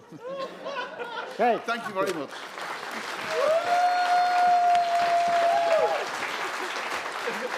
Okay. So before we go to the voting, Boulay, I know we've asked a lot of you tonight already, but do you have anything to add? Oh, this was from earlier. Yeah, sorry, that's... Because you never show my drawings.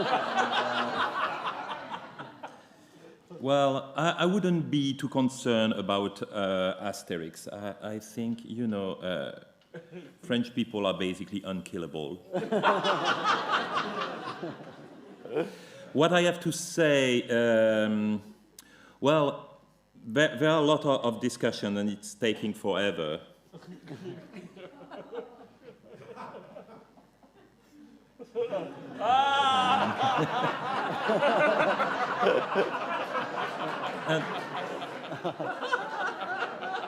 But we are all sad because a lot happened in the previous round.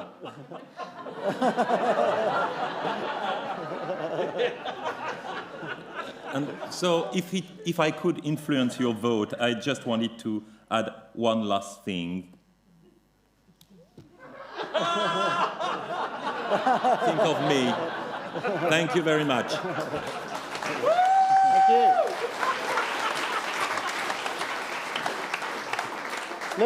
Luke, anything to add to that? Yeah, so I've just gone ahead and drawn the only young drunk in a balloon.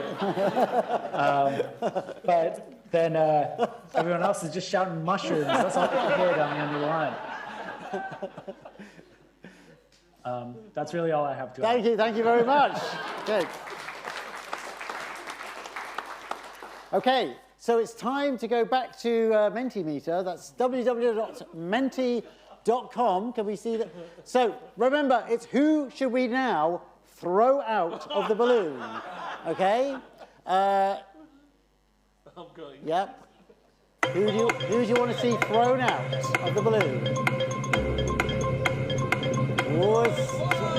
Why are you throwing Shuri out?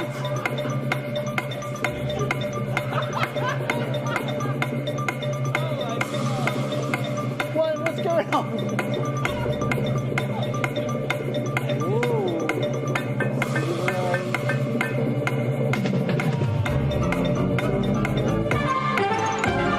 Okay, we're going to, again, keep it going because there's lots of voting going on. Let's give them a bit longer. No, that was the falling out music. Are you sure you want to go again? Well, there's some close calls for second here, so let's keep it going. Whoa. Seems to have stopped. Oh.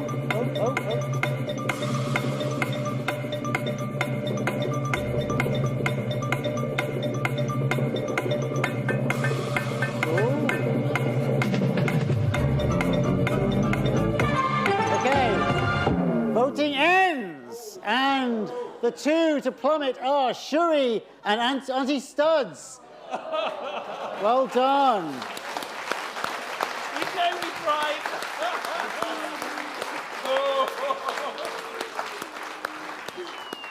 There goes Auntie Studs. Oh, and Shuri, is she going to fall? Yes. We tried to sabotage the friend. It didn't work. Okay. Thank you, Balloon. You can go away again now. Right. So, Julie, over to you. So we have a brief pause for another award. Over to Julie. Okay, and it's a real privilege to be able to just give you a little bit of an introduction to this. I'm going to hand over to Jason. But this is a very special award that we're awarding tonight. And let's play Jason's introduction to what it is. Thank you.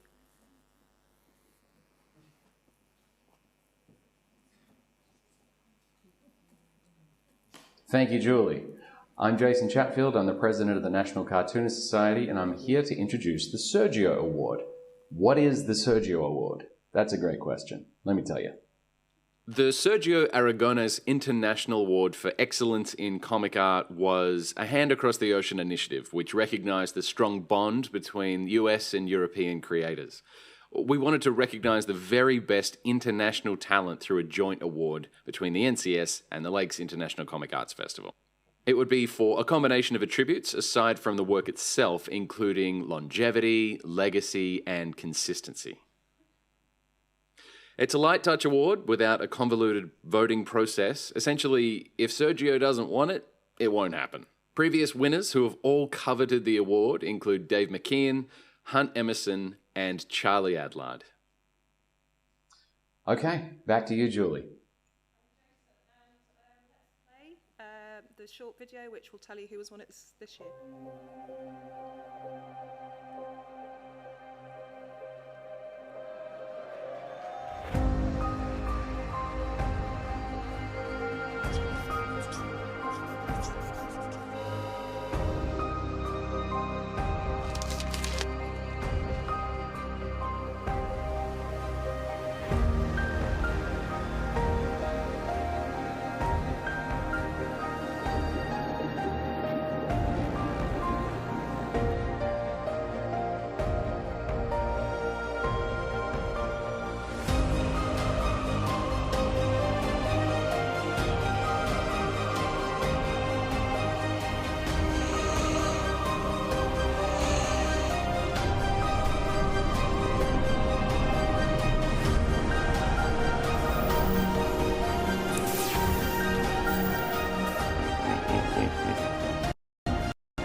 And here is the beauty.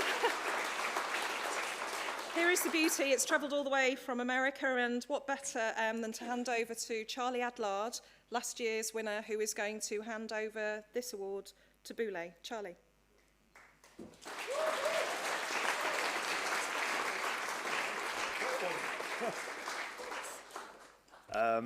Well, I'm a massive fan of Bond Désigné, so this is a true honour. That's all I'm going to say. Well done. Congratulations.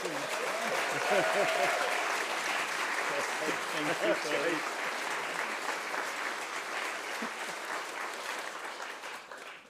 Well, thank you very much for having me here all these years, because it's the third year that I come here.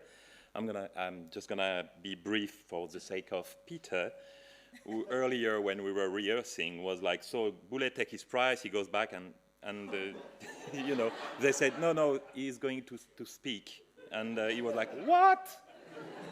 No, so bear with me, Peter, I'm speaking. So thank you very much.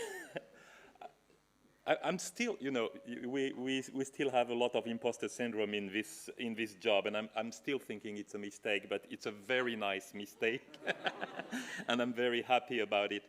So I was told that Charlie was going to give me the prize because he got it last year. Does that mean you are going to unscrew that next year and someone else? Because I'm gonna run with that, and you will have to, you know, to take it from my dead hands. So, well, it's a great honor, of course, and so I just want to thank you all, everyone here, and especially the team of the Lake Festival. And yeah, that's it. I didn't prepare a speech because of Peter, so thank you very much. Thank you, Julie.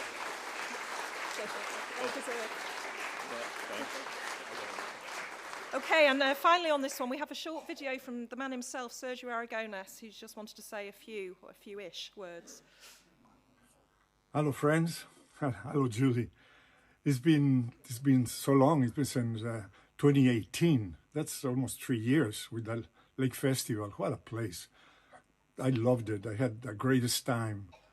Met great cartoonists. And here we are again. The pandemic has been very difficult for seeing friends in person, but these have to do, and here I am with a great honor to give the National Cartoonist Society International Award for Excellence in Comic Art. And this time it's one of the best cartoonists, illustrator, writer, a fantastic man, Boulé. It's a French cartoonist, and the award is so well deserved because he has made something that many cartoonists haven't done. One of them is he had almost 20 years ago introduced the field in the computer. He has a blog called the blog BD, which means la bande dessinée, and that means that thousands of young people who have never read a newspaper or magazine or even comics, now in the computer they can be introduced to this fantastic field. So that's one of his great achievements. Besides the amount of books that he has done, he touches subjects, science, humor, politics, everything. He's a fantastic, not cartoonist alone. He's an artist, he's a writer, he's a creator. So nobody deserves that award as much as he does. And he started almost 20 years ago. For us old-timers, this is sensational because suddenly we get mail from new people who have never even heard of us. So merci bien, mon ami, and you are very, very deserving to this award. And I met you before when the NCS had a festival in Huntington Beach. That was also a few years ago, I think in 2019. But we'll see each other again. I know this will be over, and I will get invited again to the Lakes Festival, and everything will be back to normal. Please take care of yourselves, and we'll see each other soon. And à tout à l'heure, mon ami.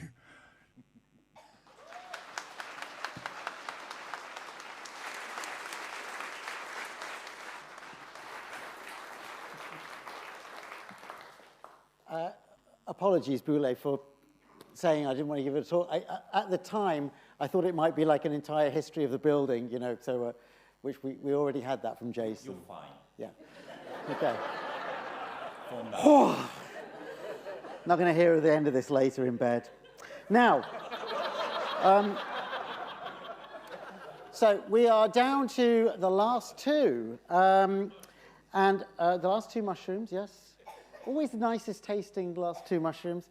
Now, for this last part, remember, it's going to be questions from you, the audience. So while I just blather on the last couple of moments, what might you want to ask to challenge Asterix or Crazy Cat? Just have a little think. Do either of you fancy going first for this final gauntlet? You want to go first? Here, there's no holding. Wait, just wait. To make this simple, Pete, congratulations, that is a fantastic award. How many Frenchmen can win here tonight?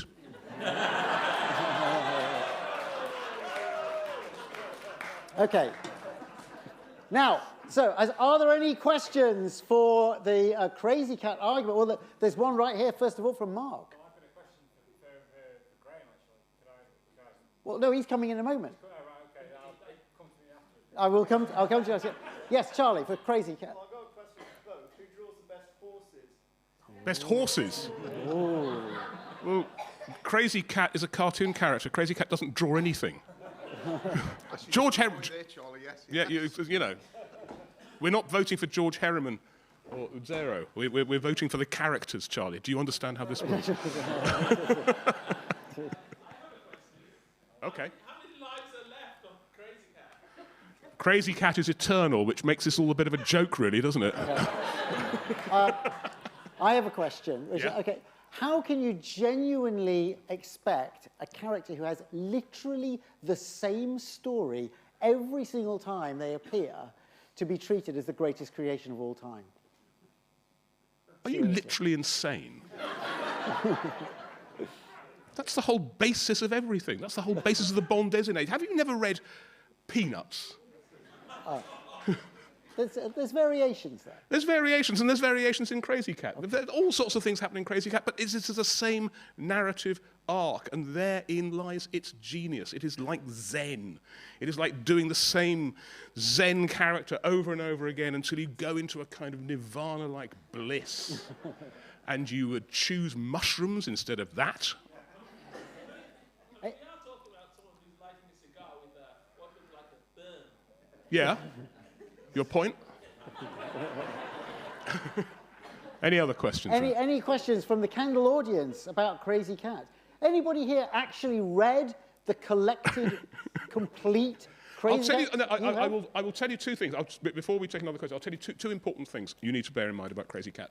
As I said, George Herriman reclaimed as a great African-American artist because he was born during segregation and you had to choose he was mixed race, you had to choose as being white or coloured, as they then called themselves, or were called, rather. And he chose to identify as white, so he would have to sort of disguise his African-American nature, so he would always wear a hat.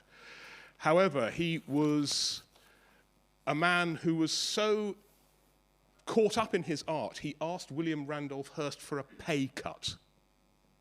Now, you bear in mind the nature of the commercialization of comics. That's a beautiful thing. The other beautiful thing is when they came to start anthologizing Crazy Cat in the 1980s, they found the original artwork. Now, Herriman lived in the Mojave Desert, where it doesn't rain, except it rains occasionally. And there was a pile of original artwork that high in his garage, as they say over there. And over the previous 40 years, it had rained enough for the hole above this pile of artwork to admit enough rainwater to turn it into a sludge, like papier-mâché.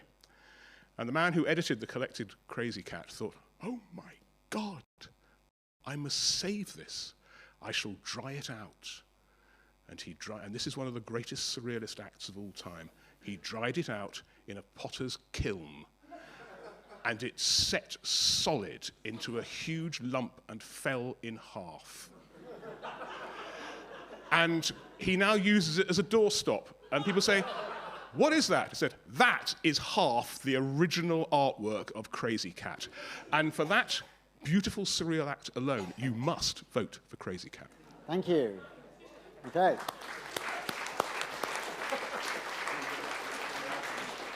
So, it's basically it's cat cake.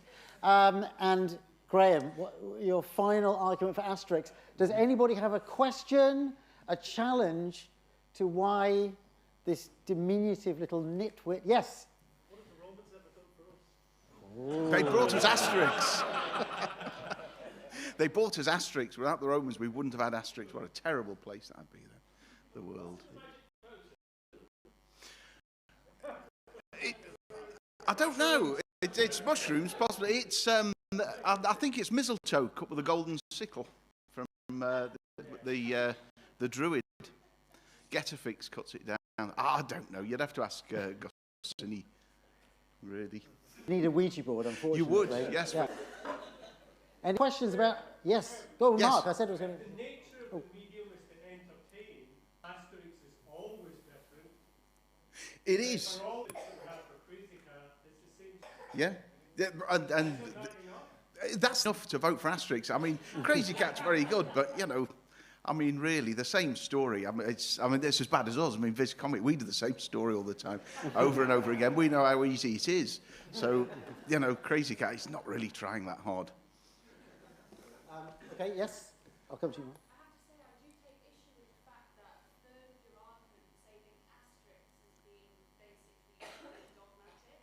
Yes?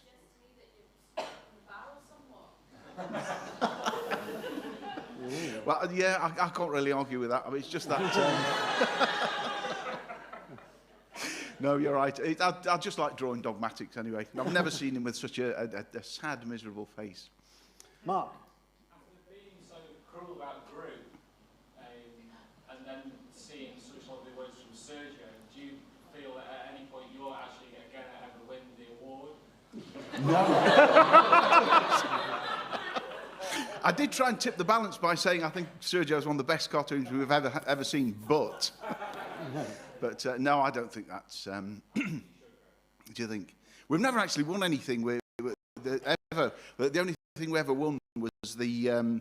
We once won the Strip Cartoon of the Year at the 2008 British Cartoon Society Awards, but we were sponsors of the event and we'd threatened to withdraw our funding unless we won.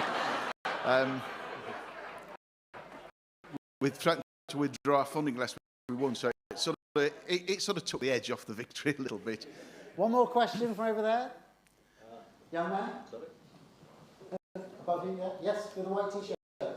Yeah. Yes, you. If you ever dye your moustache.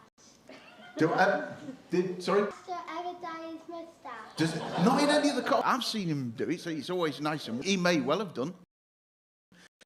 And I'm sure if Uderzo or Goscinny had thought of that, they certainly would have done, because that's a dead good idea. I like He that. dies going out the balloon, I'll tell you that.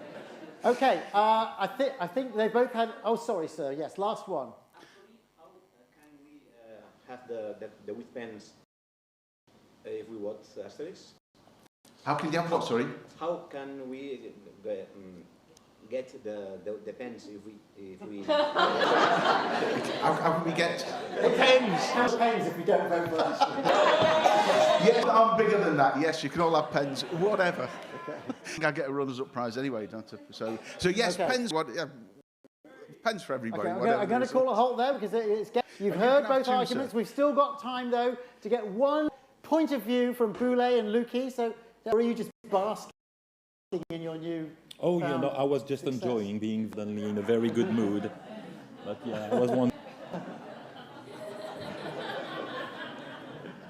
And earlier I had done that to celebrate the winner. Oh, wonderful. Very beautiful. Okay, thank you, Boulay. And Thank you. Luke, are you still with us?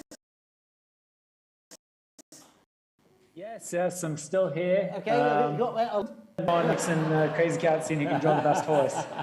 I also have this to contribute when we were doing the voting. I think I might have screwed up. Can we just go back to the other one you did a sec? Yes, absolutely. Because you've managed to make Asterix actually look like Graham there, which is quite an achievement. Okay. Well, they're both only little, yeah. Okay, well, we're going to say goodbye to Luke now, so thank you very much for fantastic input. Thank you, Luke. Okay. So it's now time to go back to menti.com one last time. And remember, you are voting who dies. Who are you going to throw out of the balloon? So we'll give you plenty of time to vote. Oh my God. How dare you? Who's going out of the balloon? That's who you're voting. Who's going to go? Ooh, it's pretty crazy. It looks like Crazy to be the ultimate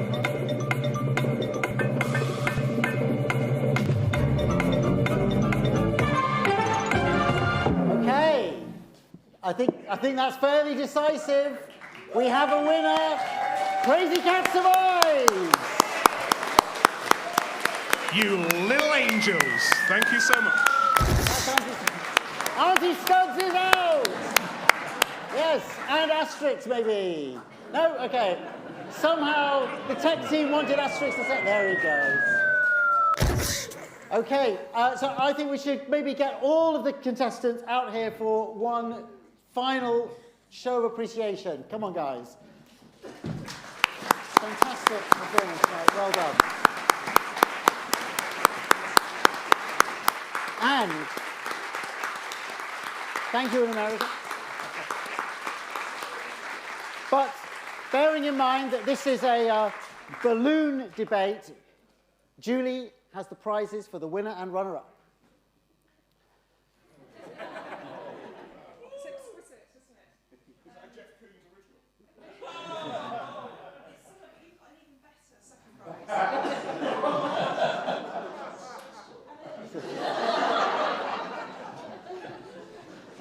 What else have you got? I've got some runners-up prize as well, and they say it's not just the winning, it's the part that counts. It's not true. It's not losers are losers.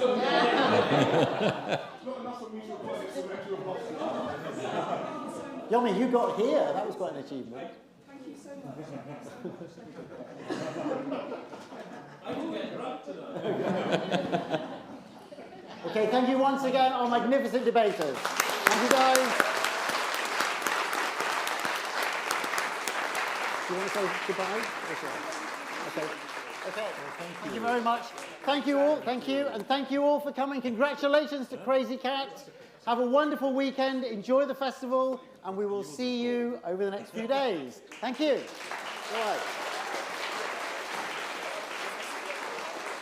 Oh yes, sorry, well, yes, I forgot to say, if you have not yet had quite enough of Luke McGarry, he is right now appearing again in the Malt Room, just over there. You don't even have to go out into the open air, where he is doing a live challenge where you can simply tell him to draw a cartoon about anything, and he will do so. And that is then followed by the famous Lickaf karaoke.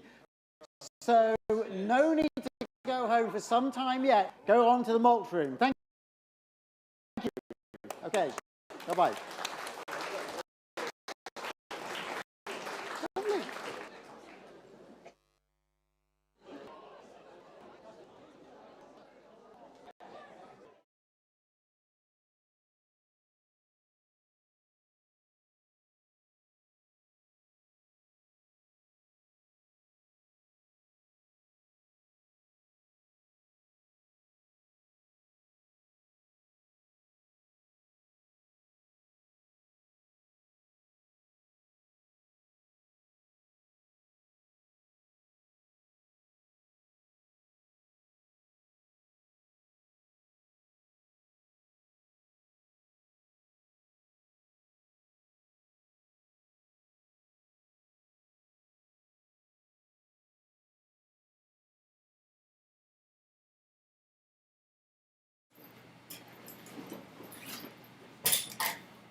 I'm just gonna have to switch to passive in a second.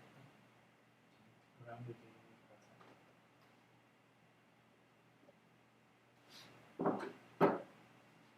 Hold on, nothing, no. Just eat your lunch. Sit down. Just tell me what you need me to do. Somebody's got to press the button. You will in a sec. It would be me. No. It will be in a minute. Just hold on. But they're trying to sort out, they're trying to pull the ITMP, but I think they're having trouble. So if you want to tell Dad that it's.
up to the waterfront. Step in, step out of the rain. I'm gonna walk on up to the waterfront. 7 million years from today. Step on up to the waterfront. Get in, get out of the rain. Come in, come out of the rain.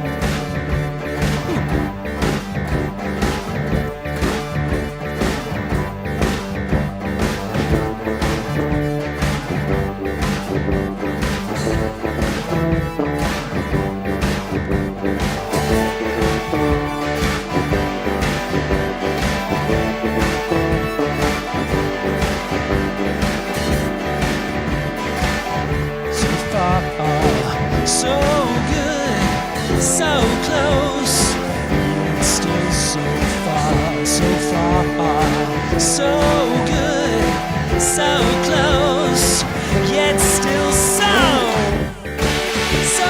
far, so far, so far.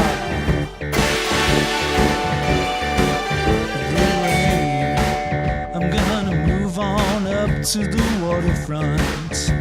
Get in, get out of the rain.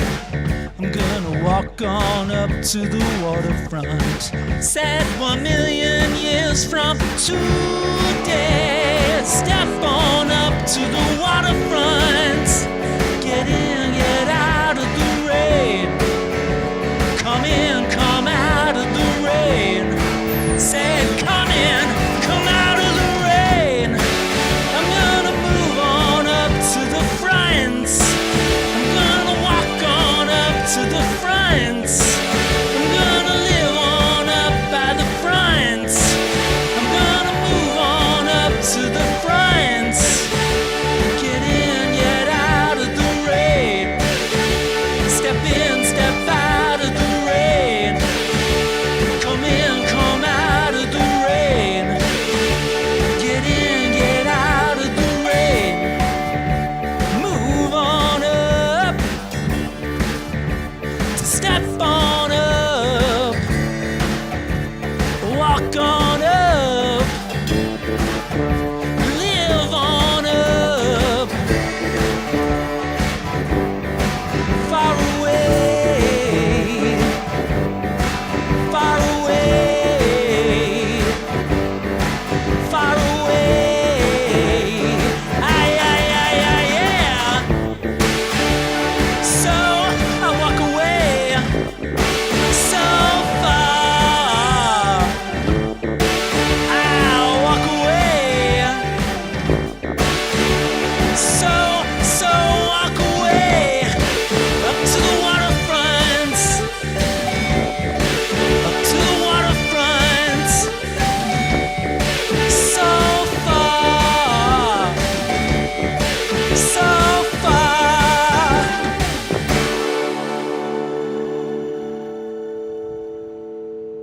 Thank you. Thank you, Leica. Thank you, Comic Arts Festival. Thank you, the internet. We got another one for you. Whatever.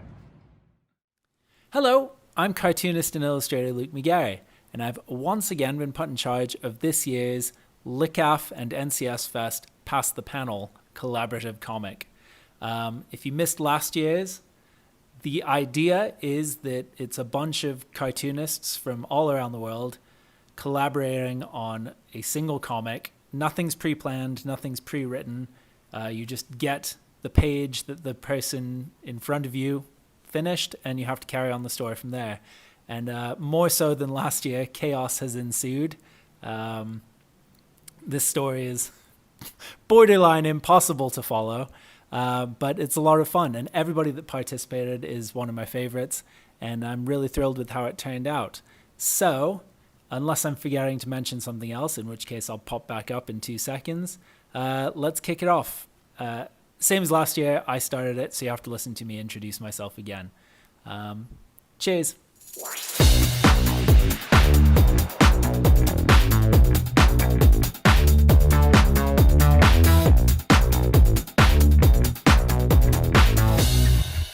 right, so hi, I'm Luke McGarry, and this is my cartoon for the lakes. As you can see, I started out with a pencil sketch, but you don't need to see me penciling.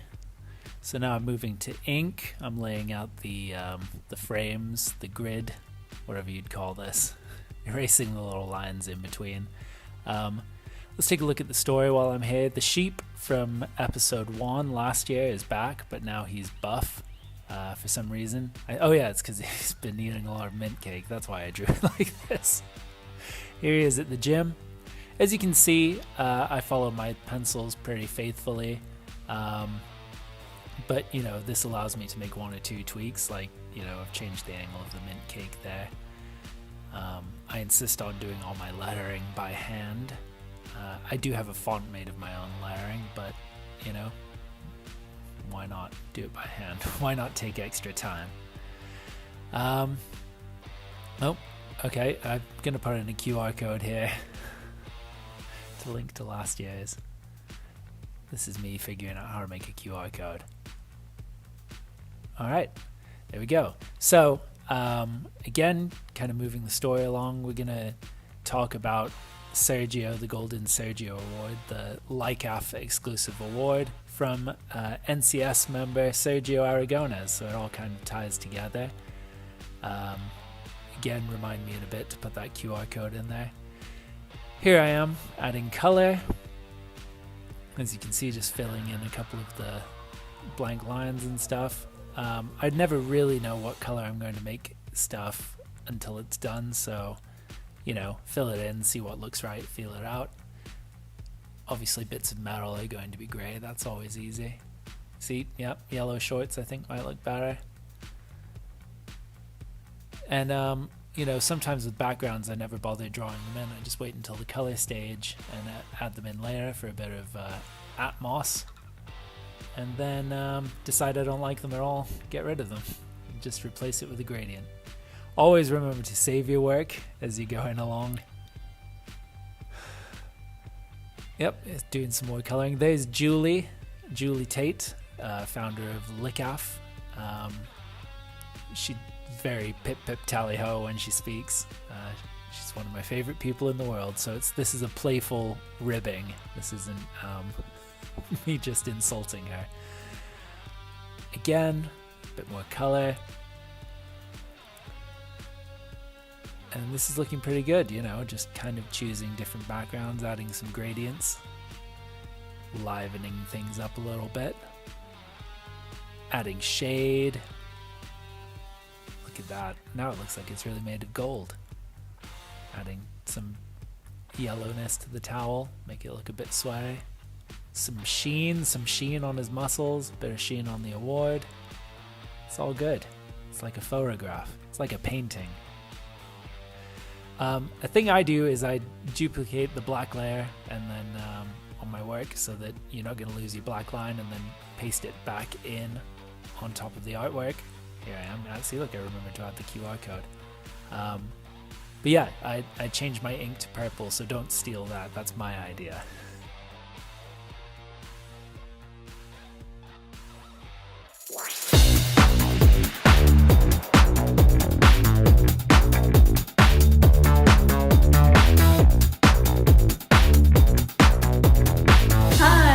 I am Clarice Tudor. I'm a British comic artist and cartoonist, and I have the absolute honour of being the second person in the hot seat for Past the Panel. So, welcome to my flat pack desk that I spent all morning assembling, but that means that now I've got like a really strong drawing arm from all the screwing. From all of the screwing the screws into the desk, that is, just to be clear. I think that's a pretty good sign that I should stop talking and start drawing. Alright gang, as you can see, I'm using Procreate on my iPad to draw this with an Apple Pencil that my sister bought me. Cheers, Isabel. I'll show some sped up drawing process videos, and then I will put a little time lapse of the whole drawing at the end so you can just see how it all comes together. So yeah, in the first installment of Past the Panel, we had little Sheepy being sent on a mission to go to America. So I thought I'd start out, you know, strong start with a sheep pun referencing my alcoholism. Can't go wrong with that, really. I hate, as you can tell, sketching neatly. So I always just start off with like this scruffiest sketch, just to plot out the panels, and then I'll neaten it up on a new layer. But, you know, I just cannot sketch neatly. I don't have the patience for sketching. I don't have the patience for chess. I am a wing it girl. So then I just wing the line work and hope for the best. That's my official professional process. Then after that, I go in, on this drawing, I'm going in with some like simple fill color before adding in details like clouds and the map.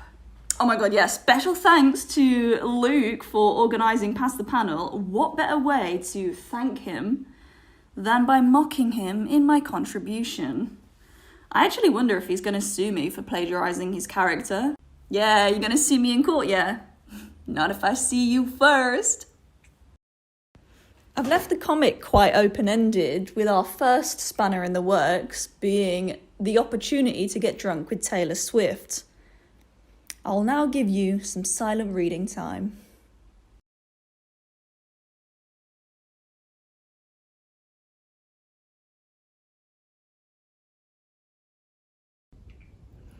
And that is me. So good luck to the next person, I guess.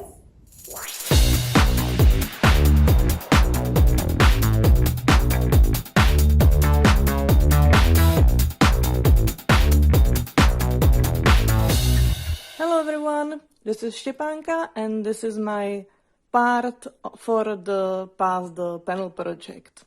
As we all know, storyboards are the most important part of any comics. That's why I take mine very seriously.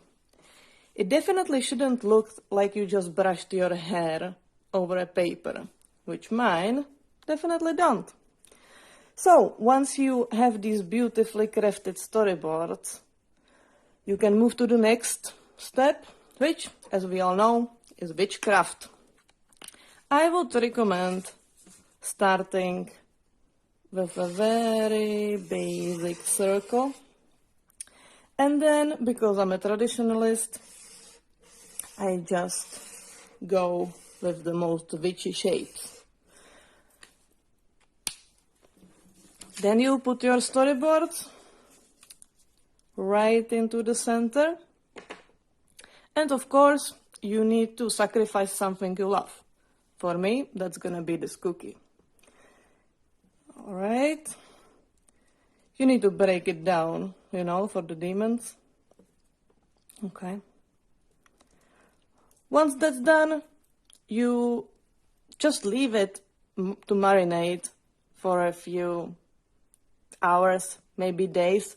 So I'm just gonna take this away and we will see what actually happened with it.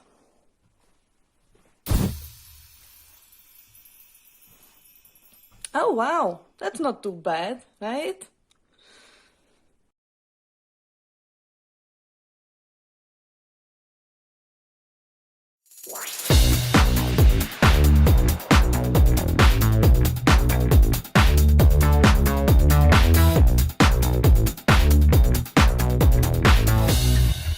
Hi, my name is Mikey Heller. I'm a cartoonist and writer. I live in Los Angeles, California.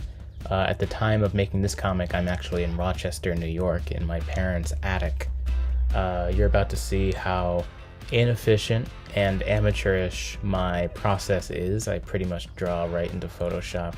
I draft very little and I try to move very fast or sloppy, as some people might think, to keep things moving so I can keep staying excited. And this was very exciting to draw. I really liked that Taylor Swift was part of the story now, and I thought, let's try to make her a deeper antagonist and throw a big wrench in the story. I like pulling at the pieces that everyone was planting and try to bring them all together into a really silly place. I didn't really color. I'm not one for coloring. I'm not very good at it, so I thought I'd just keep the screen tone pattern. Keeps things punk, I think, and sort of excuses the sloppiness, almost makes it a little more appropriate. And I think that's all I got to say. Thank you so much for listening and including me in this project. It's really cool. I can't wait to see the rest.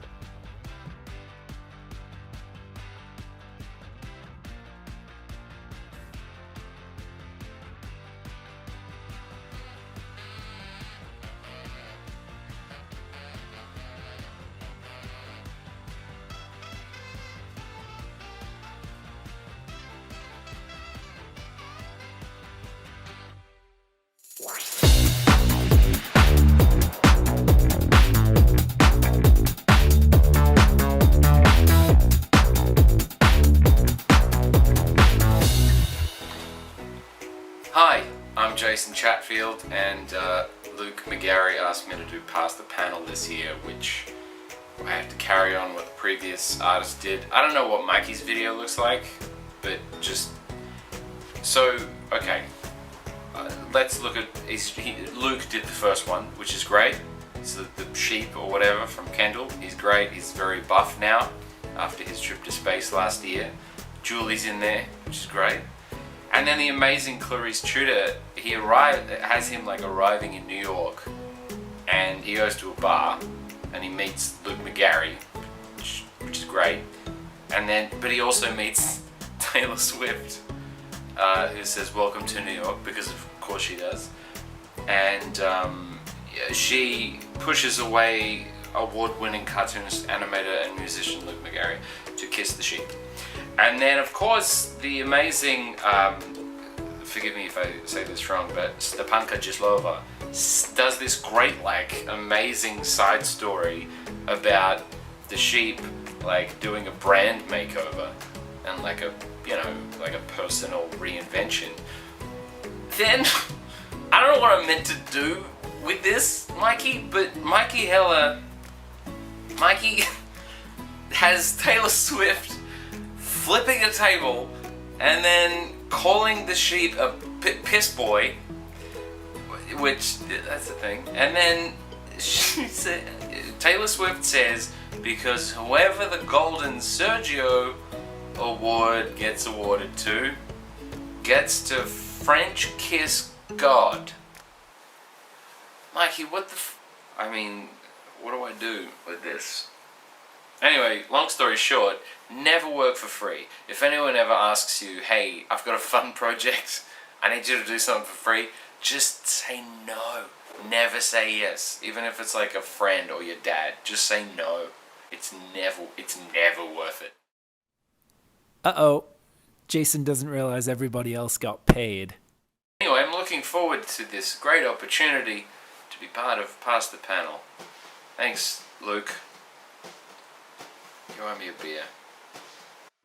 I had to get into the mindset of a sheep in a bar in New York, so I did what any rational person would do, and I went to a bar in New York to figure it out and get my best ideas, where I get my best ideas, and also my worst ideas. And I think I figured out how to get this story going.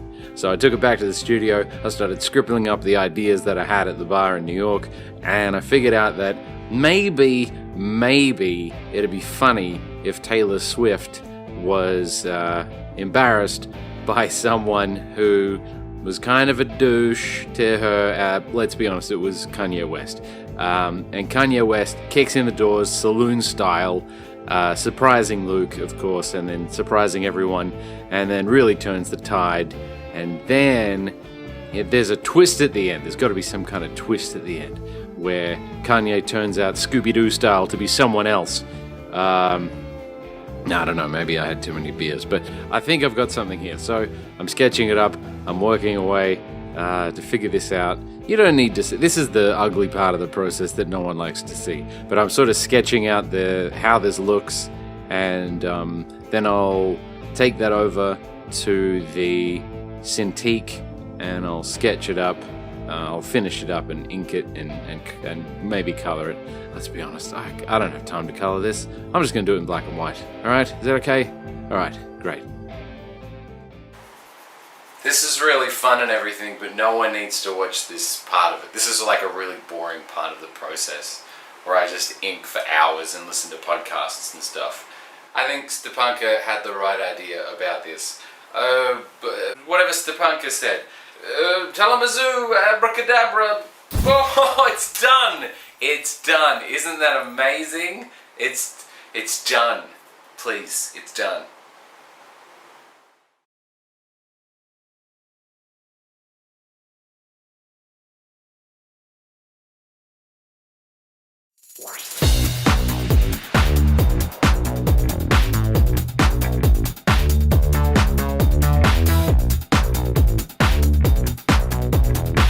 Hello, I'm Sarah. I'm the 6th person taking part in Pass the Panel. So I'm following on from Jason, where he's just revealed Kanye West's true identity. So I'm going to carry on that theme, I think, and continue the strangeness of the story. So I'm speaking to you whilst doing my residency in Prague. So I do have access to limited resources at the moment. So I don't have my Lightbox and my scanner, which I rely upon when making images. So I'm going to keep this quite simple and just try and do this completely analog, hopefully. So right now I'm going to sketch out the outline. Okay, so I've done the thumbnailing, decided where I'm going to go with the story. I'm going to do 2 panels. I've decided not to do the third one, to leave the next artist the decision of where the story is going to go, considering there are 4 more artists still to work on this narrative after me. And I've done the penciling, so we've got Sergio and the sheep. Taylor Swift does come back into the story, and she has a bit of a transformation and reveals her true identity. So now I'm going to go ahead and pencil all of this.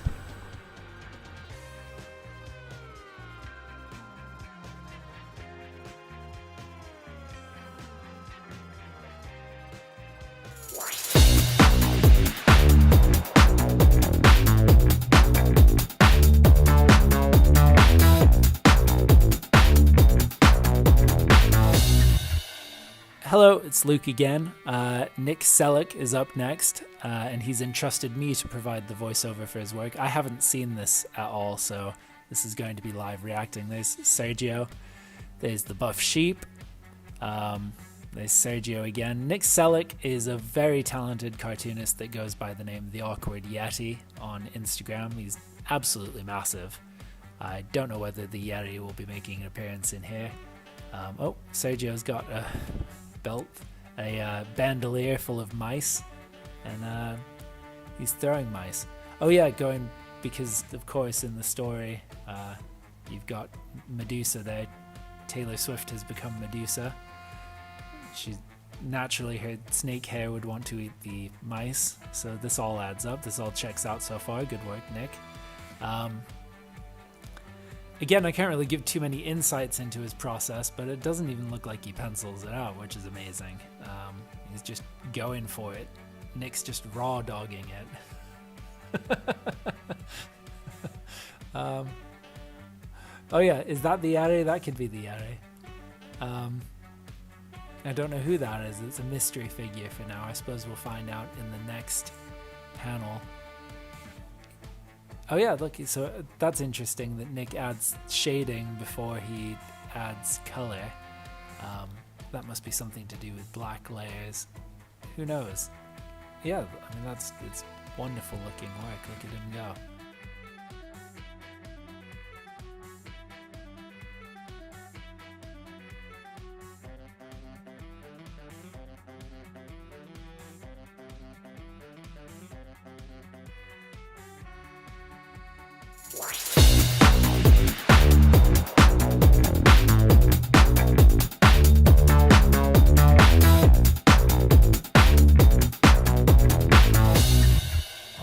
Following on, this is Anna Latzer's work. I believe she's based in Toronto, Ontario, but I'm a big fan of her stuff. She goes by Anna Lobster on Instagram, and she's a cartoonist and storyboard artist. And what's interesting about this is that she appears to be working in Toon Boom, which I haven't seen anybody else work in yet, and that's a big storyboarding and animation app program. So give it its due, don't call it an app, it's a program. What's interesting about her process is that it appears that she colors some panels before even inking the others, which again, there's no right or wrong way to do this. I think it's really interesting. I suppose if you're really excited about a panel of a mouse flying through the air, you might as well get it done and colored before you move on to the rest of it. It's looking good, Anna. I love it.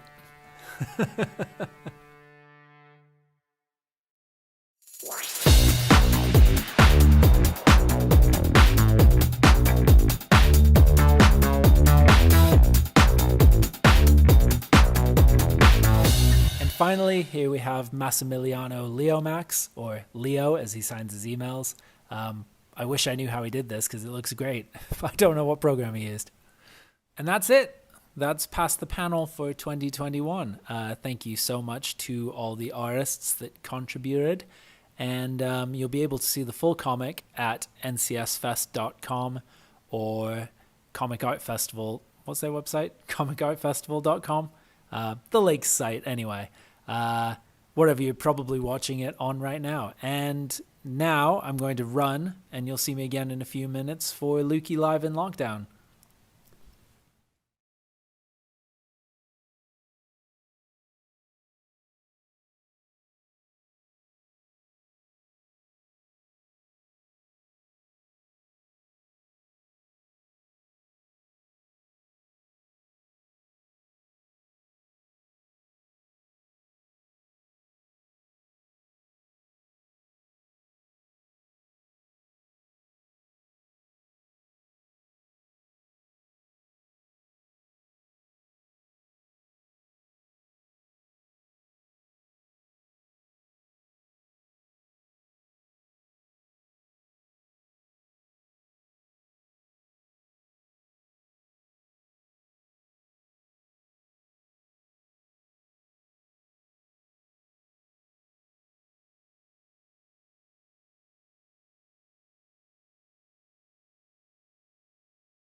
Hold on. Can we hear me now?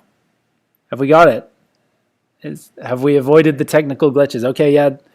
Well, as I was saying, hello and welcome to Lukey Live in Lockdown. This is it. This is the stream. It's happening now. What to talk about? We've just watched the Past the Panel video. Perhaps you're tuning in after the Battle of the Tunes thing live from the Lakes Festival. If you're at the Lakes Festival, you're probably in the pub now and not watching this as it's 9:30 at night. And I don't blame you, but we're here and we're going to do some cartoons. Let me just pop on some background music. Here we go. So As you can see down here at the bottom, you can weigh in, you can contribute to the chat here at youtube.com/nationalcartoonists. This is going to be interactive. I'm going to be needing lots of audience participation. So I'd love people to start weighing in. What I'm going to be asking for to begin with is the tried and true classic superhero couples. What would they look like if they had a baby? So give me 2 superheroes, 2 movie characters, 2 comic book characters, any fictional character, give them to me in the comments, and let's see what their baby would look like. In the meantime, I'm just going to start doodling. So, what have we got here? I'm going to draw myself first. It's a good way to warm up. Plastic Man in olive oil. I like it. I like it. Plastic Man in olive oil. Oops. Let me just adjust the audio here. I'm getting word in my ear that the audio either needs to come up or down. I'm not sure. And my mic down a little bit. See, this is a one-man show at the moment. Okay, so we're going to abandon this drawing of me. I'm going to go with Plastic Man and olive oil. Well, olive oil has a kind of perfectly round head, doesn't she? And her hair up in a bun. This is all going to be drawn by memory, by the way, so I don't think it'll be good. Doesn't Plastic Man wear those kind of like Polaroid glasses? Pogo Possum and Mamzelle Hepzibah. I don't know if you just made them up to mess with me, or not. But here we go. So I'm pretty sure Plastic Man wears glasses like that.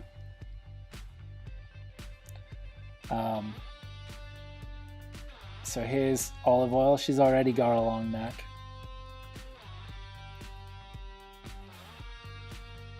Does she wear a turtleneck? She does now.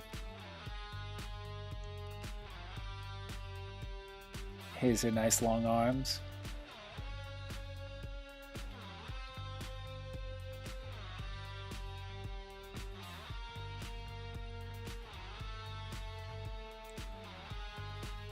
All right.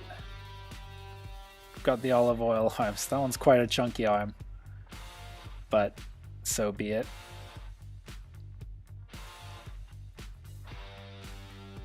This is quite zen. I feel like Bob Ross.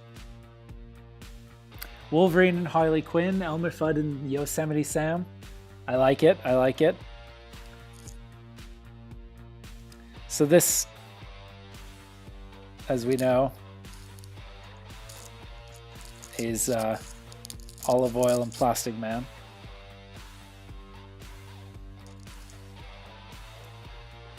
You know what? Let's throw some color on it. Let's get it exciting.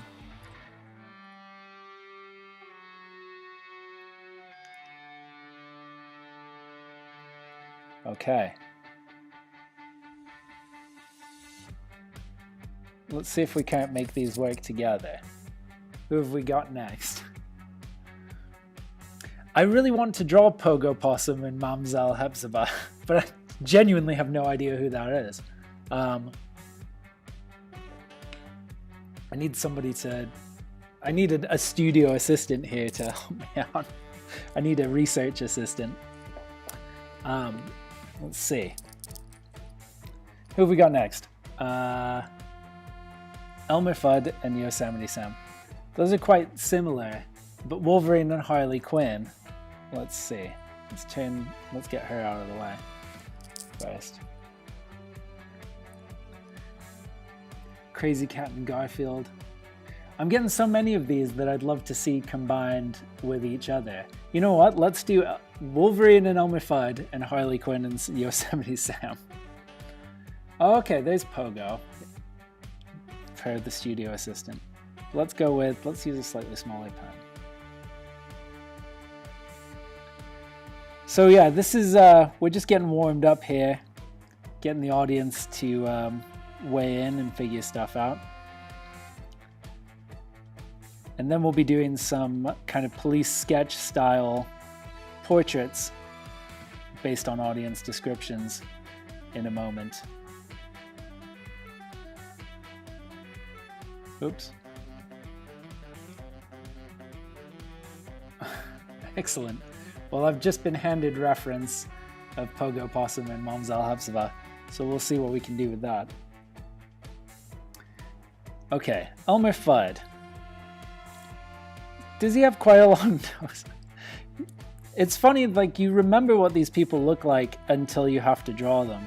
Elmer Fudd, I think, wears a little hat. And he wears a little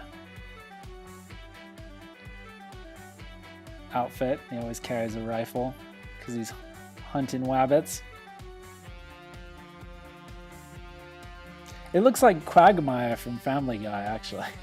That's what I've ended up drawing.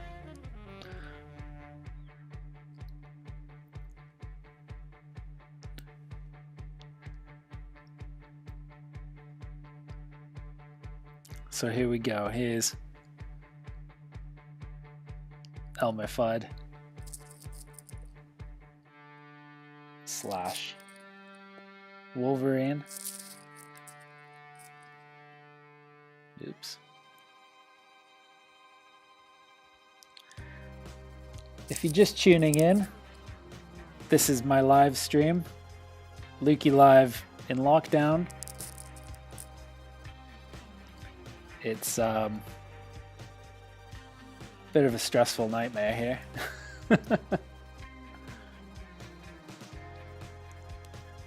Well, thank you very much, Lenny Intrepid. I'm glad you're enjoying it. So who did we say? Harley Quinn and Yosemite Sam. Oops.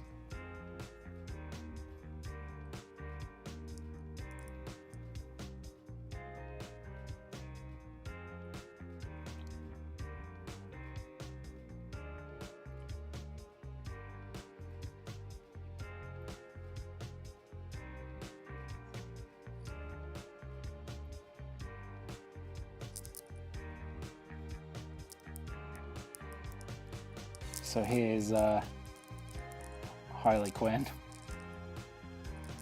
slash Yosemite Sam.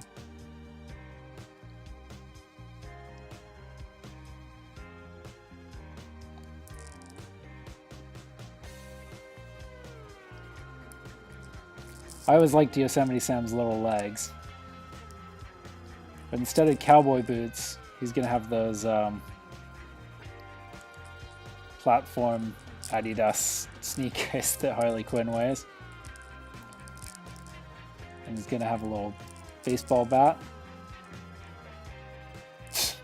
God, this is a mess. He's got the track jacket, the bra, the fishnets, let's do it this way. The two-tone hair. But he wouldn't be Yosemite Sam without a big red mustache, big red eyebrows.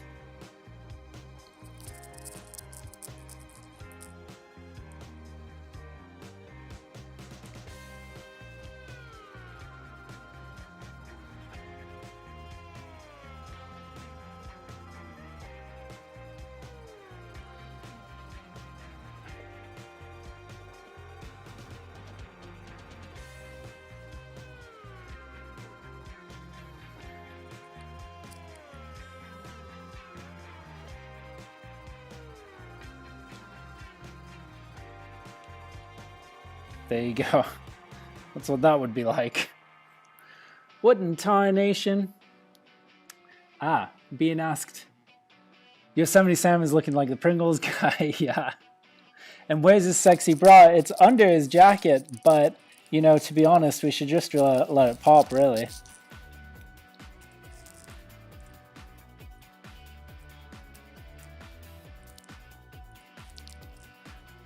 This is an absolute nightmare.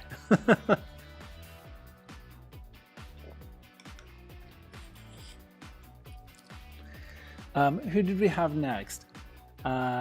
Crazy Cat and Garfield. Going back to Pogo Possum and Mamzelle Hepzibah. I really do want to see that. So hold on, let me. I'm gonna cheat and use photo reference here. Oh no. Oh no. I've clicked on the wrong thing. Pogo Possum. Here he is. Isn't this exciting, just watching me Google something on my phone?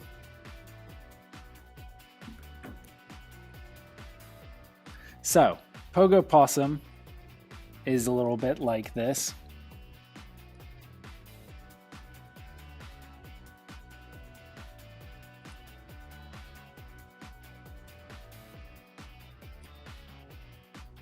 But then, Mamzelle Hepzibah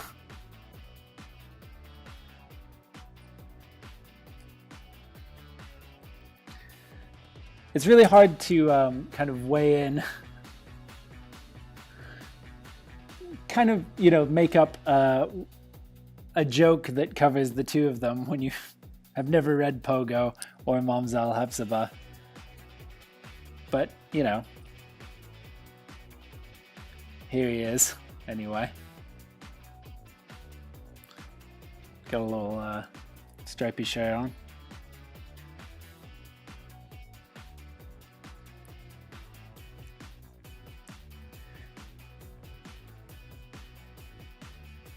I don't know what this is. You know what we should do now? We should move on to one of our first blind drawing caricatures. So I'm going to ask for a lot of audience.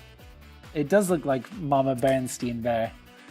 I'm going to ask for lots of audience participation coming up.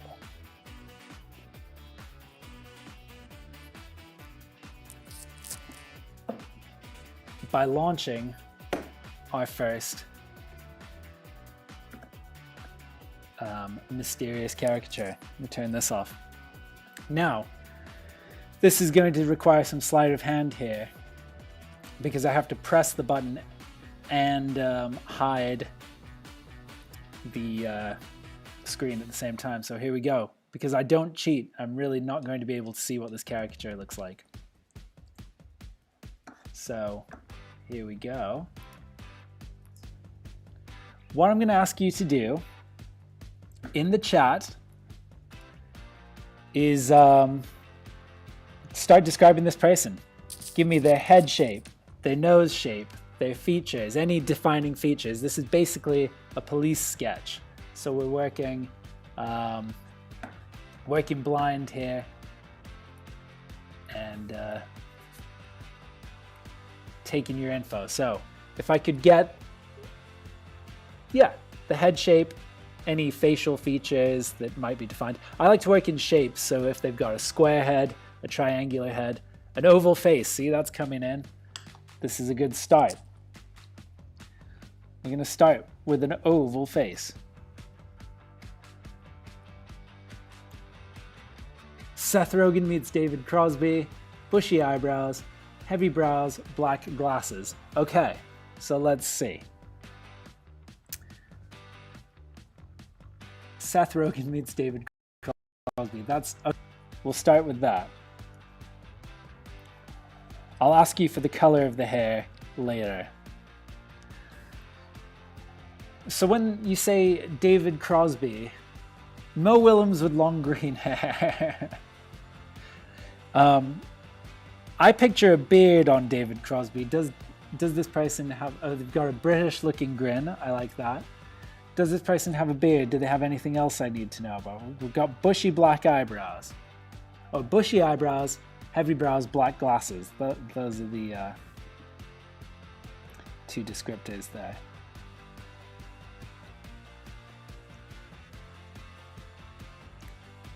So again, as a reminder, I'm working completely sight unseen just off your descriptions. Long, unkempt hair. Think Jay Masic's haircut. Yeah, Masic's haircut. Mustache dark, short gray beard. Thank you. This is the sort of stuff I'm looking for. What kind of nose shape are we looking at? Is it a long kind of hot dog nose? Is it a triangle?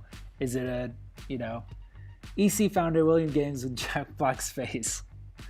Okay, so we've definitely established that this guy is a character. He's got a beard.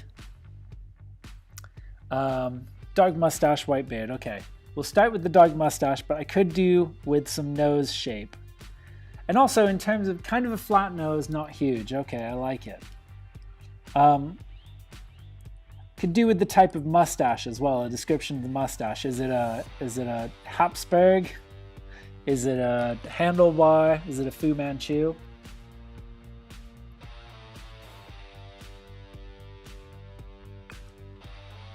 Dark mustache, white beard. We'll go with that.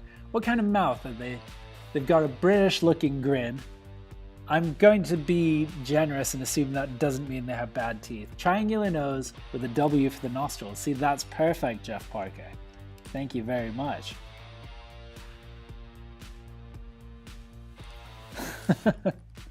There we go.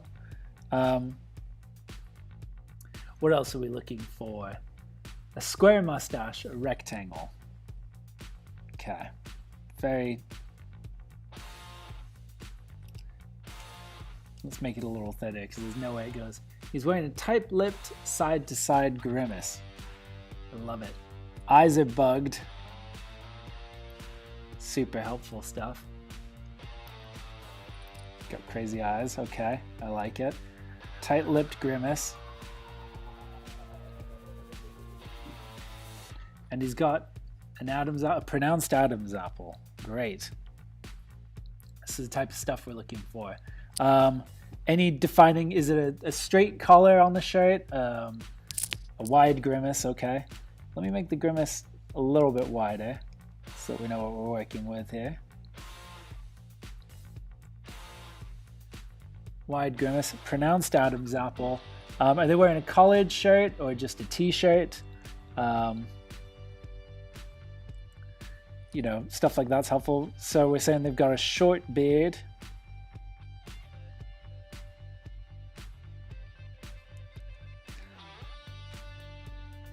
Do they have bangs? Do they have, you know, a fringe, side-swept hair? Bomber jacket and a gray Van Dyke beard, kind of. Forget what a Van Dyke is, but let's see. Bomber jacket, gray Van Dyke beard. It's whatever. It is whatever I want. White front chin. Okay, just like my hair. Okay.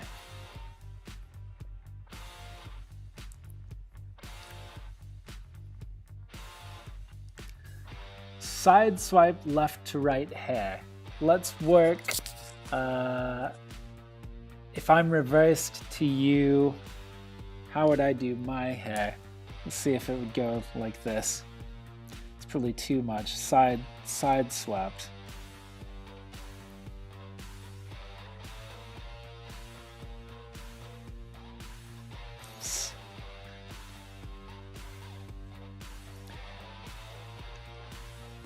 Hair long, a bit trailing down over his left eyebrow a bit, okay.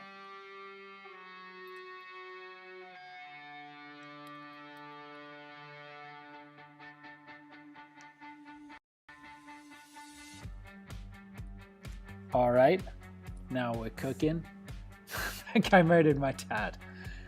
Oh, Chuck, I'm sorry to bring back such painful memories for you. I'm going to put him in a black shirt just to balance this out. Last but not least, is there a color to the hair? Are we saying, so he's got a gray beard, a bit more forehead, okay. Let's just lift his hair up a bit.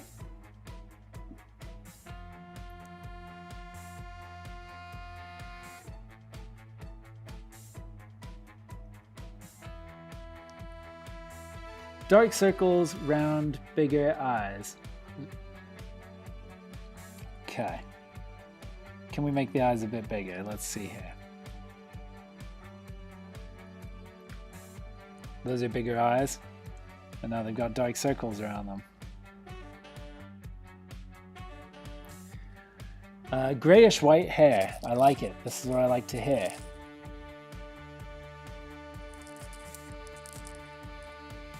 Let's find a gray. Let's just quickly color in that hair. Just a gesture.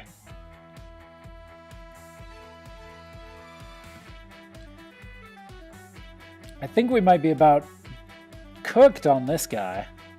Let's get that facial hair colored in, because I remember somebody saying he had gray facial hair.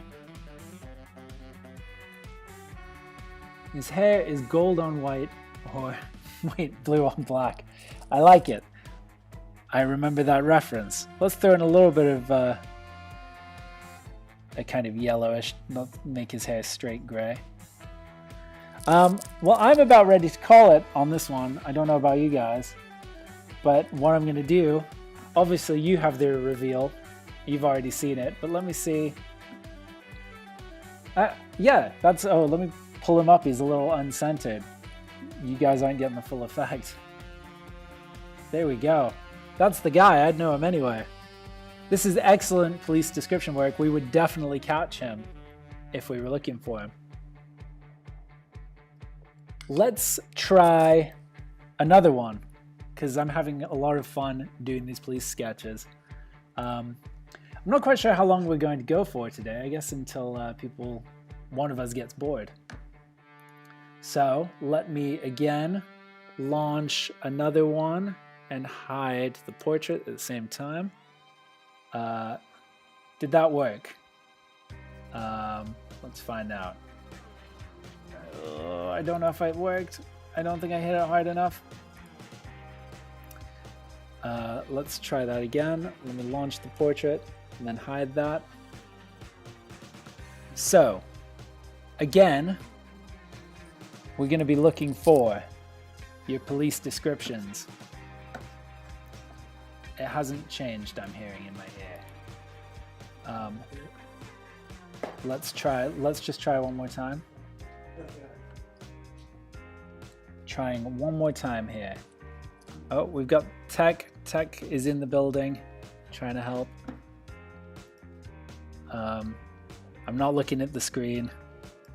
Again, still working blind. This is the...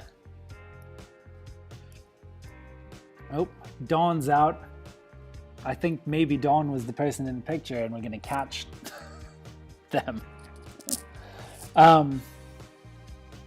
Okay, so assuming this worked, let's see another description. Again, we're looking for head shapes.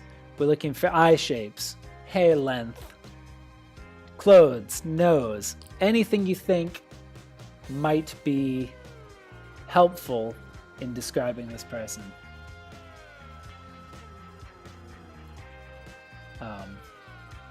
So we've got jazz hands. That's going to come in very helpful.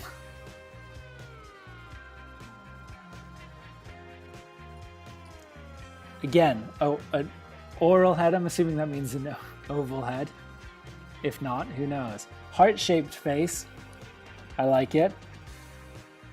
So we'll start with a little heart-shaped face.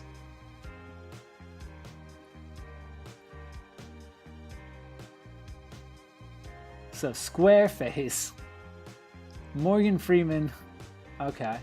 All right. Female. We've got a lot to work with here. I feel like a lot of these descriptions are kind of counteracting each other. But we're going with a heart-shaped face for now. Half forehead bangs. I like it. Does that mean straight across, or does that mean like they, you know, like they go like Riot Girl bangs? Or does that mean they're just kind of side-swept bangs? Maybe. Let's assume it just means they're covering half of the forehead. Curly Barry Page bangs. See, this is the type of thing we're looking for. Thin eyebrows. She's being arrested in the photo with her hands up. Alright, we'll give her Curly Barry Page bangs to start with. Heart-shaped face. Betty Page bangs. I like it. Thin eyebrows, straight across bangs. Okay. Got it. Thin eyebrows. Let's make them extra thin. Hands up, doing jazz hands.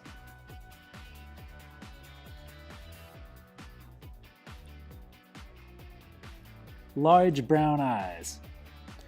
Are they, how would we describe them? Round, oval shaped. I'm hearing that the bangs aren't too curly, so let's tone those down a little bit.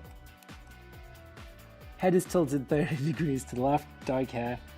Okay, so we've got not too curly Betty Page bangs. Dark hair that goes straight across the forehead. Thin eyebrows. Black wavy hair.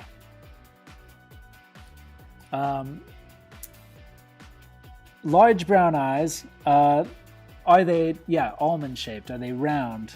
Are they big square eyes? Looking to her left, a bit of side eye. I like it. This is very helpful. So we'll give her big eyes for now. Looking to the left. Shoulder length hair.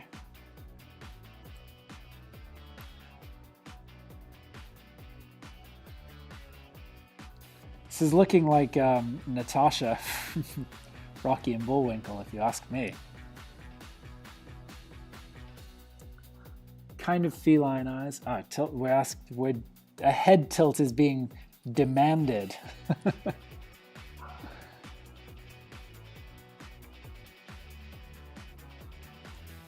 Head is tilted. Long, thin nose, kind of feline eyes, looking to our other left. Okay. There you go. Just flip those around. Oops. Got a long, thin nose, smaller eyes. Okay.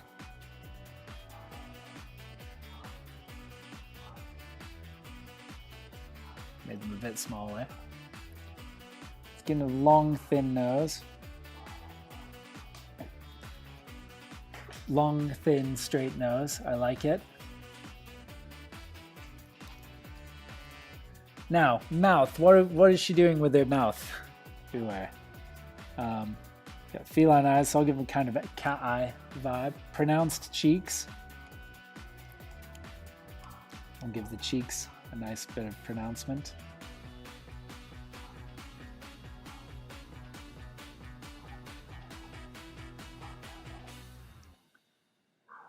Pronounced cheeks, okay. Now we're looking for a mouth description. Apple cheeks. Yeah, okay. She shows her teeth. So we're getting some teeth. Nice toothy smile. Let's give a nice toothy smile here.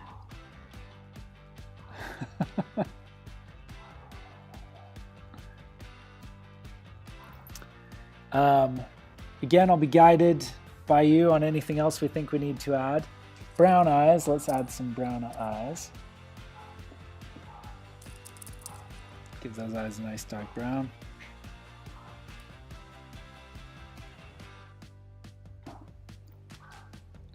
I'm being handed a note here in the studio, but it's written in highlighter to make things almost impossible.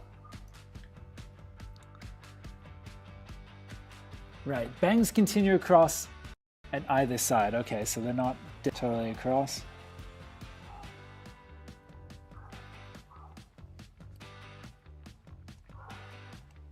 We're on a new layer, I see. Let's merge these two.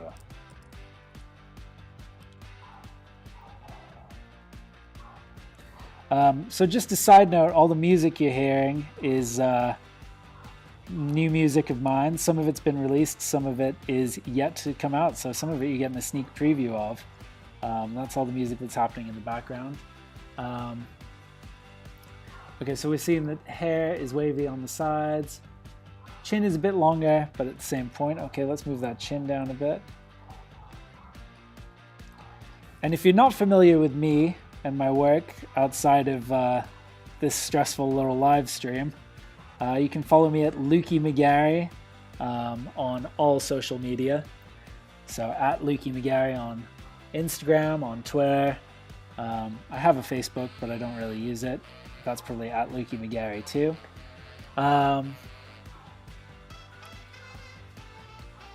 And I'd like to thank Wacom for sponsoring this live stream. Okay, let's get a description. We're probably going to wrap this up soon. Let's get a description of her clothing. Let's round this out. Ellipse cheek lines. Okay. Give some nice cheek lines there. And thank you to everybody that submitted photos. I'm sorry we didn't get to all of them. This is a little bit of a shorter live stream, but we're having fun. I don't know if you can hear on the feed, but there's a dog going absolutely nuts outside the window. Just barking away. But we love dogs. White V-neck shirt with a black blazer.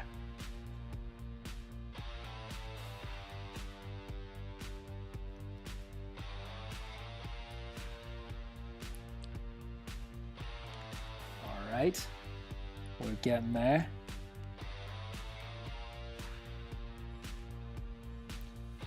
Let's make those jazz hands jazzier.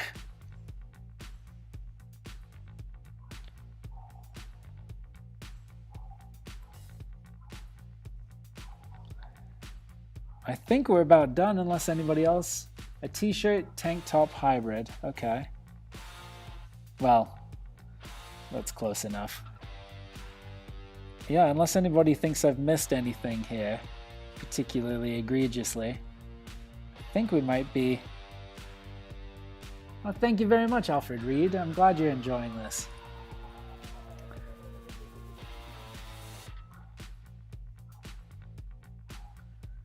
Put in eyelids. That's probably a good call. Let's give some eyelashes there too. Tilt her head to the right. Again, is this my right or your right? I never know which way. She has a pink skin tone, okay. Tilting her head to the right.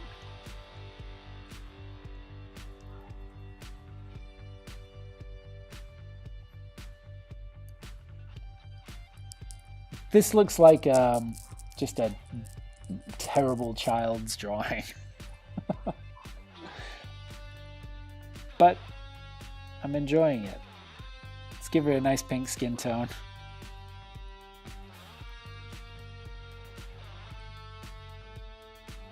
How pink is this skin tone? I'm assuming this is too pink. Wrong right. Good grief. Make up your minds. Let's tilt her head the other way.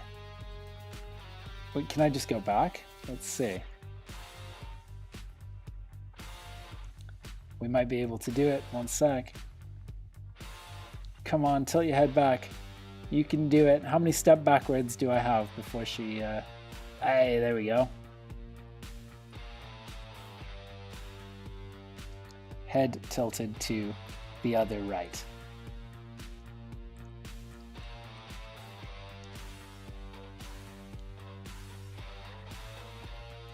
So again, thanks to Wacom very much for sponsoring this barrel of laughs. How pink again? Okay, so we said she was bathed in pink light. You know what? Let's just bathe her in a pink light.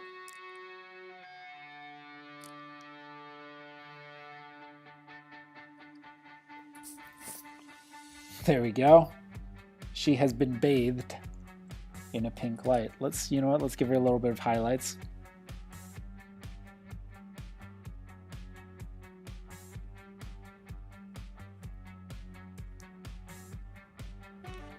All right, I'm gonna pull it up. I'm gonna see the reveal. I'm gonna see how accurate everybody was.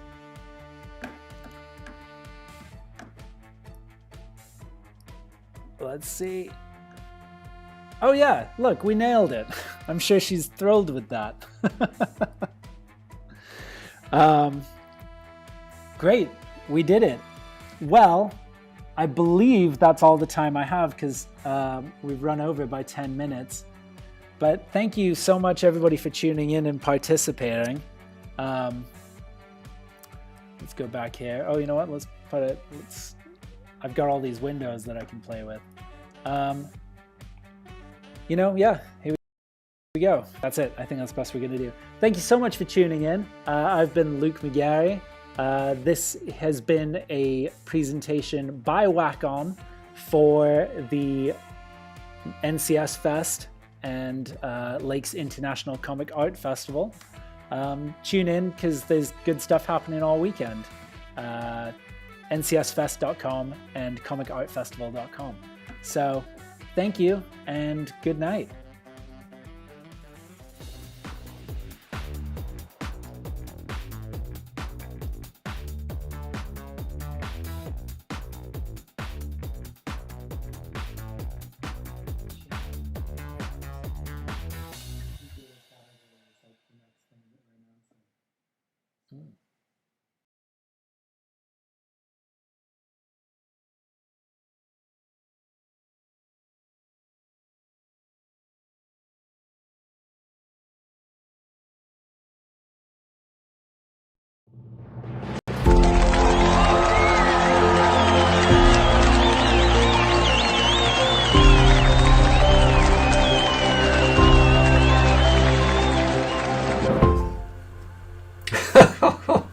That's Sergio. Oh, hello. I'm Tom Richmond, and I'm here to present the NCS Divisional Award for Best in Advertising Product Illustration. You know, I bet you're wondering why they'd ask an artist who's best known for working for a publication that famously refused to accept advertising for most of its existence to present an award for advertising illustration. You know, that's an excellent question. So, the nominees for Best in Advertising Product Illustration are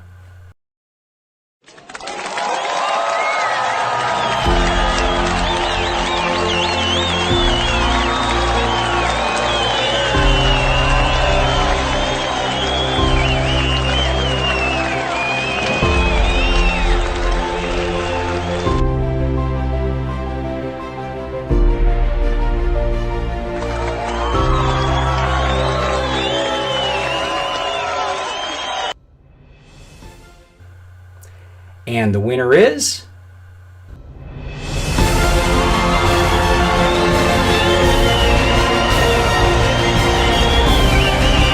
Hello NCS, I'd like to thank you for the prestigious award. I'm thrilled to have won, but as you can tell it was such an honor to even be nominated that I started celebrating regardless. Cheers! Congratulations to all this year's nominees and winners. Enjoy the show.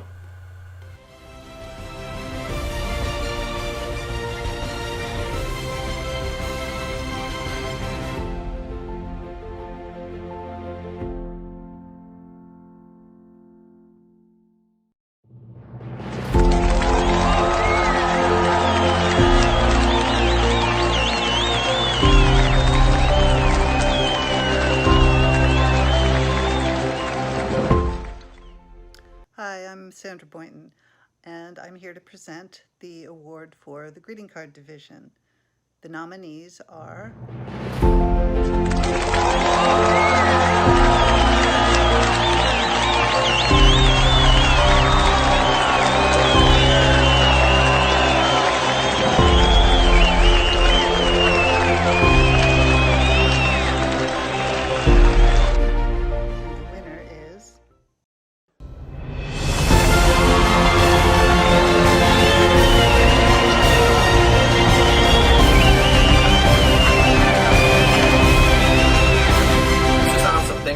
This is my fourth nomination for greeting cards, my second win, and I'm thrilled. Thanks again to the NCS and to all the other nominees. Great work, and hopefully we'll all get together one of these years in person.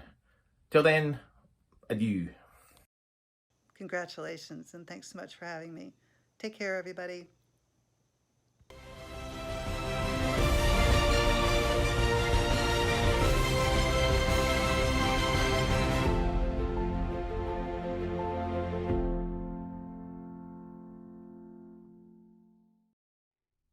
Beginning on October 27th and running through November 3rd of this year, the National Cartoonist Society and the National Cartoonist Society Foundation will hold a major art auction online through Heritage Auctions, with all proceeds going to benefit St. Jude Children's Research Hospital. The NCS first forged a relationship with St. Jude in 2016 when the Society's members held their annual Rubin Award Weekend in Memphis, Tennessee, and were invited to tour the St. Jude facility, drawing cartoons for many of the patients. Together we also staged a live fundraiser in which several Memphis-themed cartoons and illustrations were auctioned. Money was also raised through local appearances and signings by some of our members. In total, we brought in more than $100,000 for St. Jude over that weekend. The NCS and the NCS Foundation have always been quick to raise funds for worthwhile organizations to alleviate human suffering whenever the need arises. In 2017, news of the devastation in Puerto Rico caused by Hurricane Maria inspired the NCS to organize another art auction to help the U.S. island territory. This time, with the help of Heritage Auctions, the Society mounted the Thanks and Giving auction online and raised close to $45,000 for hurricane relief. 2019 marked the 90th anniversary of the first appearance of everyone's favorite spinach-munching sailor Popeye in E.C. Seeger's celebrated newspaper strip, Thimble Theater. And the National Cartoonist Society celebrated by staging a group art exhibit at the inaugural NCS Fest in Huntington Beach, California. NCS members were asked to create original works of art in tribute to Popeye and his friends for the show. Over 70 works of art from this exhibition were then donated for another special online auction through Heritage. This sale garnered over $10,000 to benefit the NCS Foundation and helped to fund various charitable endeavors. 2021 marks the 75th anniversary of the National Cartoonist Society. To celebrate this milestone, the NCS and the NCS Foundation have joined forces once again with Heritage and will be auctioning well over 150 original works of art. Several beloved comic and cartoon characters are also enjoying anniversaries this year, so this auction commemorates the landmarks of the many characters that have sprung from the pens of our members over the decades as well. Included in the array of cartoons, comic strips, and illustrations are such favorites as Dennis the Menace, Wonder Woman, Captain America, Dumbo, Mad Magazine's Spy vs. Spy, Archie, the Fantastic Four, Deadpool, and Dick Tracy. In addition, collectors will be bidding on works that include other beloved characters by the world's greatest cartoonists, including Sergio Aragonés, Patrick McDonnell, Lynn Johnston, Eric Powell, Mark Schultz, Jill Thompson, Jim Davis, Howard Chaykin, Eric Goldberg, Kathy Geisweit, Gary Trudeau, Mort Walker, Stan Sakai, and many, many others. All proceeds from the final bids will once again go to benefit St. Jude Children's Research Hospital. Their mission is to advance cures and means of prevention for pediatric catastrophic diseases through research and treatment. Consistent with the vision of their founder, Danny Thomas, no child is denied treatment based on race, religion, or a family's ability to pay.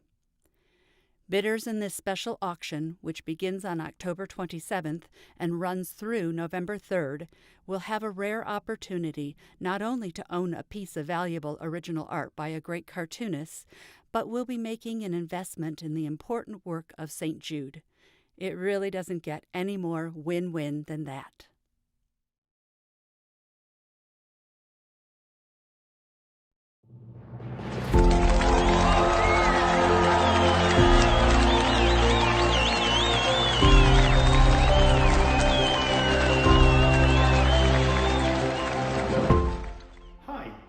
Charlie Adlard, artist of The Walking Dead and many more, and I'm here today to present the NCS Divisional Award for Online Comics Longform, and the nominees are...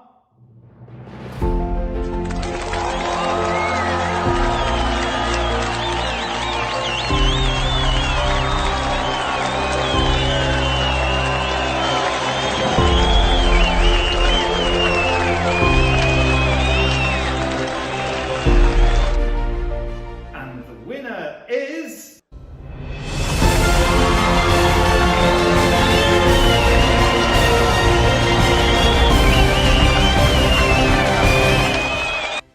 Thank you so much for choosing Gunnar Grigort for this award. I can't say how excited and honoured I am. I feel so lucky that I'm able to work on the comic as my full-time career, and for that I want to thank my wife for her love and support, my friends and my family, and of course the readers who have kept up with me, the story and the characters all this time. And for the NCS, thank you so much for recognising my work. Congratulations! Enjoy the rest of the show. Is that it? Is that done? Yeah, you can go now.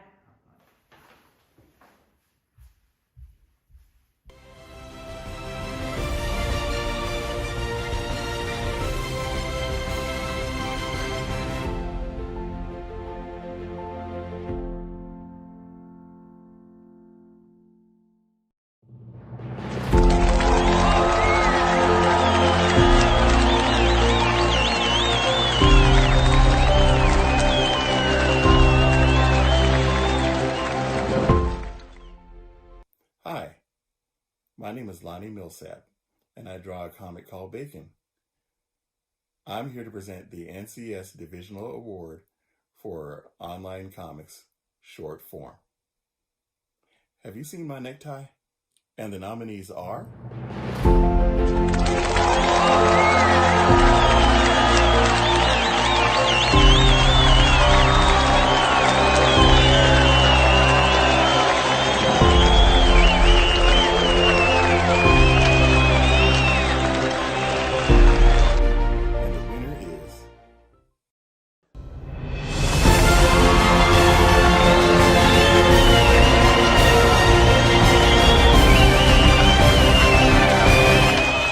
Thank you so much for this award. It means so much to me and to my little bird friends. I want to say thank you to my mom and dad, Kathy and Vinny. Thank you to my agent, Seth Fishman. And thank you to everyone who's out there watching and working with and protecting the birds and other critters that I love so much. You want to say anything else? You want to add anything? No? I think that's it from us. Thank you. Congratulations, and enjoy the rest of the show.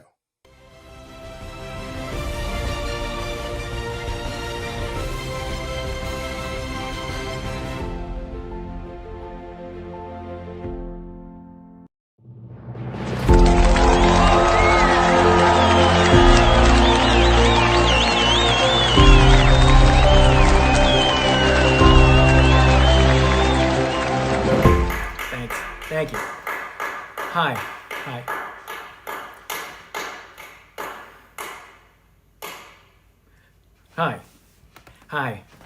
I'm Jeff Kanarek. I'm the cartoonist for the Jumble Puzzle, and I am honored to be presenting the NCS Divisional Awards for Variety and Entertainment.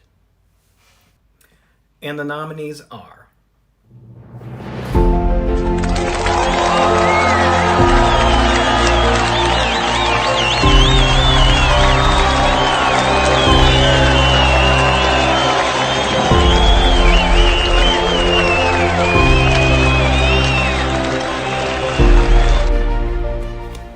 And the winner is... This is exciting. Let me start.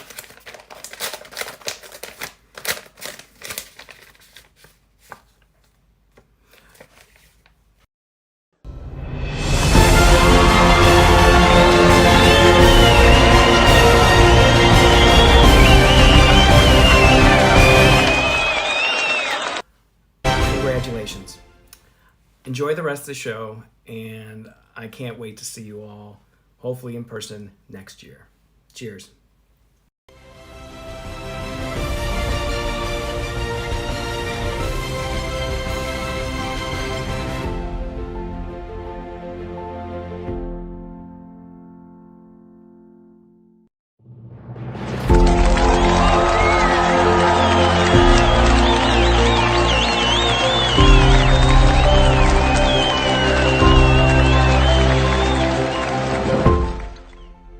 Hi, I'm Sandra Boynton, and I'm here to present the award for the Greeting Card Division.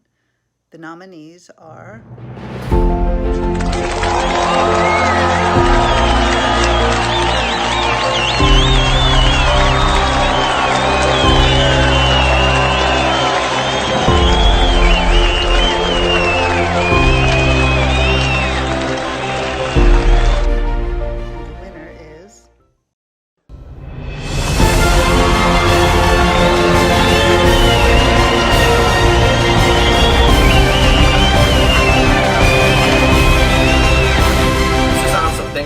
much. This is my 4th nomination for greeting cards, my 2nd win, and I'm thrilled. Thanks again to the NCS and the other nominees. Great work, and hopefully we'll all get together one of these years in person. Till then, adieu. Congratulations, and thanks so much for having me. Take care, everybody.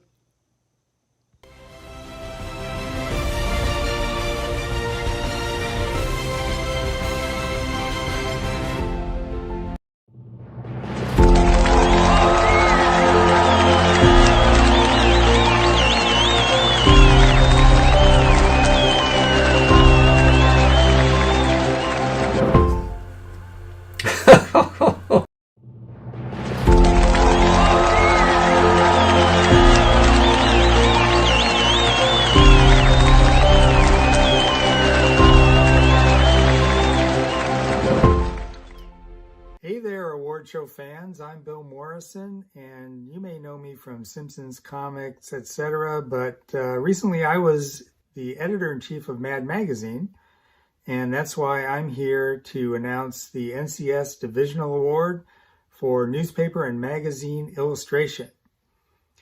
And the nominees are...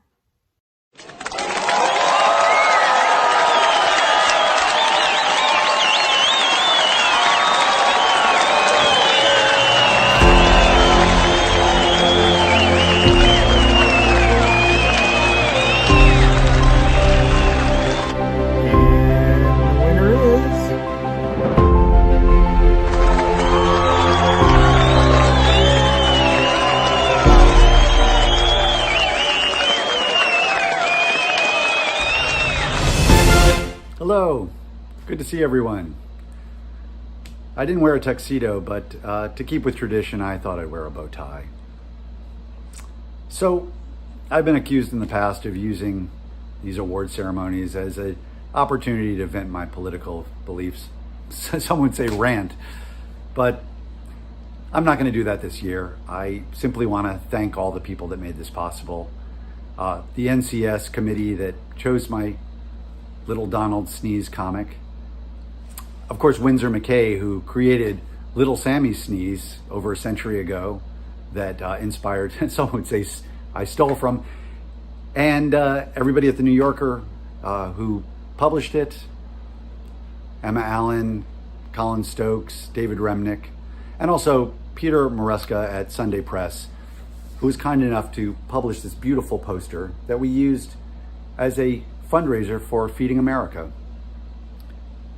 I suppose I should thank Donald Trump too, because without him, I wouldn't have come up with this comic strip. I mean, if he hadn't dealt with the pandemic by calling it fake news and suggesting that it was going to just disappear on its own, or having his son-in-law tell us that July 2020 it'd be gone, and then suggesting that we ingest hydroxychloroquine, put bleach in our bodies, that was going to take care of it, and then take mask mandates and turn that into a political football to score points and get his base all whipped up, and then eventually that led to the losing an election and having them storm the Capitol at his behest and trying to overthrow democracy.